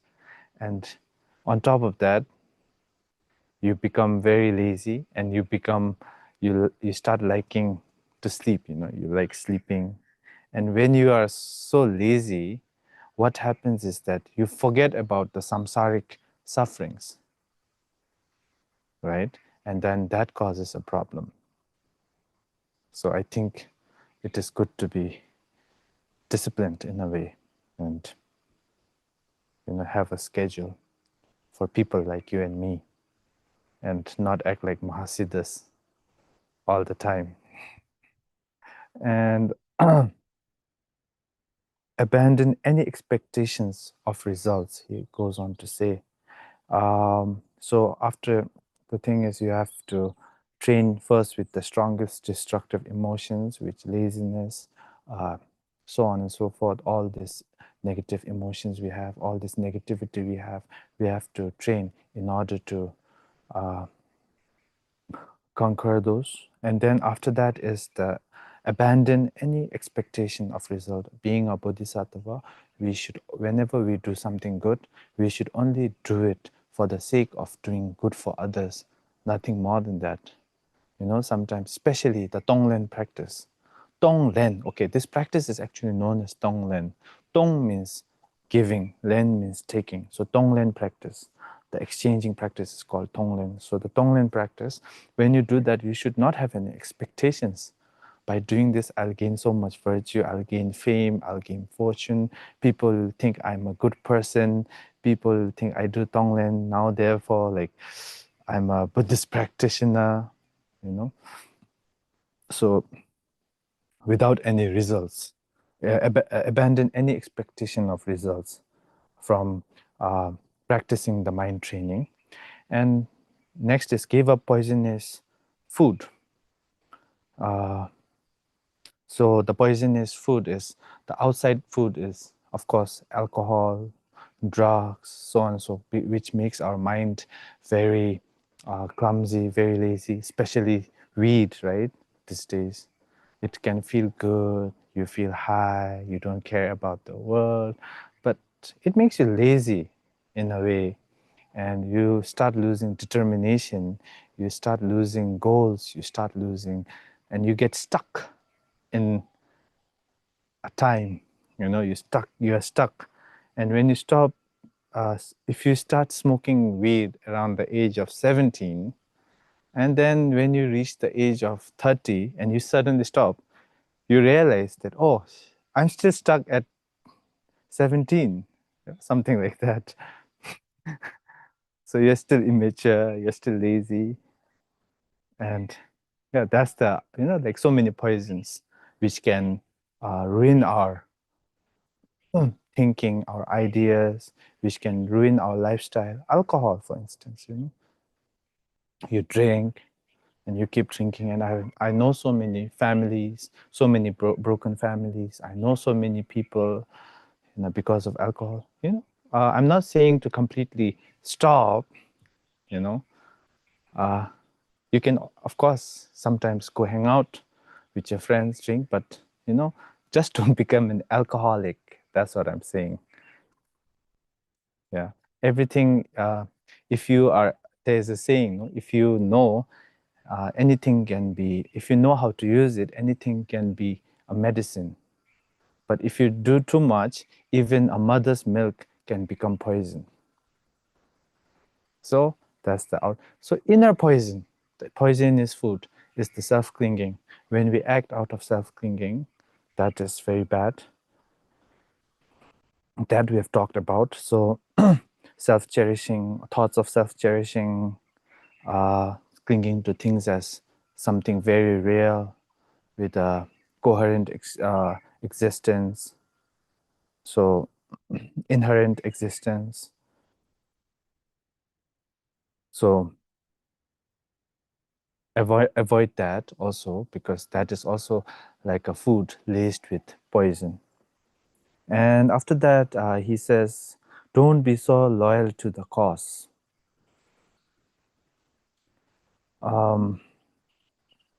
It's about avoiding, we have so many grudges. So this basically means don't hold grudges, whatever others do. Oh, one day I'm gonna get back at him, something like that. Don't lash out in retaliation. Yes, we love that, don't we? We are waiting for someone to shout at us or scream at us or like come at us, Because, and sometimes we even imagine the whole movie scene in our brain. If he comes at me like this, I'm gonna jump at him like that. So don't do that. And don't lie in ambush. So this is, again, waiting for them, someone you don't like, right? So you wait for them. He's been so mean to me. Now this is the last time. The next time he says something, I'm gonna get him, something like that. So waiting for an ambush, like keeping everything ready so that you can finally finish him. So, and then after this is don't transfer the ox's burden to the cow. This is,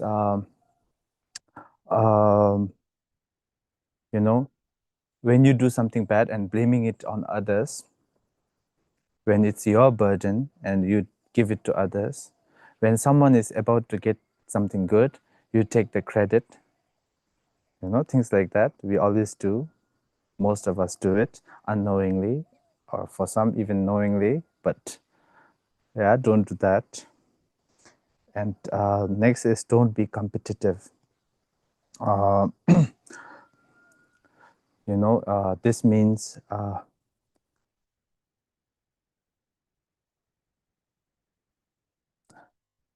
if there's being corrupt, it basically means being corrupt. If there's an organization and if they have some money trying to take some for yourself, right? But it isn't meant for you. It is meant for the whole. So yes, don't do that. Don't misperform the rites. So this is saying that, by Tonglen, for rites, especially when we do pujas, what do we do it for? We do it for our own fortune, fame, right? When the business is not going right, we ask the lamas to do zambala. when there is like obstacle in our business or in our family, we ask the lamas to do the Mahakala Puja or the other pujas. And when there is like sickness, we ask lamas to do some puja. So it shouldn't be like that, bodhicitta. Bodhicitta shouldn't be like a ritual that is for this life and your own benefit.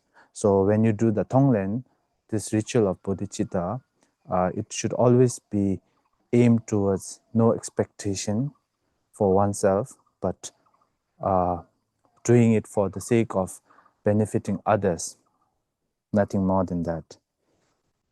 And don't reduce gods to demons. So there's a saying, you know, sometimes when we don't offer our local deities, you know, they turn very violent and they become demons, you know, for you. So similar to that, you should not practice dharma in order to gain fame and fortune. Same thing, you know, like giving teachings or even doing rituals, building sand mandalas as a means to make money, so on and so forth. There are so many things. I don't have to tell you. You always see it all around you, especially in the West, what we have been doing, right? And now people suddenly open their eyes. Even in Taiwan, I've seen a lot of people go there, especially people, Dharma people go there, just to build a nice house back here in Bhutan or buy a nice apartment, you know. So I've seen people sell the Dharma. So this is like, you know, your gods reducing to demons. So the mind training must go according to the Dharma, which is to benefit others. You should not bring the Dharma down to the level of something which is so mundane, right? So it means that don't bring the Dharma for your own personal use, because Dharma will only bring more problems if you don't do Dharma according to the Dharma. So from the 4 points, the first point of Gampopa's teaching is to turn your mind into the Dharma. And the second point is to make this Dharma go accordingly to the Dharma, what it is meant for, to see the truth, nothing more than that. And you should always be wary of that, because we often end up, you know, reducing Dharma to such a low level that it doesn't benefit anyone or us anyone. Instead, it starts creating problems for others and ourselves. So we should pray that Dharma should always go according to the Dharma.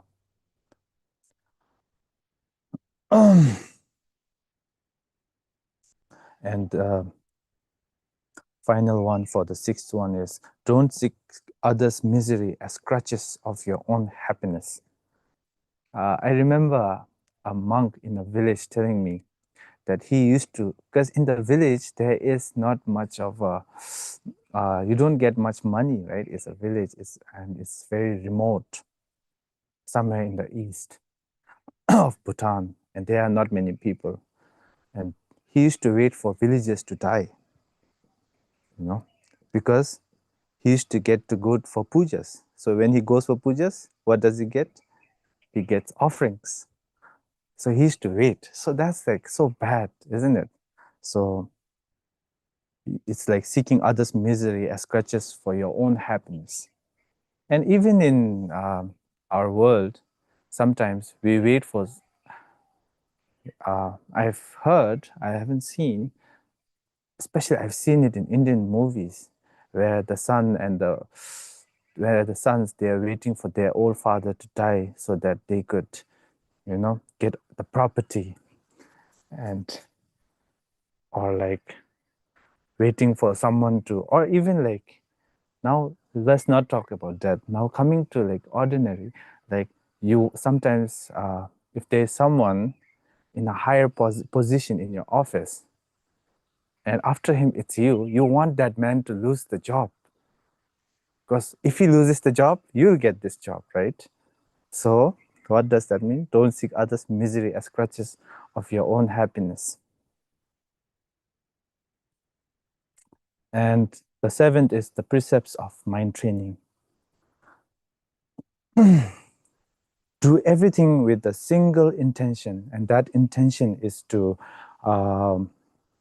benefit others. Whatever you do, you should always have the intention that may I always benefit others, or even aspiration.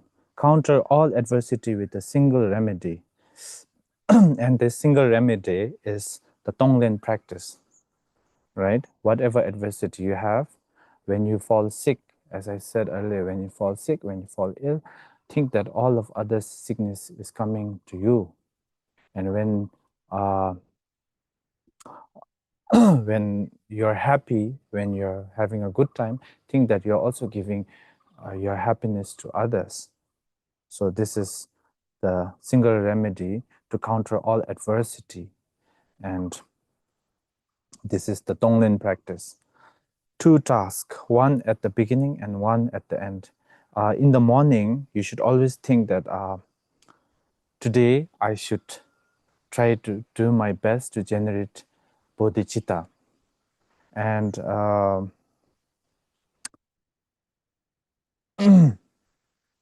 and at the end of the day, you have to look back. And if you have done anything that has hurt people, hurt their feelings, what you should do is you should pacify and confess. And if whatever you did, you didn't hurt people, but rather if you had helped people, if you have benefited people, you should be happy about it, joyful about it, and you should dedicate it to the sentient beings. Whichever of the two occurs, be patient.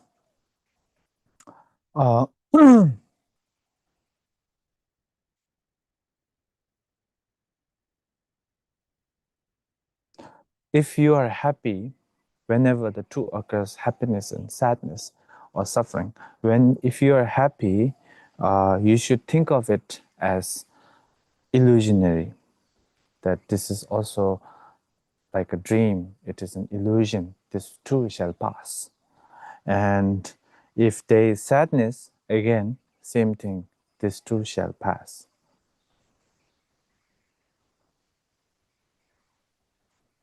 And don't be too overly excited, and don't be too discouraged. So this is the meaning. Keep the two even at your life's expense. First is to generally keep the commitments of the Dharma, to follow the Dharma according to the Dharma. And secondly is the mind training commitments, which is to generate bodhicitta as much as possible. Train in the 3 difficulties. So we always face 3 difficulties, which is negative emotion and afflictions arise. So we don't know it arises. So it is very difficult to recognize this or know this. Secondly is to avert this. And the third is to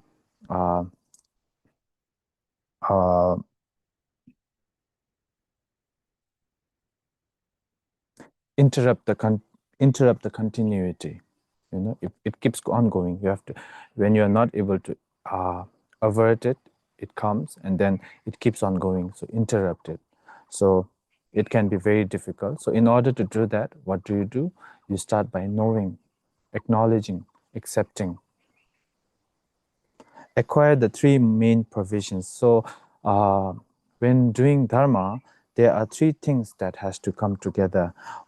First is to meet a good teacher. So good teacher, the name for teacher is Gewi Shenyin. Gewi Shenyin means the virtuous friend, right? And more than ever in these days, these times, I feel like we need friends more than teachers or masters, right? Because we can be open with our friends. We can never be open with our teachers.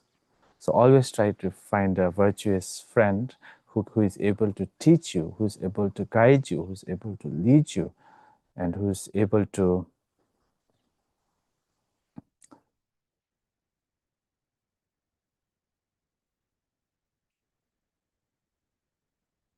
make you accept who you are.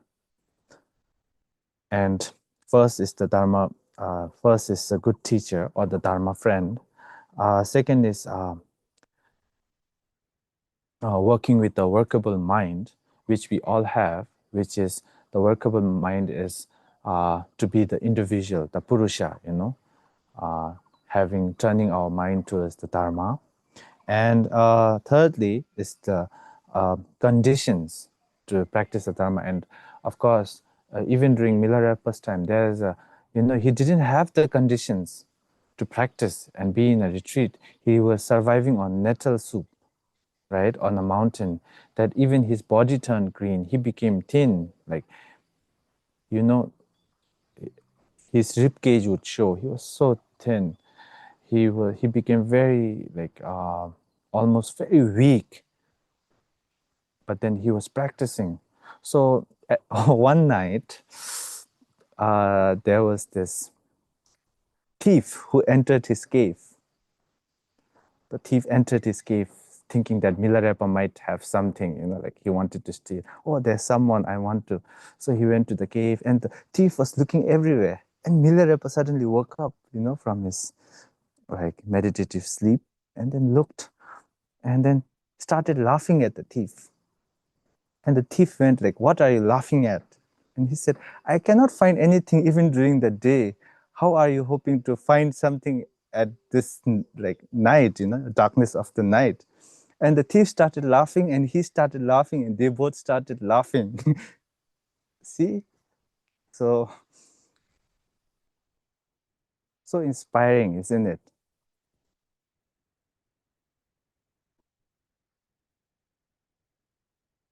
All the hardships that our masters go through to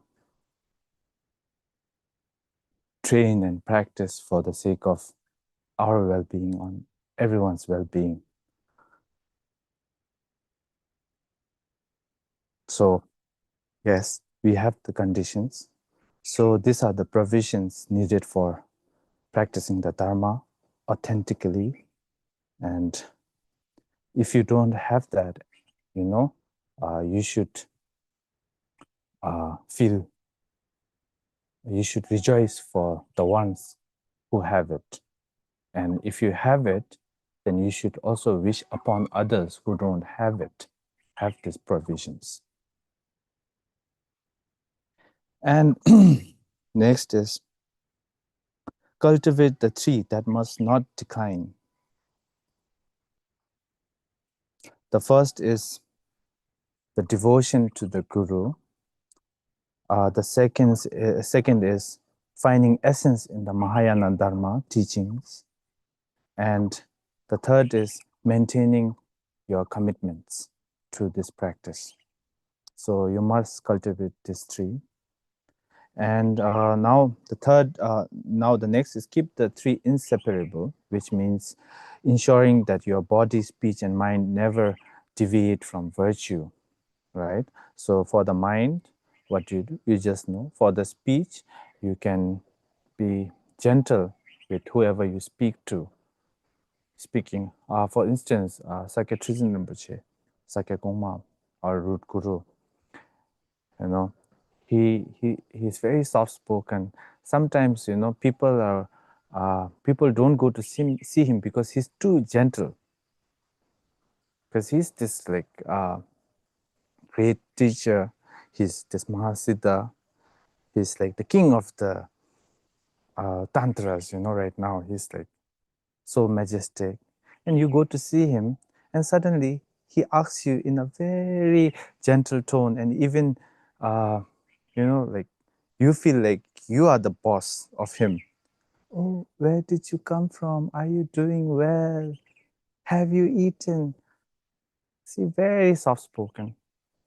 So, yeah, try to, even if not, especially for Indians, I don't think you can be soft-spoken because you live in India. You have to shout at the rickshaw-wallas, the taxis, the kam-wala bai, and everyone, right? So, but then at least you can try, right? Every once in a while. And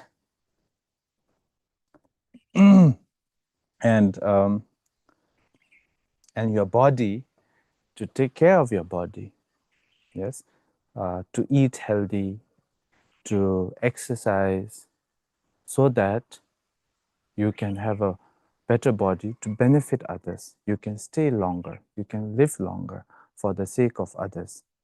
If you don't have a strong body, mind, and speech, it becomes difficult to benefit others. Let alone others, it becomes difficult for you as well. So you have to take care of yourself so that you can take care of others. And then apply the training impartially to all. It is vital that it be deep and all-pervasive. That's the same thing I told you, not being biased about whom you practice Tonglen upon. And next is meditate constantly on those who have been set apart.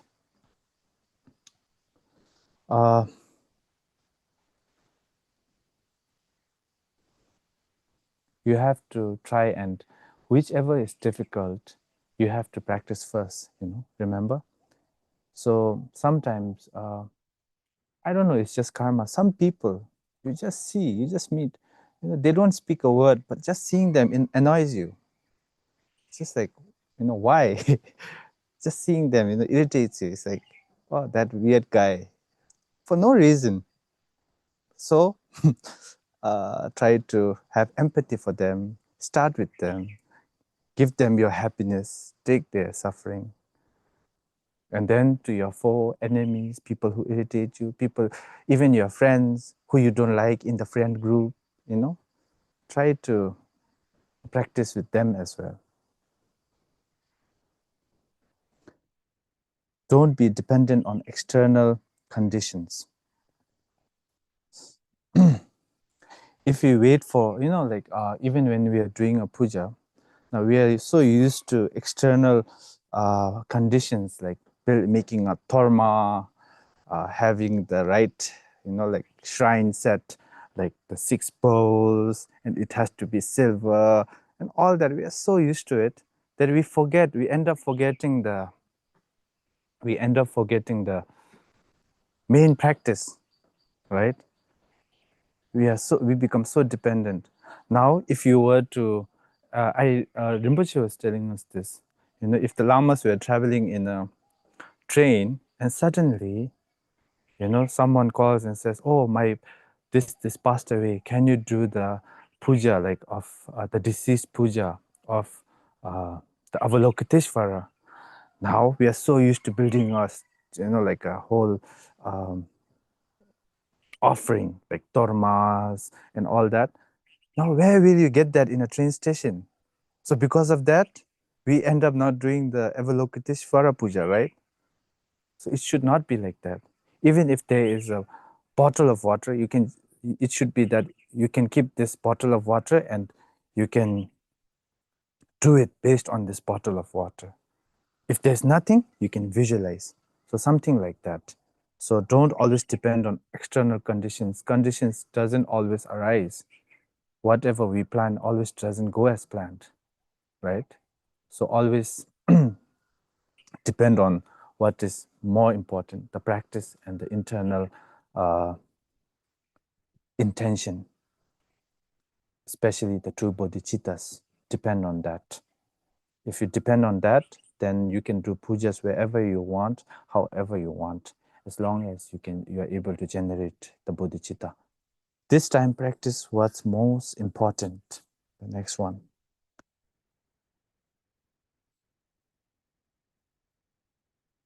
So we have to look, what is more important.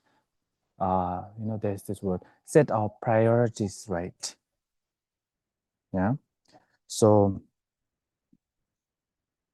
we must try to accomplish what is the most important for our life, this life. And we have to know, after all the preliminaries, that Dharma is the most important. And even in the Dharma, there are so many types of Dharma. But then, for the lesser people, they will only do it for their next life. The middle individual, they will do it for their own enlightenment. And the advanced graded people, they will do it for the enlightenment for all. So the most important one you have to know for yourself. Now, this is in your hands. As Buddha said, I've shown you the path. Now, to follow it or not, what do you want to follow? How you want to follow it? Depending on your capability, it's in your hands. So find out what is more important, and then and more important than just training in the scriptures and just keep reading, just becoming a bookworm, it is more important to practice. Because if you study, if you keep studying, you'll never finish studying, right? Maybe you can graduate, but then still, it's just, there's still so much more to learn, don't we? It will never finish. So practice, because you already have enough. You are enough. And even in practice, more than just running around practicing everywhere, always try to be at a place, be like in one place to practice, especially meditation and all. Because if you, during practice, if you go around so much, you get more distracted and you get lost, right? So when Rechungpa, again, when he wanted to go to India to study, Milarepa, his guru, told him, why are you going? I've given you all the teachings. I've given you all the practice. Now, there's only one thing left. You don't need to study further. You already have it. Now, practice, sit. Rinpoche didn't listen at all. He was so stubborn. He's like, no, I have to go. I have to study. I have to go to India. In those times, going to India was like a big thing. It was like going to America or UK to study, So he wanted to go. And then the last advice Milarepa gave him was through a symbol. He showed Rechungpa his buttock. And when Rechungpa looked at it, the, bones were almost coming out because of too much sitting, right? So, yes, sitting now that's a symbol, but then the main point is to hold your ground, to practice is more important than going everywhere, trying to find everything, because we don't have the time. We have the time, yet we don't have the time. And by the time you're almost dying, you realize that you have wasted so much time which could have been dedicated towards practicing, right? So, and then after that, Rechungpa went, and when Rechungpa came back, he didn't see his master. He saw his master's rites, being performed. Milarepa was already being cremated. So, see, and then he was like the Buddha. He had to get lost in order to find himself, find his ground. So that is one of the most precious teachings. So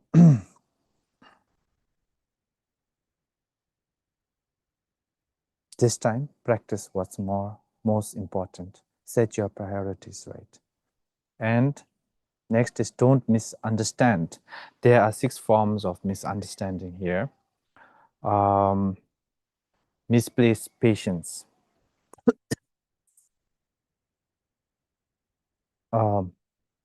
you can bear difficulties of so many things, like so many mundane difficulties of maybe having a headache, or maybe traveling in a train, in a general dabba in India, and so on and so forth. And you think that's patience, you have tolerance. But tolerance shouldn't be only for that. Tolerance should be meant for practicing the Dharma, right? So being able to tolerate and have patience whenever there's difficulties while practicing. And misplaced intention is, again, the same thing, using bodhicitta and these practices for fame and fortune and this life's gains. Misplaced relish is to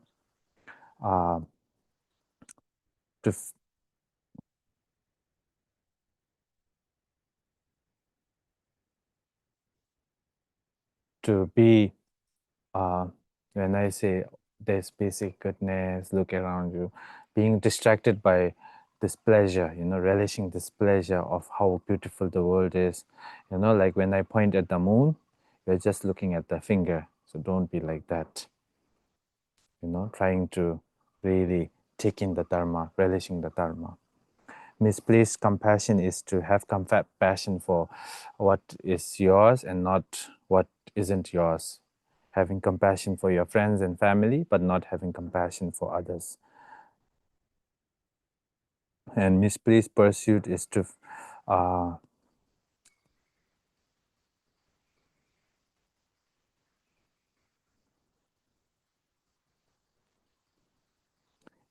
pursue, again, fame and fortune instead of Dharma, or instead of seeing the truth, and also encouraging others, like, oh, you should go to Taiwan and do some puja, it's really good. You'll be able to afford something like that. So not encouraging that. And misplaced joy is to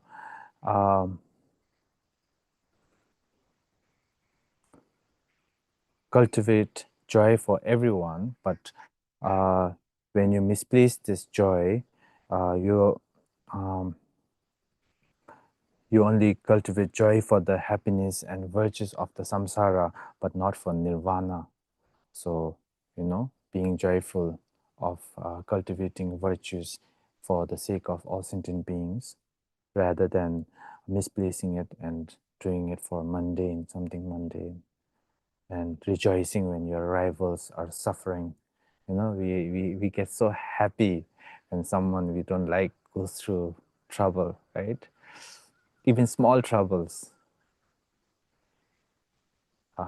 Because I've been in a very competitive society in Ashera for a long time, So when sometimes among the students, when there is like, this annoying guy who always like annoys you, but at the same time he's really good at studies, you cannot really say anything to him. Even the teachers don't say anything to him, and suddenly something happens to him, like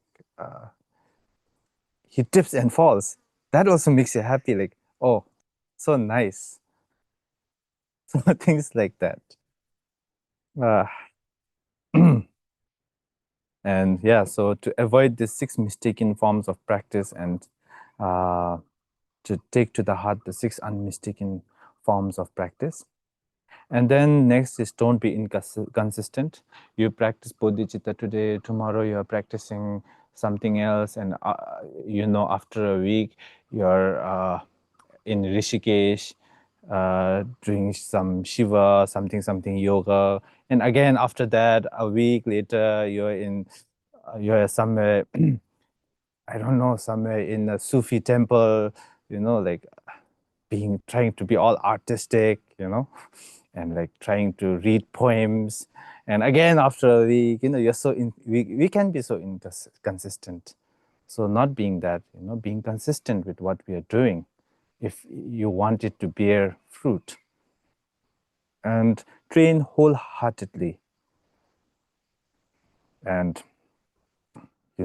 giving everything towards practicing the Dharma. And Dharma usually doesn't mean, when I say practice the Dharma, now I suppose you guys now have some idea of what practicing the Dharma really means.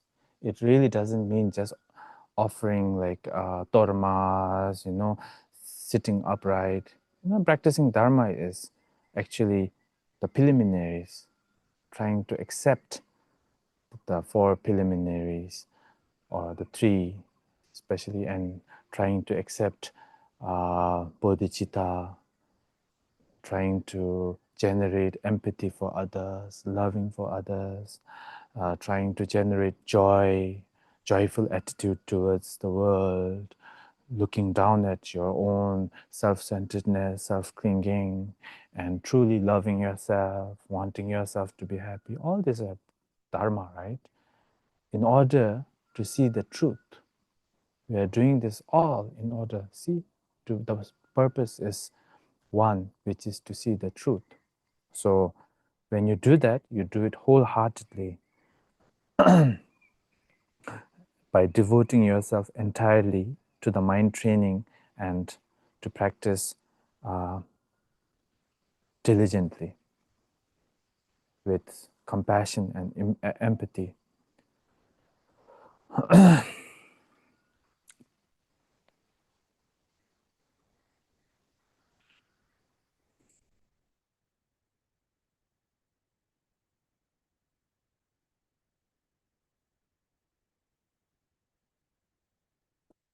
Gain freedom through discernment and analysis.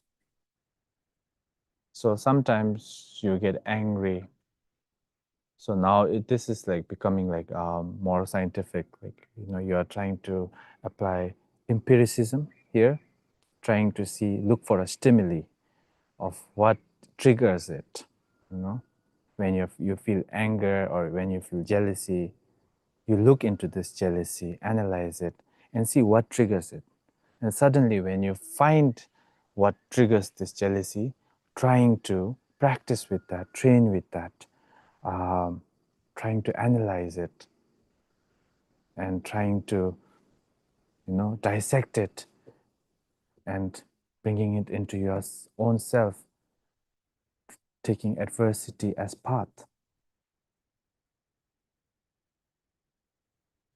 Don't be boastful. Yeah, I think I already told you about this. We are so boastful. Don't be irritable. Yeah, I think this is also gone.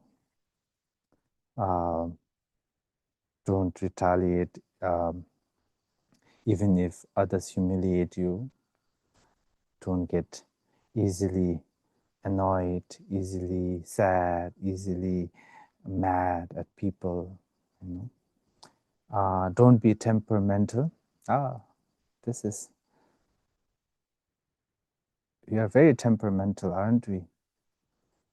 With the slightest provocation, we become lions, Out of nowhere, we are lions and tigers suddenly. So don't do that.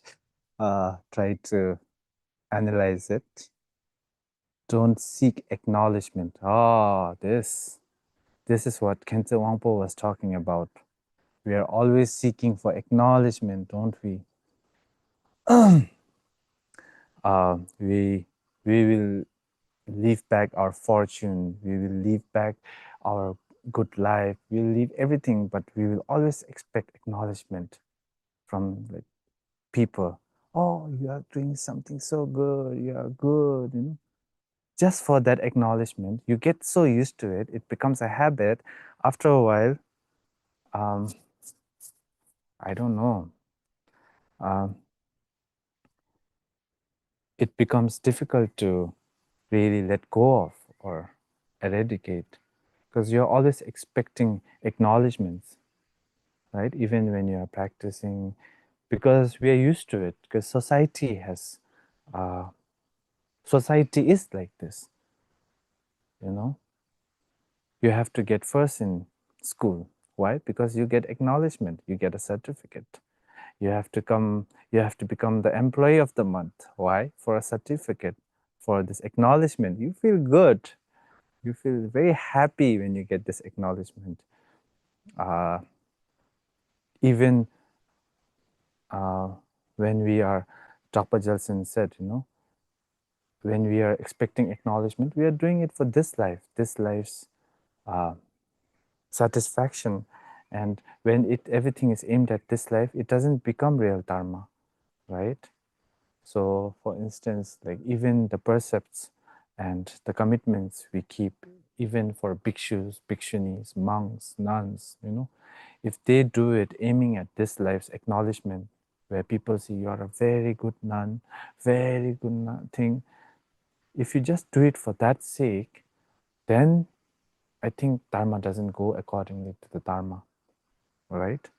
So trying to not seek acknowledgement, which is difficult, but which we can overcome, hopefully.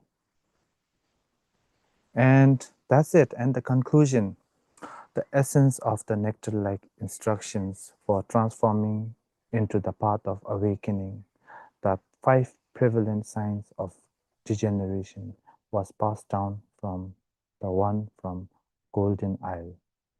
So this teaching was passed down from the man in the Golden Isle, which is Sumatra. And Atisha, when he first went to this Golden Isle, he spent almost 12 years, but almost the first year was spent just trying to get to know who his master. He didn't go straight to his master. He was asking people. He was around that island. He went with, I think, 800 monks from India, and in the middle, he went through so many hardships. Their boat got stuck, and like they were almost robbed by pirates during those times. He went through so many struggles just to bring these teachings back. These teachings are so precious. And there's a story when the boat there was a big thunderstorm, a very big thunderstorm. And when the boat was about to sink, Atisha started praying to his Dharmapala. So the Kadampas, you have to notice, the Kadampas have 4 main deities.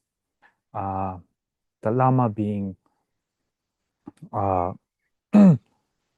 Buddha, Shakyamuni is the main, and the Yidam is, the deity is Avalokiteshvara, and the Khandro or the Dakini is Mother Tara, and the Dharmapala is Fodo Mio or Achala, right? So he prayed to Fodo Mio. You know Fodo Mio, right? In Japan, they have this Miowa. So he prayed to Miowa, and a giant, thing appeared in the ocean, picked the boat up, and threw it to Sumatra, towards Sumatra. So that was Fodo Mio. So there are stories like that.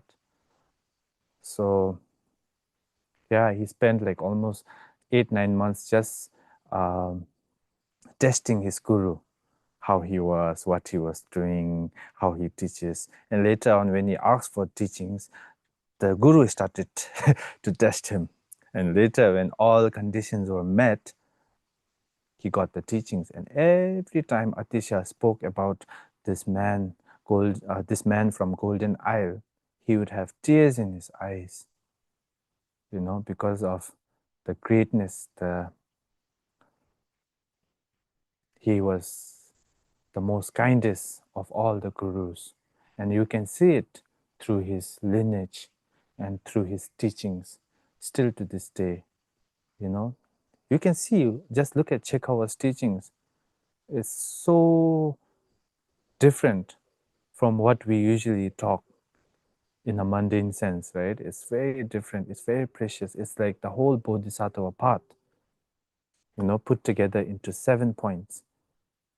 They made it easy for us to understand. So, and after that, he says, when karmic seeds left over from former trainings were aroused in me, I felt great interest. And so, without regard for suffering or disparagement, I sought instruction on subduing ego clinging. Now, even in death, I shall have no regrets. And with this, he ends the text. So, something very beautiful. And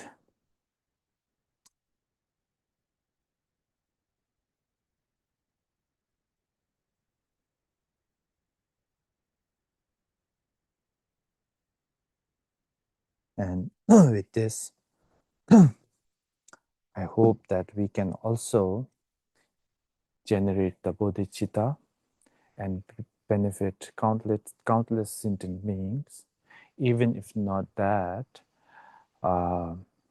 as the Jonangpa said, the great Jonangpa said, Dolpopa said, may I, in all lifetimes, carry the burden of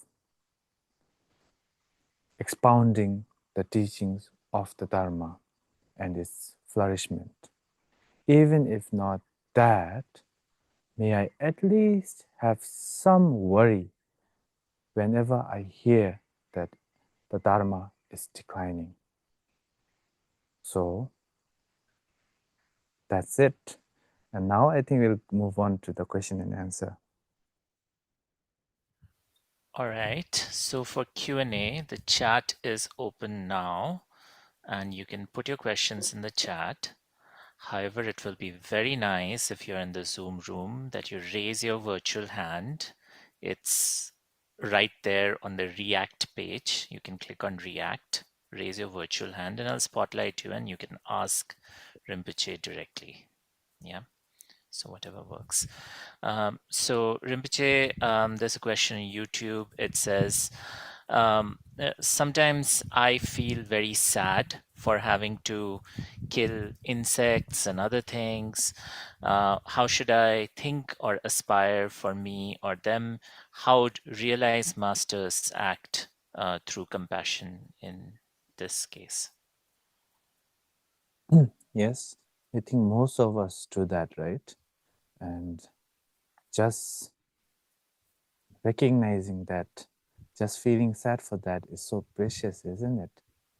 It shows so much kindness, it shows so much love and compassion for sentient beings. And yes, I think one of the best practice for that, if you believe in mantra, main thing is believing. You can recite Om Mani Padme Hum, and yes, the main thing is to generate more compassion. And if you are able to pacify it through confession, but the main thing is to just feel compassionate for them and make aspirations that may they also generate bodhicitta in their next life. And may they also be free and help others become free. Someone's asking, if we make offerings to spirits and they end up harming us, what mindset should we respond with? You should take that as a path.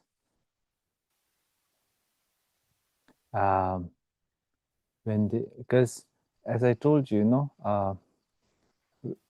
for the Kadamba masters, when they offer to the spirits, they offer it because they've been harming them, and it has been helping this master's practice. So when they offer, they thank them. They say, thank you for harming me, hurting me, because this has helped me become more patient, more tolerant, because when we face challenges, we become more stronger, right? So it is same with the Dharma. But then, when they harm you, if you can do that, that's good. If not, then, you know, you should tell them that I'm practicing the Dharma, I'm doing something good for you. So now I'm generating bodhicitta. Therefore, please don't harm. Okay. Because, you know, when we receive the bodhisattva vow, we invite everyone as we invite everyone as witness. So we even invite this spirits as witness. The moment they witness this, it is said that they become happy, you know, because it's one less person trying to harm them or hurt them. Okay. Okay, so there are next two questions, Rinpoche, are very kind of similar. So I'll ask both of them together. How can I find a guru who is right for me? That's one. And the second one is, is it valid for a beginner to take a root guru, or must one wait until they have completed certain practices like Nondro, and they want to ensure that they're approaching this correctly? What is the proper way to request a teacher to be one's root guru, and what responsibilities does a student take on once that bond is formed?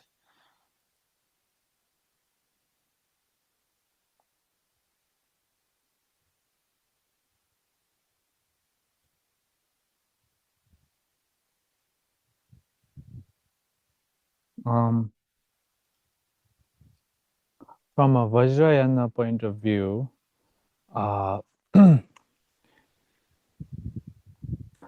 you have to look for the qualities of the guru. And the qualities of the guru is that he should be knowledgeable in the Mahayana precepts and Mahayana meanings, teachings, and he should have compassion for other sentient beings, and he should be a practitioner of whatever he preaches, and that is the teacher, right? That's the first question, right? Yeah, how to find the right And teacher. how to find that is, this is the characteristics. Now it is for you to go and find these characteristics. How long it will take, how you will find it. But then for these times, I think even speaking a word of Dharma is enough, right? Because it is very difficult to find a genuine guru. But we are fortunate that we have so many gurus. We know of so many. So, yeah. And yeah, you can find a guru. But mostly, as I was saying, more than a guru, I think it is important we have friends of virtue. And the second one was, so in order to do Ngondro, before Ngondro, you need a guru, I think. You just cannot do Ngondro without a guru and suddenly go find a guru. Because for Ngondro, you need transmission and you also need necessary instructions, right? So yes, first you have to find a guru, and how to find a guru. Now you have to read the words of my perfect teacher of how to find a guru. There's a chapter, whole chapter based on that. And if you read that, then I think you'll know. And what was the next question?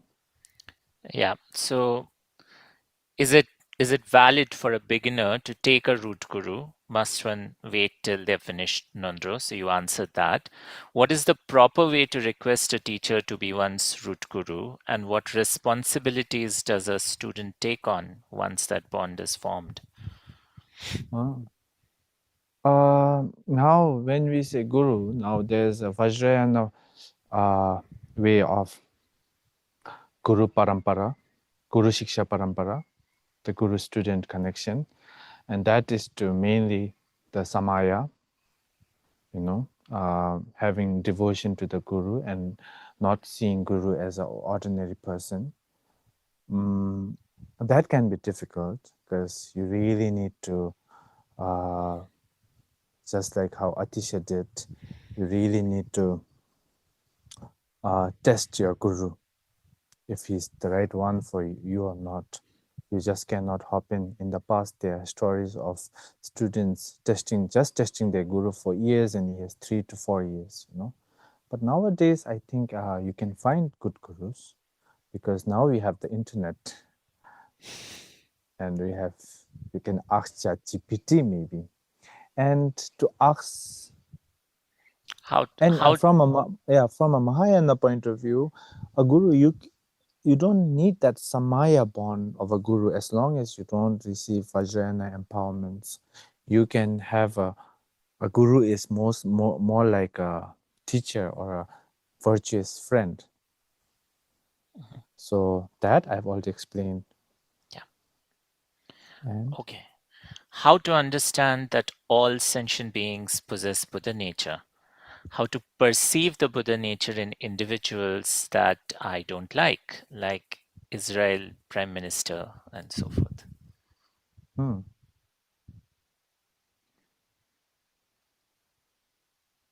First is to see the Buddha nature in you.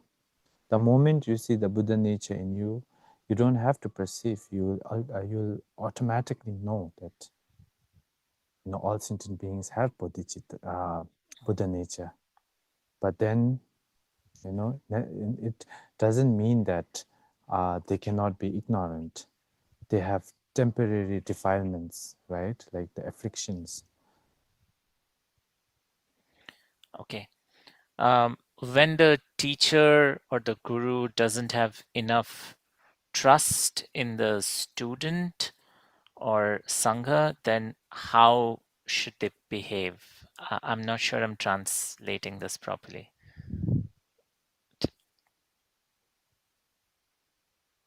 When a teacher... I'll wait for someone to respond to translate that again. Okay. All right, here. How about this? How to transform my chronic procrastination of laziness? Yeah, I think I already told you the 4 methods, right? Yeah. To start doing something. First, to generate interest. Second, to be consistent with it. Third is to enjoy it, be joyful about what you're doing. And lastly is to know that this too shall pass.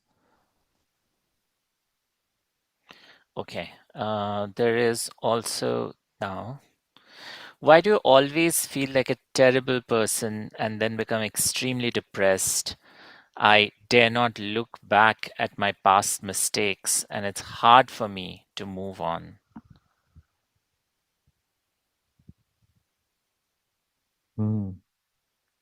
I think it's hard for most of us to move on. But what to do? We have to move on, right? I told you, we are always moving. And even if we want to stop, we cannot stop. Do you know why?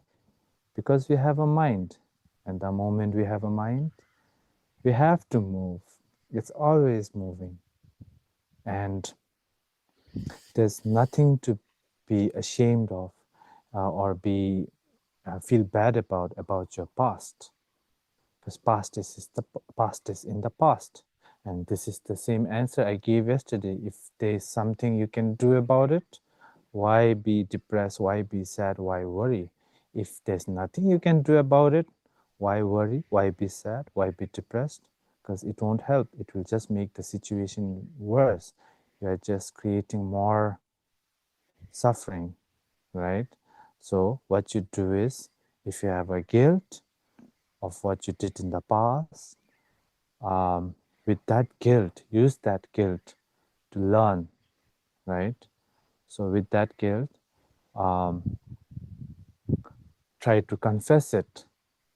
You don't have to confess it to anyone. You can confess to the Buddhas and the Bodhisattvas and promise that you will not do it again. That's it. Chapter closed. And if still doesn't help, then try some shamatha.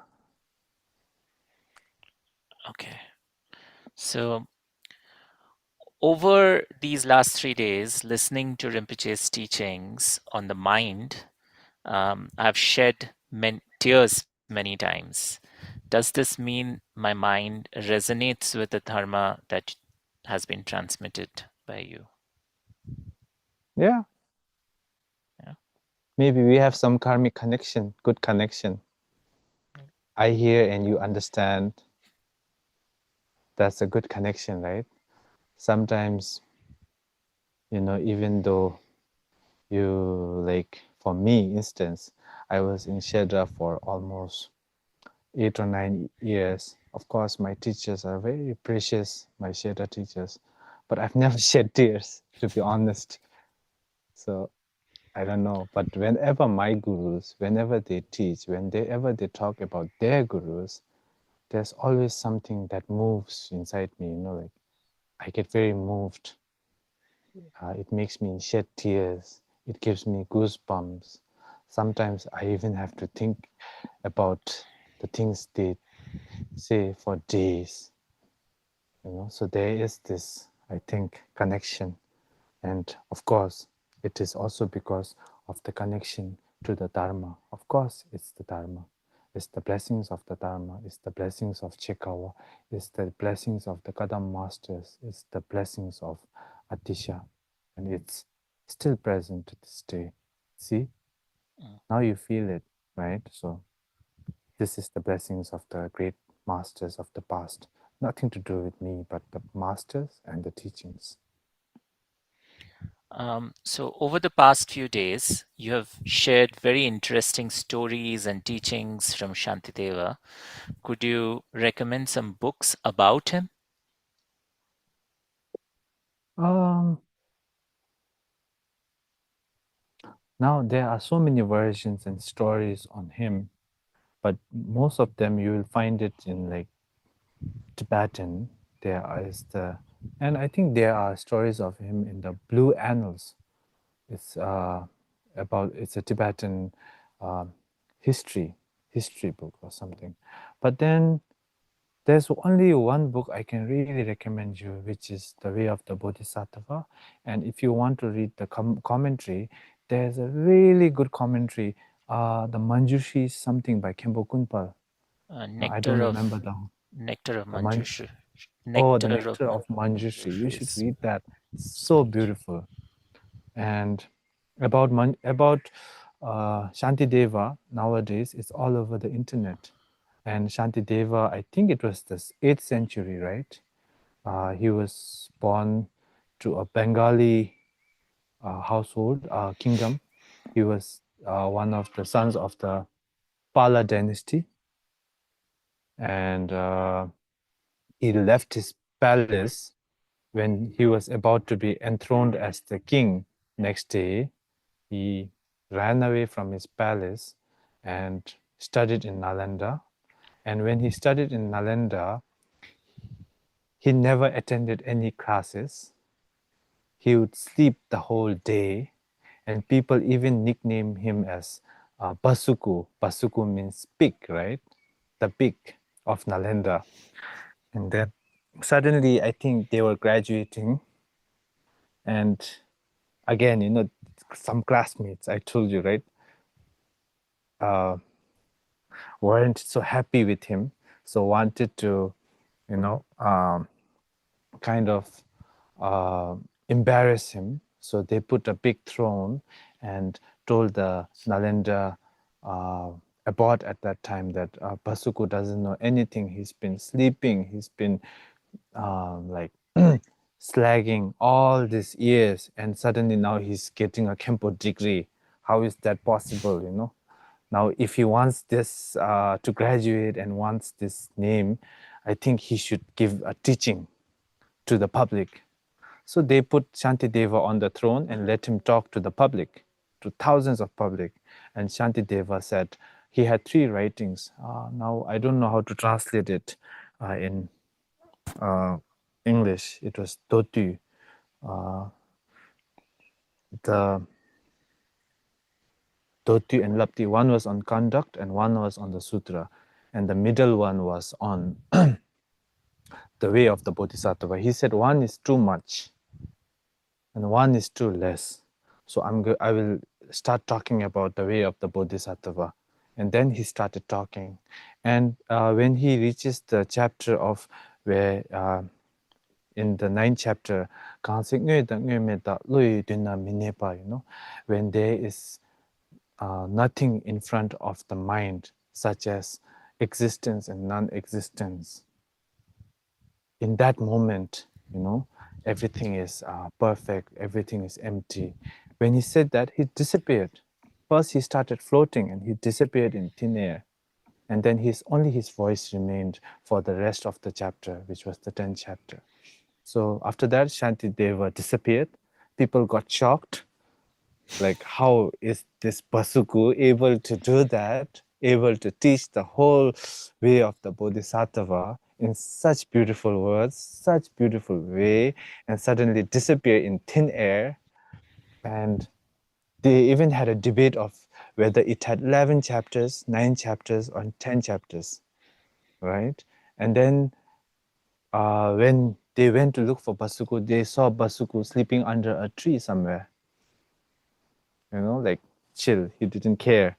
And then they went and they asked him to come back to Nalanda and be the abbot, and he declined. He said, "Oh, I'm not gonna do that. I'm done with that life." And they asked, "How many chapters does your way of the Bodhisattva have?" He said 10. And then they asked him, "Where are the other texts that you have written?" And he told them to go to his room in Nalanda and check the ceilings. And when they checked the ceilings, it was written all over the ceilings. So what Basuko was doing all these years was that during the day he would sleep, and at night he would meet Manjushri in his vision and get all the teachings from Manjushri. And after that, there is like a whole story, and I think you'll find it everywhere now.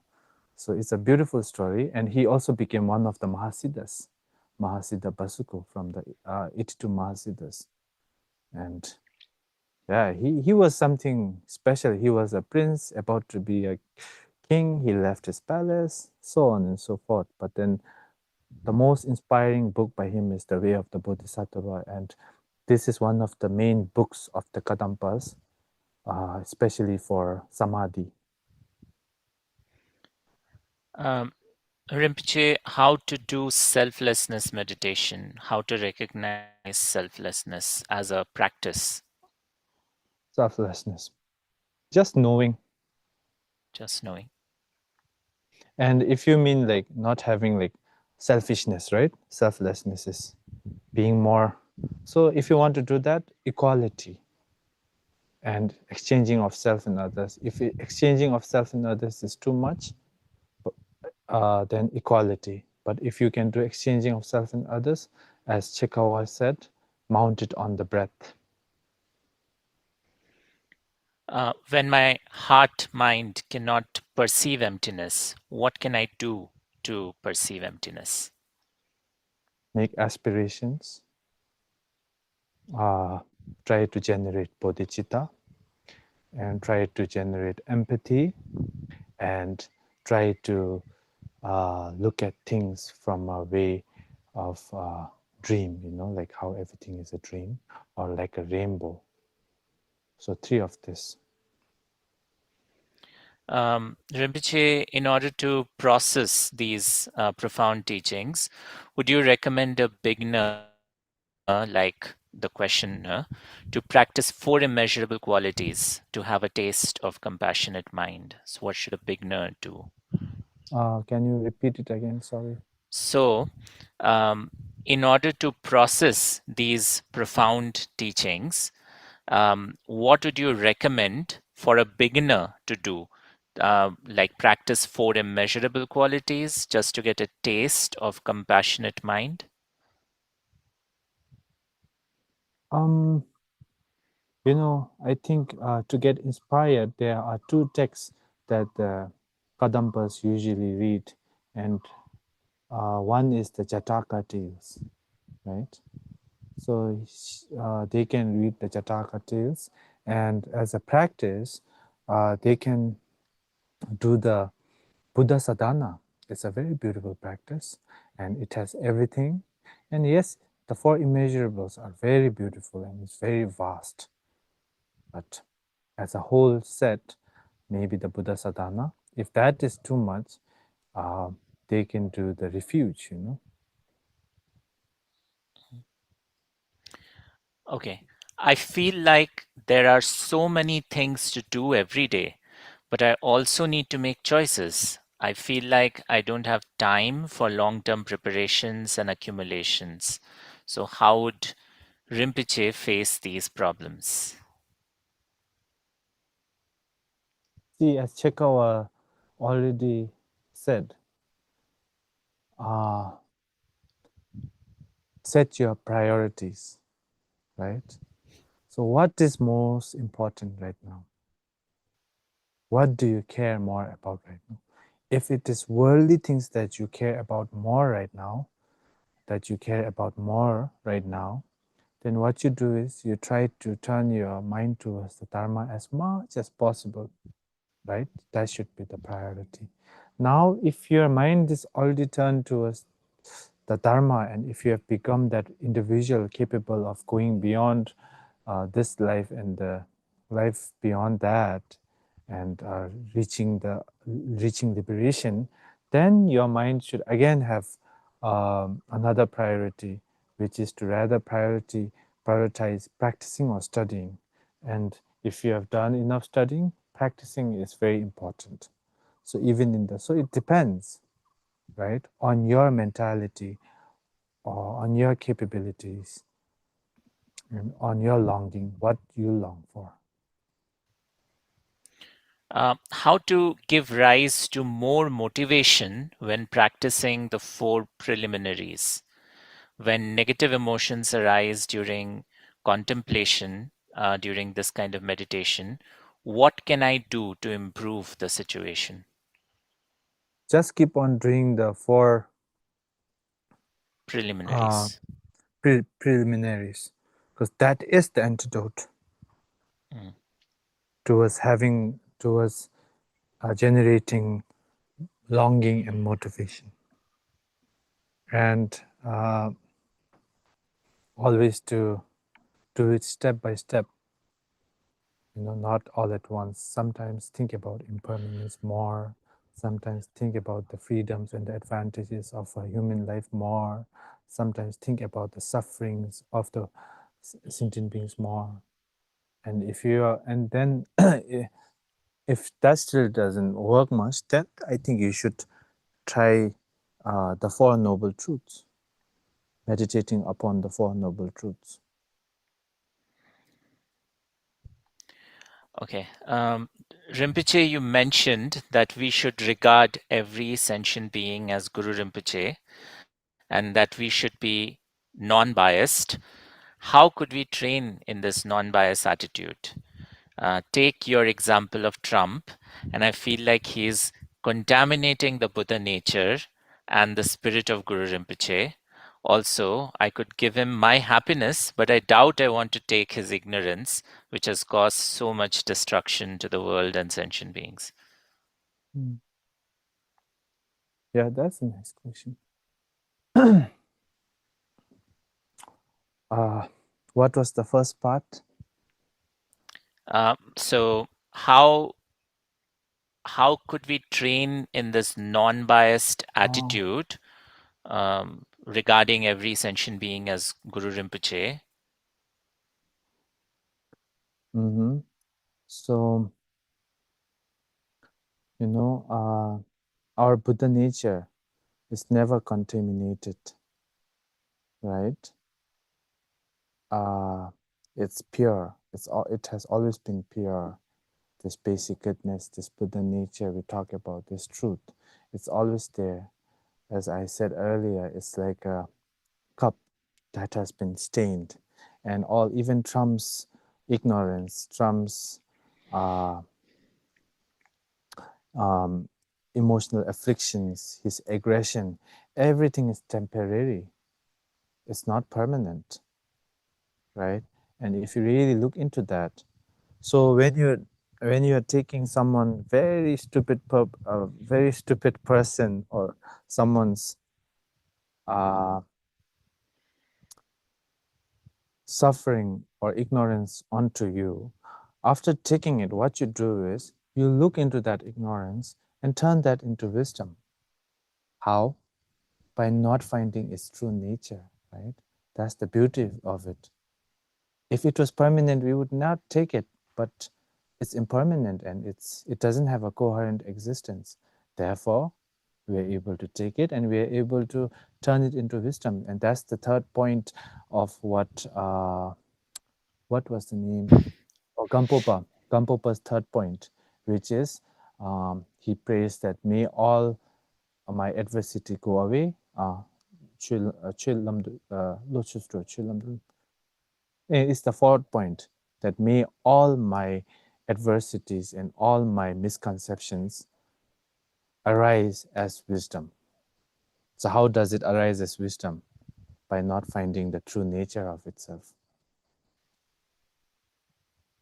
And therefore, I think it's okay now, because if Trump were to take your ignorance, then he wouldn't know how to turn that into wisdom. But for you now, you know, so you should do it. So someone's asking, sometimes I feel like the dharma the teacher gives me is the teacher's own, not mine. Because of this, I feel a sense of distance and I can't really connect with it. So what should I do in this situation? So the thing is, dharma is not like owned by anyone or anything. As I said, dharma is a way of life. It's a lifestyle. It's how we do things in our day-to-day life. And it's also about how we relate to things, right? It's more experiential than just knowledge. If it was knowledge, and if it was created by the Buddha, and if it was giving it to us, then it would be something, like if it was a theory that you just came up with and you get Nobel Peace Prize for it, then it's something else, right? But this is not the case. Whatever Buddha taught is something we all can relate to. He's talking about our state of being, right? He's not talking about something made up and he gives it to us. So therefore, there is no ownership to the Dharma. Sakyapas don't own the Dharma. Nyingmapas don't own the Dharma. I don't own the Dharma. No one owns the Dharma. Dharma is the truth, and truth is everywhere, even in the cup of coffee that you drink in the morning. Dharma is also in that, if you can really look into it, if you can really relate to it. So try as much as possible to relate to what the Buddha says, like impermanence, right? You don't have to think about, oh, he gave me a teaching, this is his teaching, now I have it. No, not like that. When I talk about impermanence, you think about it, contemplate on it, and then try to apply it to your own self and the things around you. And that impermanence, you realize, is not yours. If it was yours, you could just throw it away, but you cannot, right? You have to face it. Okay. What should a disciple do when their teacher doesn't trust them? So this is that the question from the Chinese audience member that I couldn't translate. Okay. What does it? What should a disciple do when their teacher does not trust them? Practice more diligently. And for to have pure perception, sometimes I feel that even when your teacher gives up on you, it's a sign that he's not giving up on you. Because sometimes you need that. Sometimes you really need that. Sometimes they need to ignore you. They need to kick you out from their teaching session or empowerment or whatever. They need to ignore you. Why? Because they need to pull that rug under your feet, right?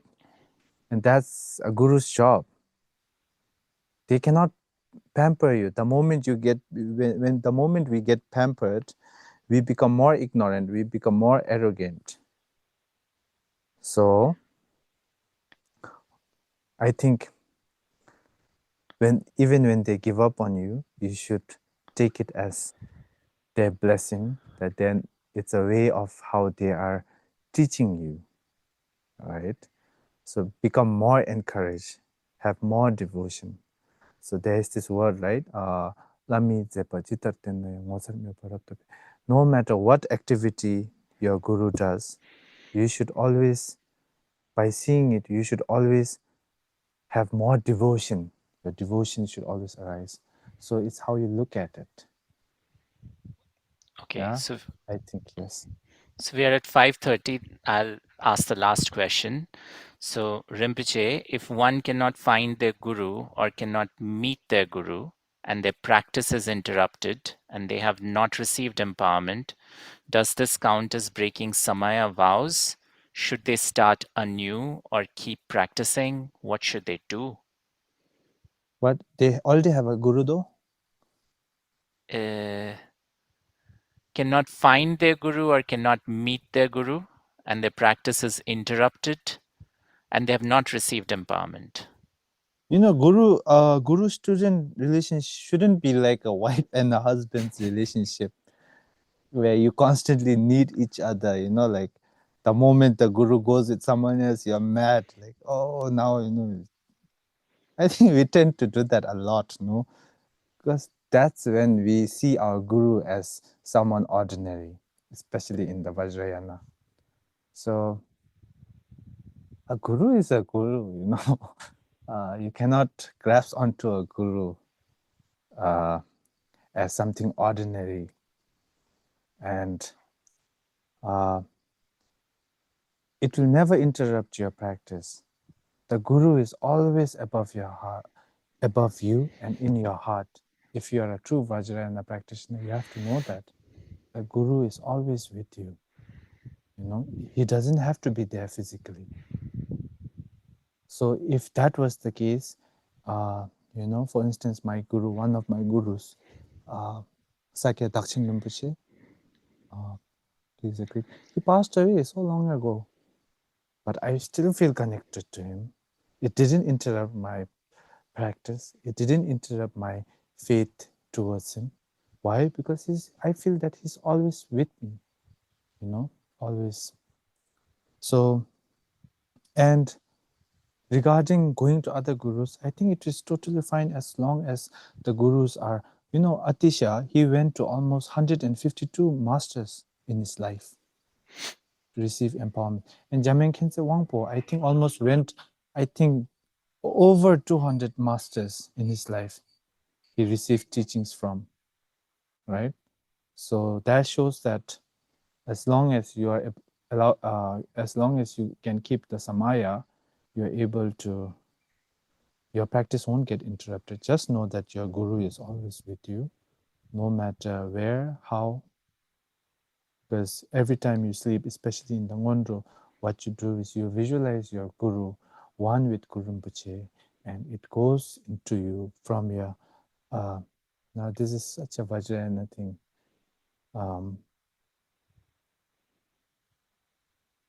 And then, yeah, it just goes into you and becomes one with you. Okay, so finally, there are like sort of two requests. One is, are you coming to Europe to teach in the future? Maybe. Maybe. Okay. Looking forward to it. All right. And someone is requesting you that if you think it's okay, if you could give them a dharma name as a reminder to practice and to turn their mind towards the teachings.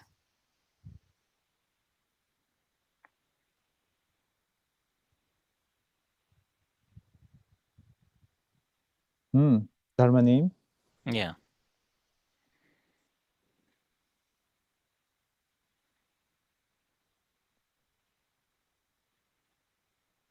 Tokme Ishe, no? Thank you, Rinpoche. So that's all. That's all the questions, Rinpoche. Okay. Now we'll do the last prayers. Okay. And then, again, I make the aspiration that by talking on the mind, by discussing on this mind, whatever merit we have generated, I would like to dedicate it, and we should dedicate it towards the long life of all our gurus who are expounding the teachings all over the universe. And may the aspirations of the gurus who have already passed away be fulfilled, and that with this merit we are able to see the truth finally, and by seeing the truth may we also be able to free others from this ocean of suffering. And then with that, I think I'll end my talk and my answers, and we'll go on with the practice. And at last, I would really like to thank the two organizers, Arajit and Pallavi, for making this happen. And I would like to thank the two beautiful translators who's been like doing so much, and without them this wouldn't be possible. And we have a wonderful team here, Siddhartha's Intent India, and I hope that you will be able to invite more great audiences in the future to discuss more about the mind, Buddhahood, and the Dharma. And such a beautiful audience.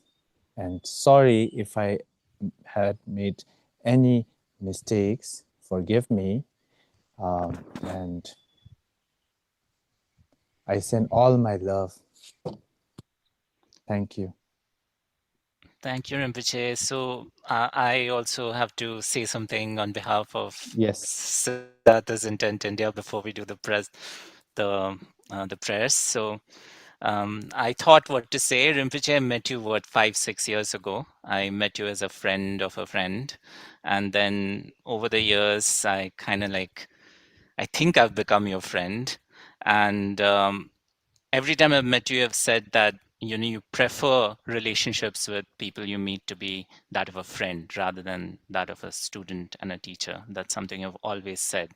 And I don't really want to use like big words like devotion and pure perception and all of that, but I think having heard what you shared over the last 3 days, we have all felt a certain amount of certainty and a certain amount of settling in our minds. And through that, I think we feel a deep sense of gratitude towards you, a lot of appreciation towards you and to the lineage of the gurus that you represent, right from the Buddha up to your gurus and your teachers.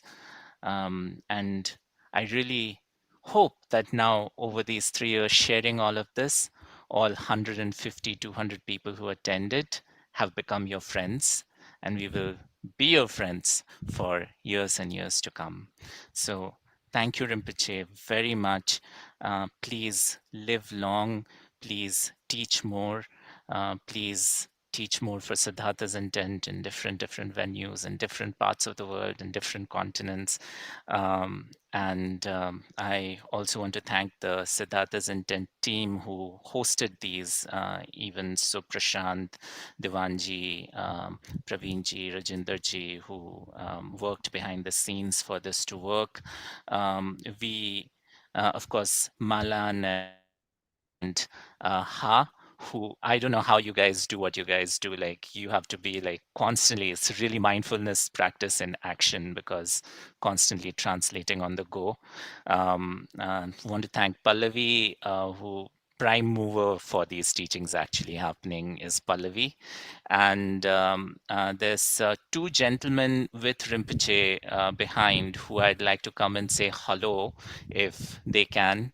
Like there's Karmala and Urjinla who have been there with Rinpoche over 3 days and have been communicating with me. They've been attending Rinpoche. Hello. Hello. Thank you. Thank you so much. Thank you so much. Thank you both. Thank you so Thank much. you so much.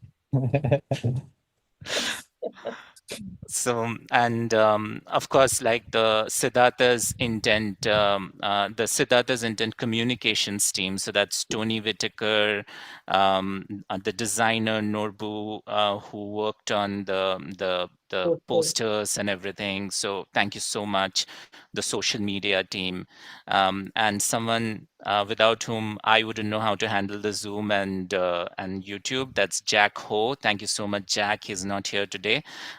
And Michelle Machioche, she helped us a lot with setting it up in the beginning as well. So that's all of the team. I hope I have not missed anyone out. Anything in Siddhartha's intent, everything happens under the auspices of Zongsa Khyentse Rinpoche. So, so we're really, really grateful to have Zongsa Khyentse Rinpoche's blessings and guidance on all of our activities. So we thought that we would end it by praying for Rinpoche's long life, and those are the prayers that we are going to do now. Zongsa Khyentse Rinpoche's long life prayers. Thank you, Arijit. Rinpoche, should we do the ambrosia first and conclude with the long? Yes. Okay. Ambrosia for the Mind, a prayer for the 7 points of mind training by Jamyang Khyentse Wangpo.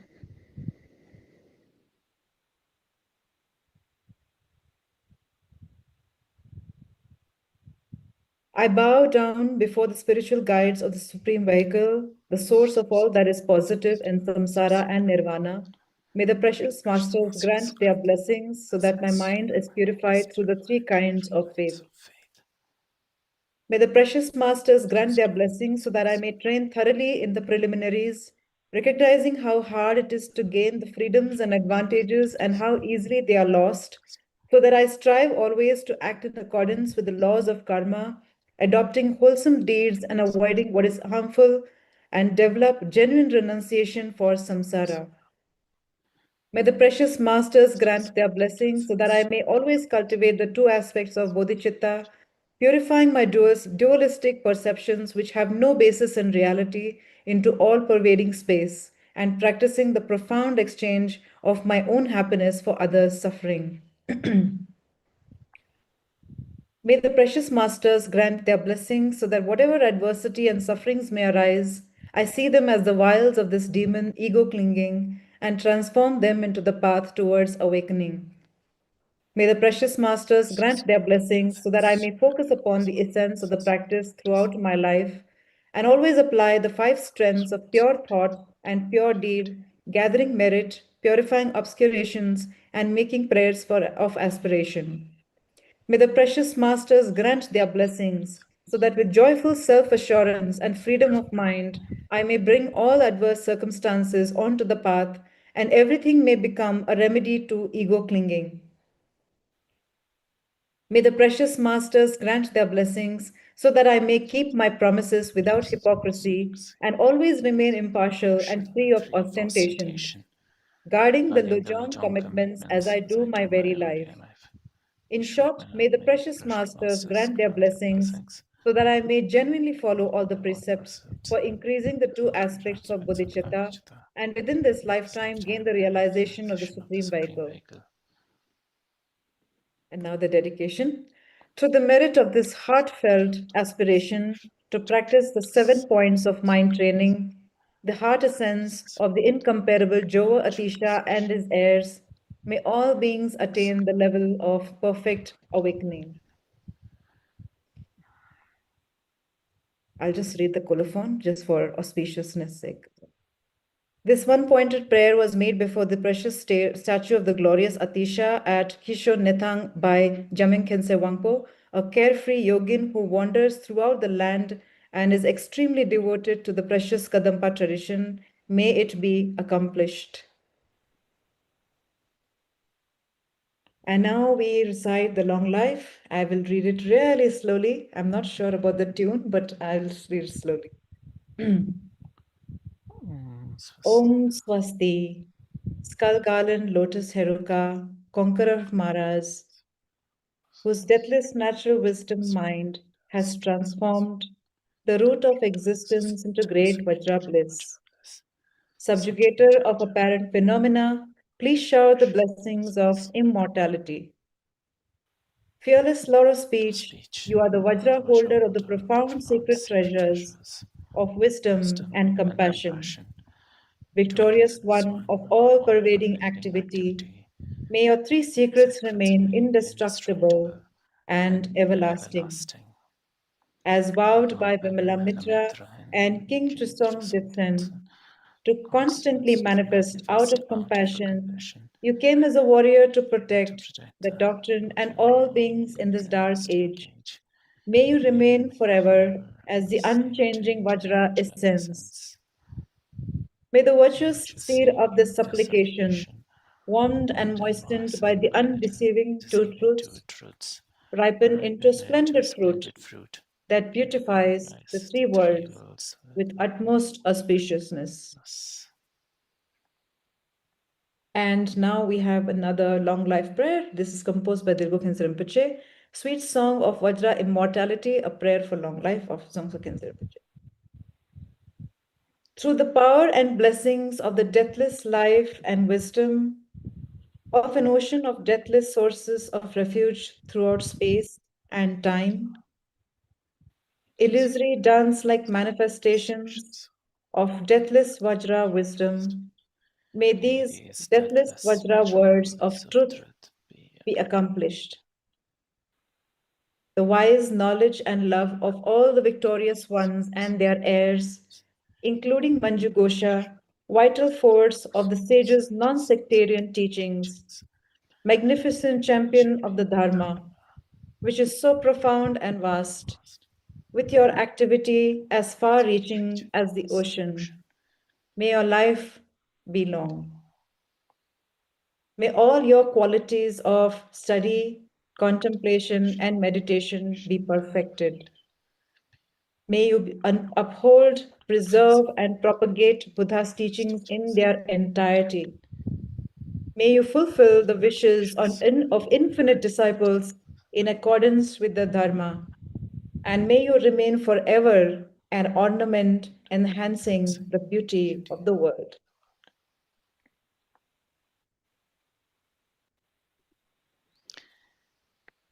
Hold on. I think.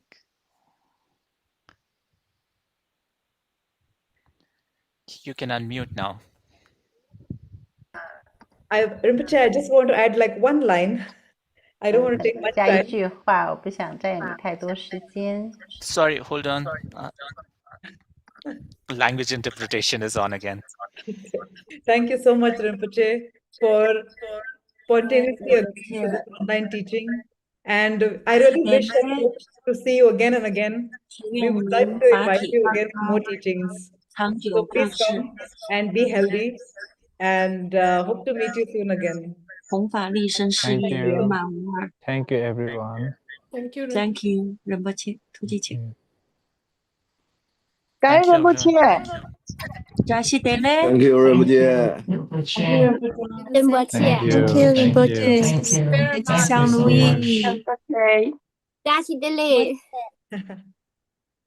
Thank you, Rinpoche. See you Thank you. soon. Thank you, everyone. See you. See you. Very much. Please take care, Please push us. everyone. Sorry, Rinpoche, one question, last question from people. Lung for 7 points of mind training and treasury of blessings, shower of blessings. I think the 7 point of mind training, it's enough. I think I already gave it. Gave it, yeah. Now, treasure of blessings. Should I read it once? If you want to, shower of blessings as Should we well. stop the recording, Rinpoche, or is it okay? Yeah, I'll stop it.